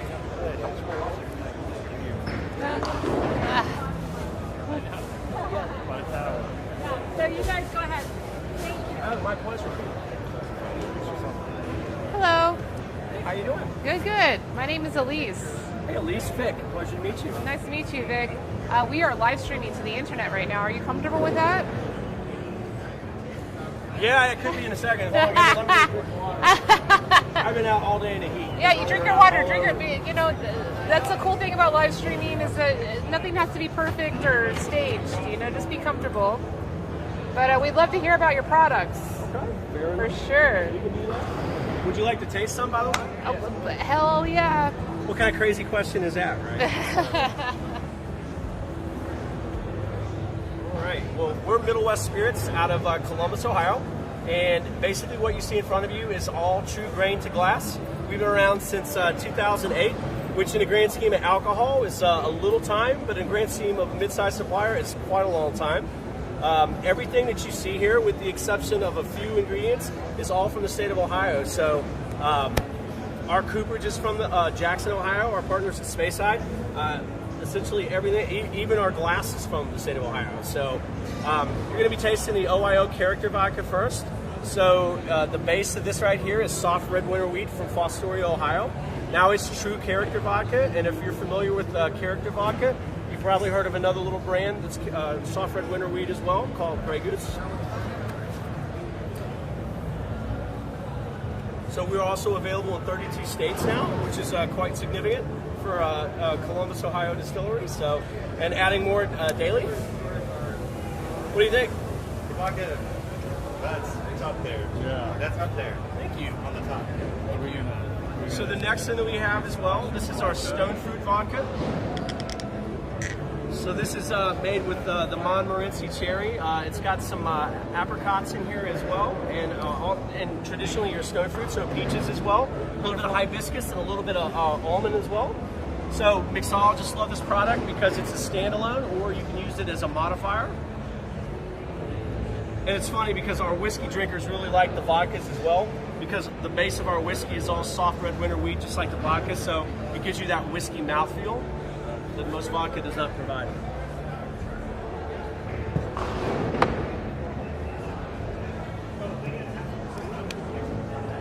Don't get too addicted to this one. I mean, I'm still impressed. I know it has a nice lingering taste to it. It's fantastic. And then the last one in the vodka series is our honey vanilla bean. So this is the base of everything you're tasting vodka-wise starts here with the American character vodka as well. So it's non-neutral vodka, so that's where you get that character from the soft red winter wheat. And this one right here, if you haven't had, I don't know if you got an opportunity to try this yesterday. This one makes the best meal you will ever construct in your kitchen in your life. And I have proof because my wife drinks about a bottle of it a week. Let's try it. I have a feeling this one's going to go really well. Where's the honey? So basically the honey that you get in this as well, so they're true infusions, so it's not flavored like some other vodka brands that you might see out there. So this is true Ugandan honey vanilla bean. So it's one of the few ingredients that are not from Ohio. And the honey is the honey. So it's kind of like infused in that as well. Okay.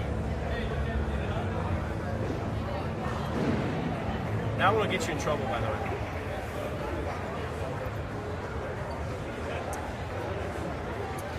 And I can also walk you through our whiskey portfolio. So this is pretty much, Midwest Spirits is a whiskey-centric company.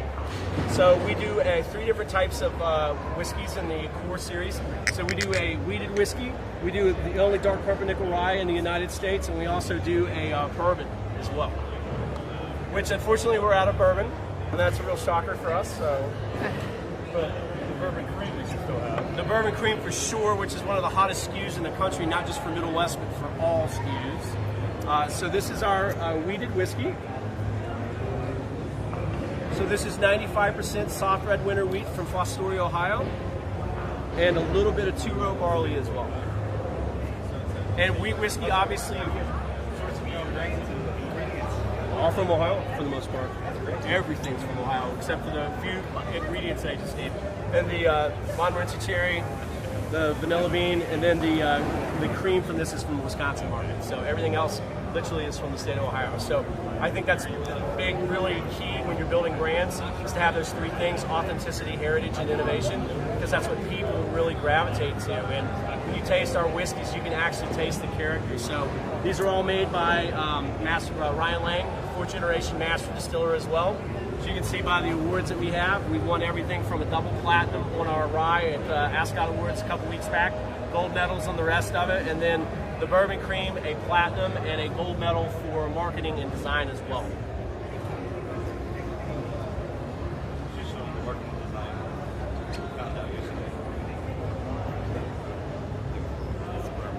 Oh. And this is our double. This is our double pumpernickel rye.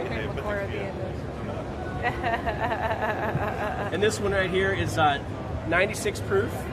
Okay. It's the only dark pumpernickel rye made in the United States as well.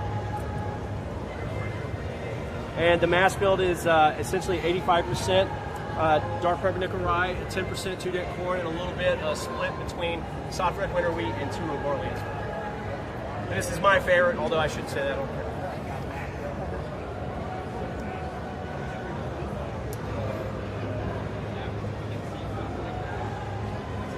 This one would be good sandwichy with some nice tea. This one was bomb with the matcha. That one.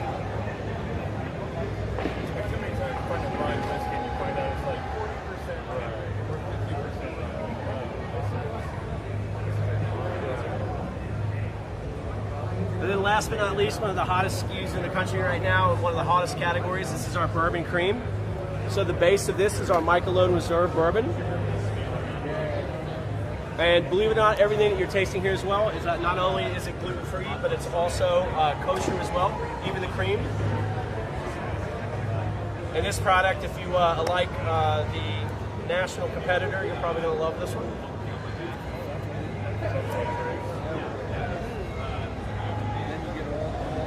It's better than that. It is. Thank you. It's good, yeah. We don't add any caramel. We essentially want to make sure that it is staying true. And you know, some people like to add the caramel to it. We keep it very cream color because people, literally, as you well know, they actually drink with their eyes before they drink with their palate. Oh yeah, it is. I think it's more that cream. I'm going to try the matcha and see how that pairs. So yeah, we're a tea company, and you know, tea is going to be like the next mixing ingredient.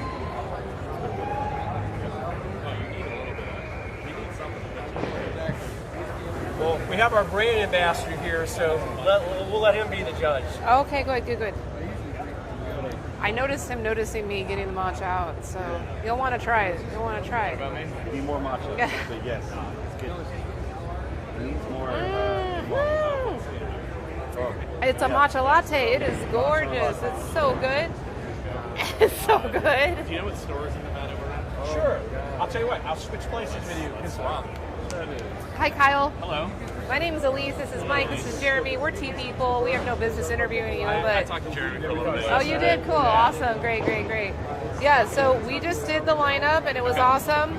And we just discovered that the matcha and your cream one over here is like... That's a good combo. It's real good. You should try it. I would love to. Yeah, please. I got to take the red eye out tonight, so I need to find a way to put myself to bed. Really?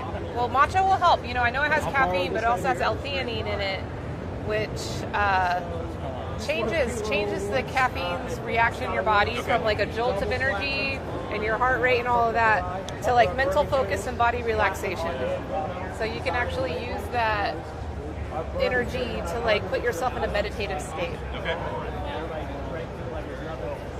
That's really good. They could sell that in coffee shops and get all the... Oh yeah. Big fan of that. So it's funny, before COVID, at our restaurant and bar, we were going to do a pop-up with a local matcha company, Potion Matcha in Columbus. Have you tried this one yet? To utilize our spirits with their tea. And then, you know, the global pandemic hit, so things kind of went south on that. Yeah. I've always been interested in using matcha to do do some like cocktail stuff with. So, and this with the bourbon cream is dangerous. Yeah. Yeah. A little more work, but it's there. So Yeah. you got your base. So this is 92 proof. Thank you so much. Yeah, this is what I put in there. And to make the matcha, I just like put some in here and shook up the bottle with water. Yeah.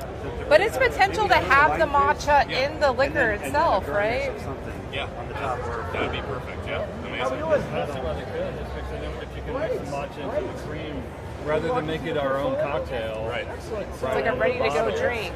And it's like you don't have to add any kind of sweetener to it. Like it's just basically everything you see. That's so good. so sweet, great on its own. Yeah. You have to leave tonight or today? 10:15. All right, do you have any plan before your flight? We're throwing a party. On that bag, our address is on there. This is my business card and the invitation to the party. The address is here. We'd love to have you come. We'll definitely have matcha there. Actually, we're going to have the matcha grinder. Where's the address? Oh, did I give you ones without address? Yeah, it's there. 32 Polaris Avenue, Unit 7. Okay. Yeah, it's really close. And it's very close to get to the airport, so you can even bring all your stuff and then just leave directly from the party. We'll have the matcha grinder there, so you can actually learn how matcha gets ground, the stone grinder, and all of that. But we also have a bunch of cold brew teas as well. So if you even want to bring some of your products to try to experiment, and we're live streaming. This is actually like live on the internet. Yeah. And you No can pressure. The stuff that I was kind of playing around with. Okay. Because I use all of her teams. Oh, cool. Yeah. That's the highest quality. Yeah, we're tea importers. Sorry, we didn't give you that update. My brother and I have a software company that facilitates direct trade between independent farmers and business buyers. So just like how you're sourcing everything locally and knowing the source, we're offering that value for international commodities. Tea is one of those commodities that we really can't grow locally, so it all gets imported from China and India, and we facilitate that trade. Yeah, yeah. This was fun. More people need stickers. I need to promote. Oh, there you go. See, it doesn't have beard cohesive. Come on. We don't have the technology. I would think that like, a whiskey distillery would definitely have beard friendly adhesive You'd be on their. surprised how little beards there are in our distillery. Really? Yeah. I don't know. This guy just They're more in breweries. And Okay. breweries are over distilleries need more. So this is why, yes, we need to support it. Well, it's a pleasure talking to you. Yeah, thank you so much. We hope to see you later. And honestly, yeah, you should come before your flight. It'll be a lot of fun. And we're in Chinatown too, so you can even like get some really excellent Chinese food before you leave. Yeah, and we're by Area 15. I don't know if you heard about that spot. Did you go? I didn't. We're right next to it, Didn't so have you time. can walk over. You can do 2 in 1. This show has really taken up most of my time when I've been here, so I haven't really. Us too. You haven't even gone to Area 15 I yet. only one day to gamble. 1 day to gamble, that's like 1 day too much. I can save that for myself. Alright, let's go. Alright, I'm getting lit. I'm lit. The whiskey took me over the edge. Okay, yeah, let's go to T-Bar. That's a good idea. Yeah.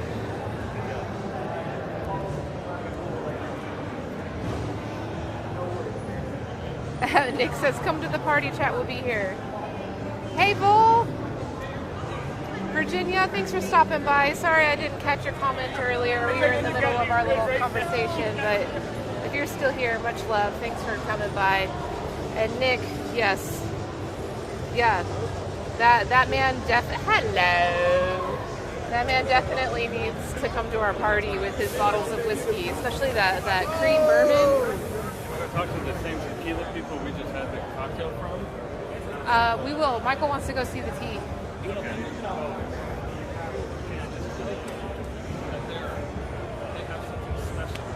Oh yeah, with the matcha. Consult with Bob because your tequila made something really fantastic. But that bourbon cream drink. We're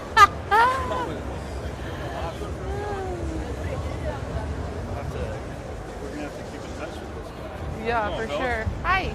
How are you? Good. How are you, Ned? I'm doing well, thank you. What you guys doing? We're live streaming to the internet.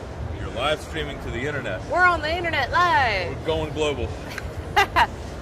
We're no. We're universal. global, yeah. We're universal. I think we should be going India right now. Oh, excellent. Can I interest you in a tea-based cocktail? Yes, please. Oh, I Yes, came at the right place. I have two that I will make you. Okay, great. Good. How are you? We're live streaming. You want to say Based something? around matcha love, green tea, matcha cocktail. We'll go with green tea. We'll make it a vodka cocktail. Yeah, the expo's going to be popping for another 40 minutes. And Virginia's watching. Awesome. Hey, Virginia, much love to you. Thanks for hanging out with us. We're having some matcha Put a cocktails. little bit of fresh lemon and a little bit of single syrup.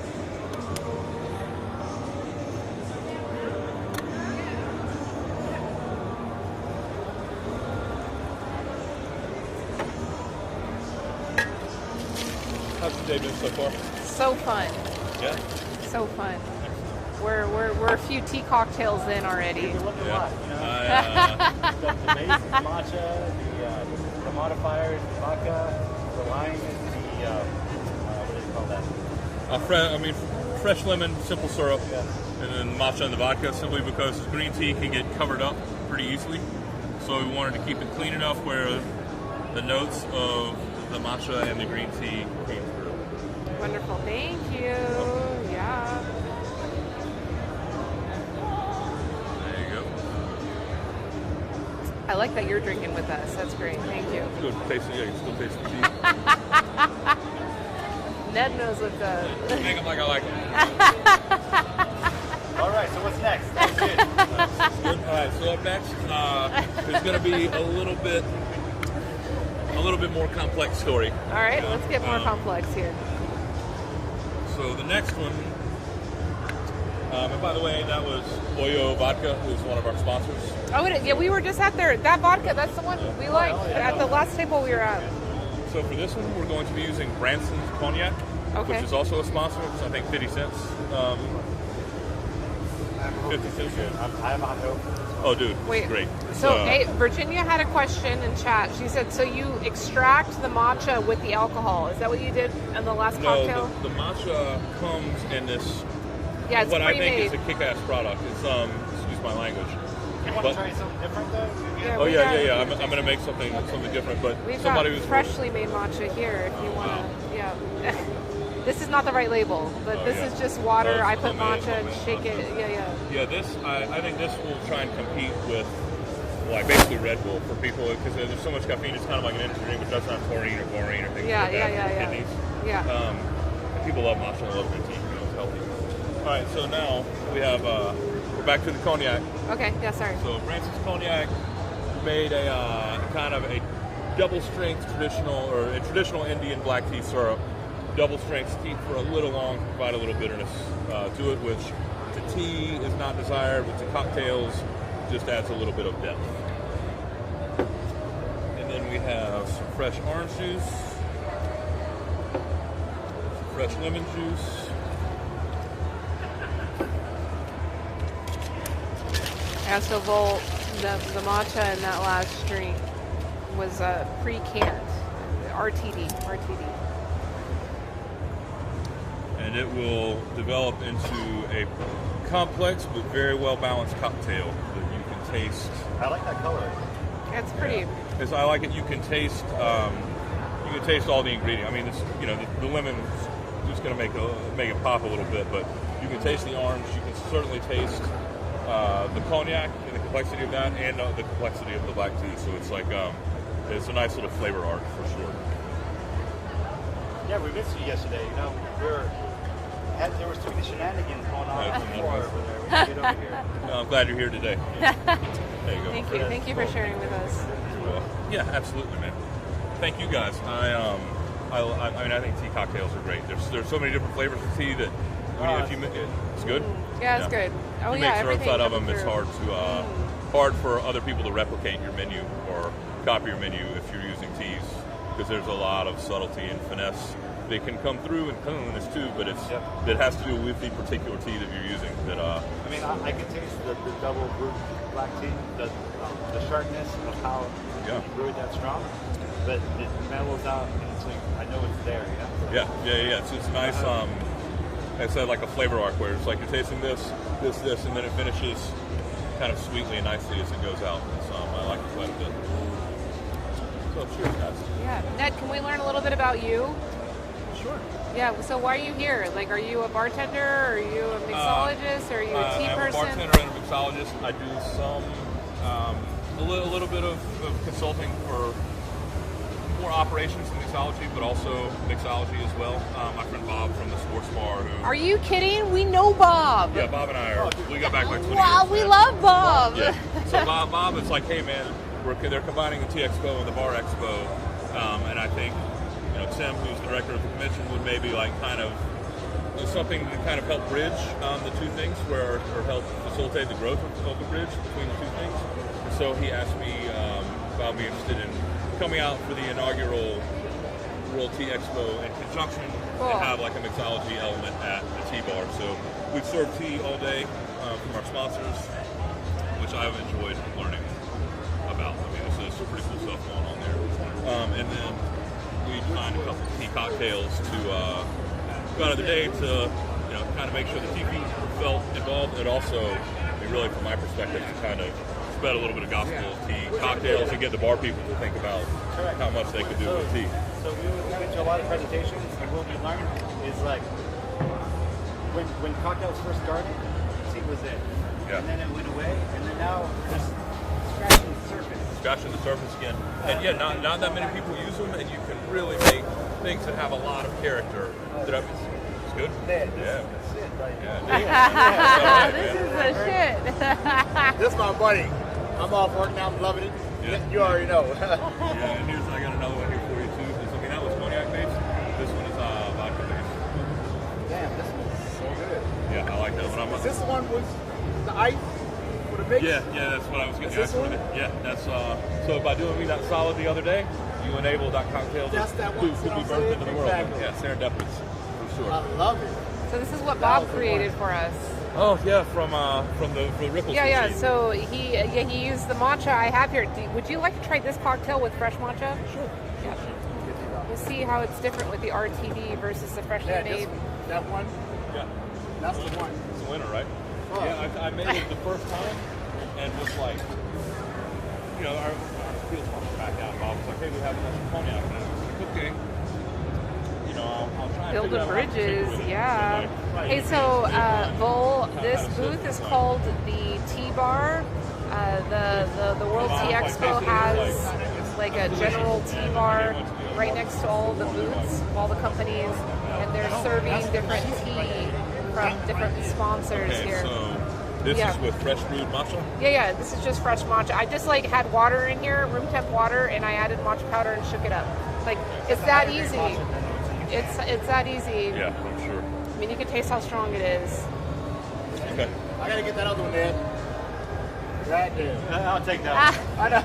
I'll make some more in a second. I'll be back. So this company, we were just at their booth. They've got the bourbon cream. Did you try that drink they have? They said it's their best-selling drink right now. But it's like a bourbon cream with vanilla, no caramel, because like all of their flavors are true to, what do they call that? True to form, or? But anyway, we put How about we go 1-to-1? Okay. Matcha to vodka. Cool. Yeah, let's do that. That would be good. So Bob made it with tequila. Oh, he made his with tequila. That matcha tequila. did. Yeah, they have tequila. Their vodka is a blank slate. Tequila has a little more, brings a little bit more to the table to work with as far as building around the flavor profile for sure. Yeah, he put lemon juice in it. Yeah, but this also has lemon juice, right? Yeah.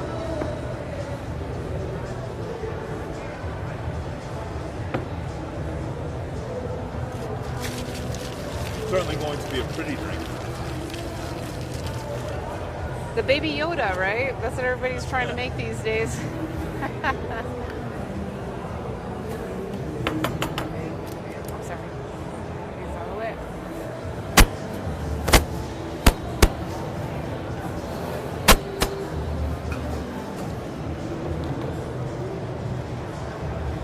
Hey, can I see your matcha?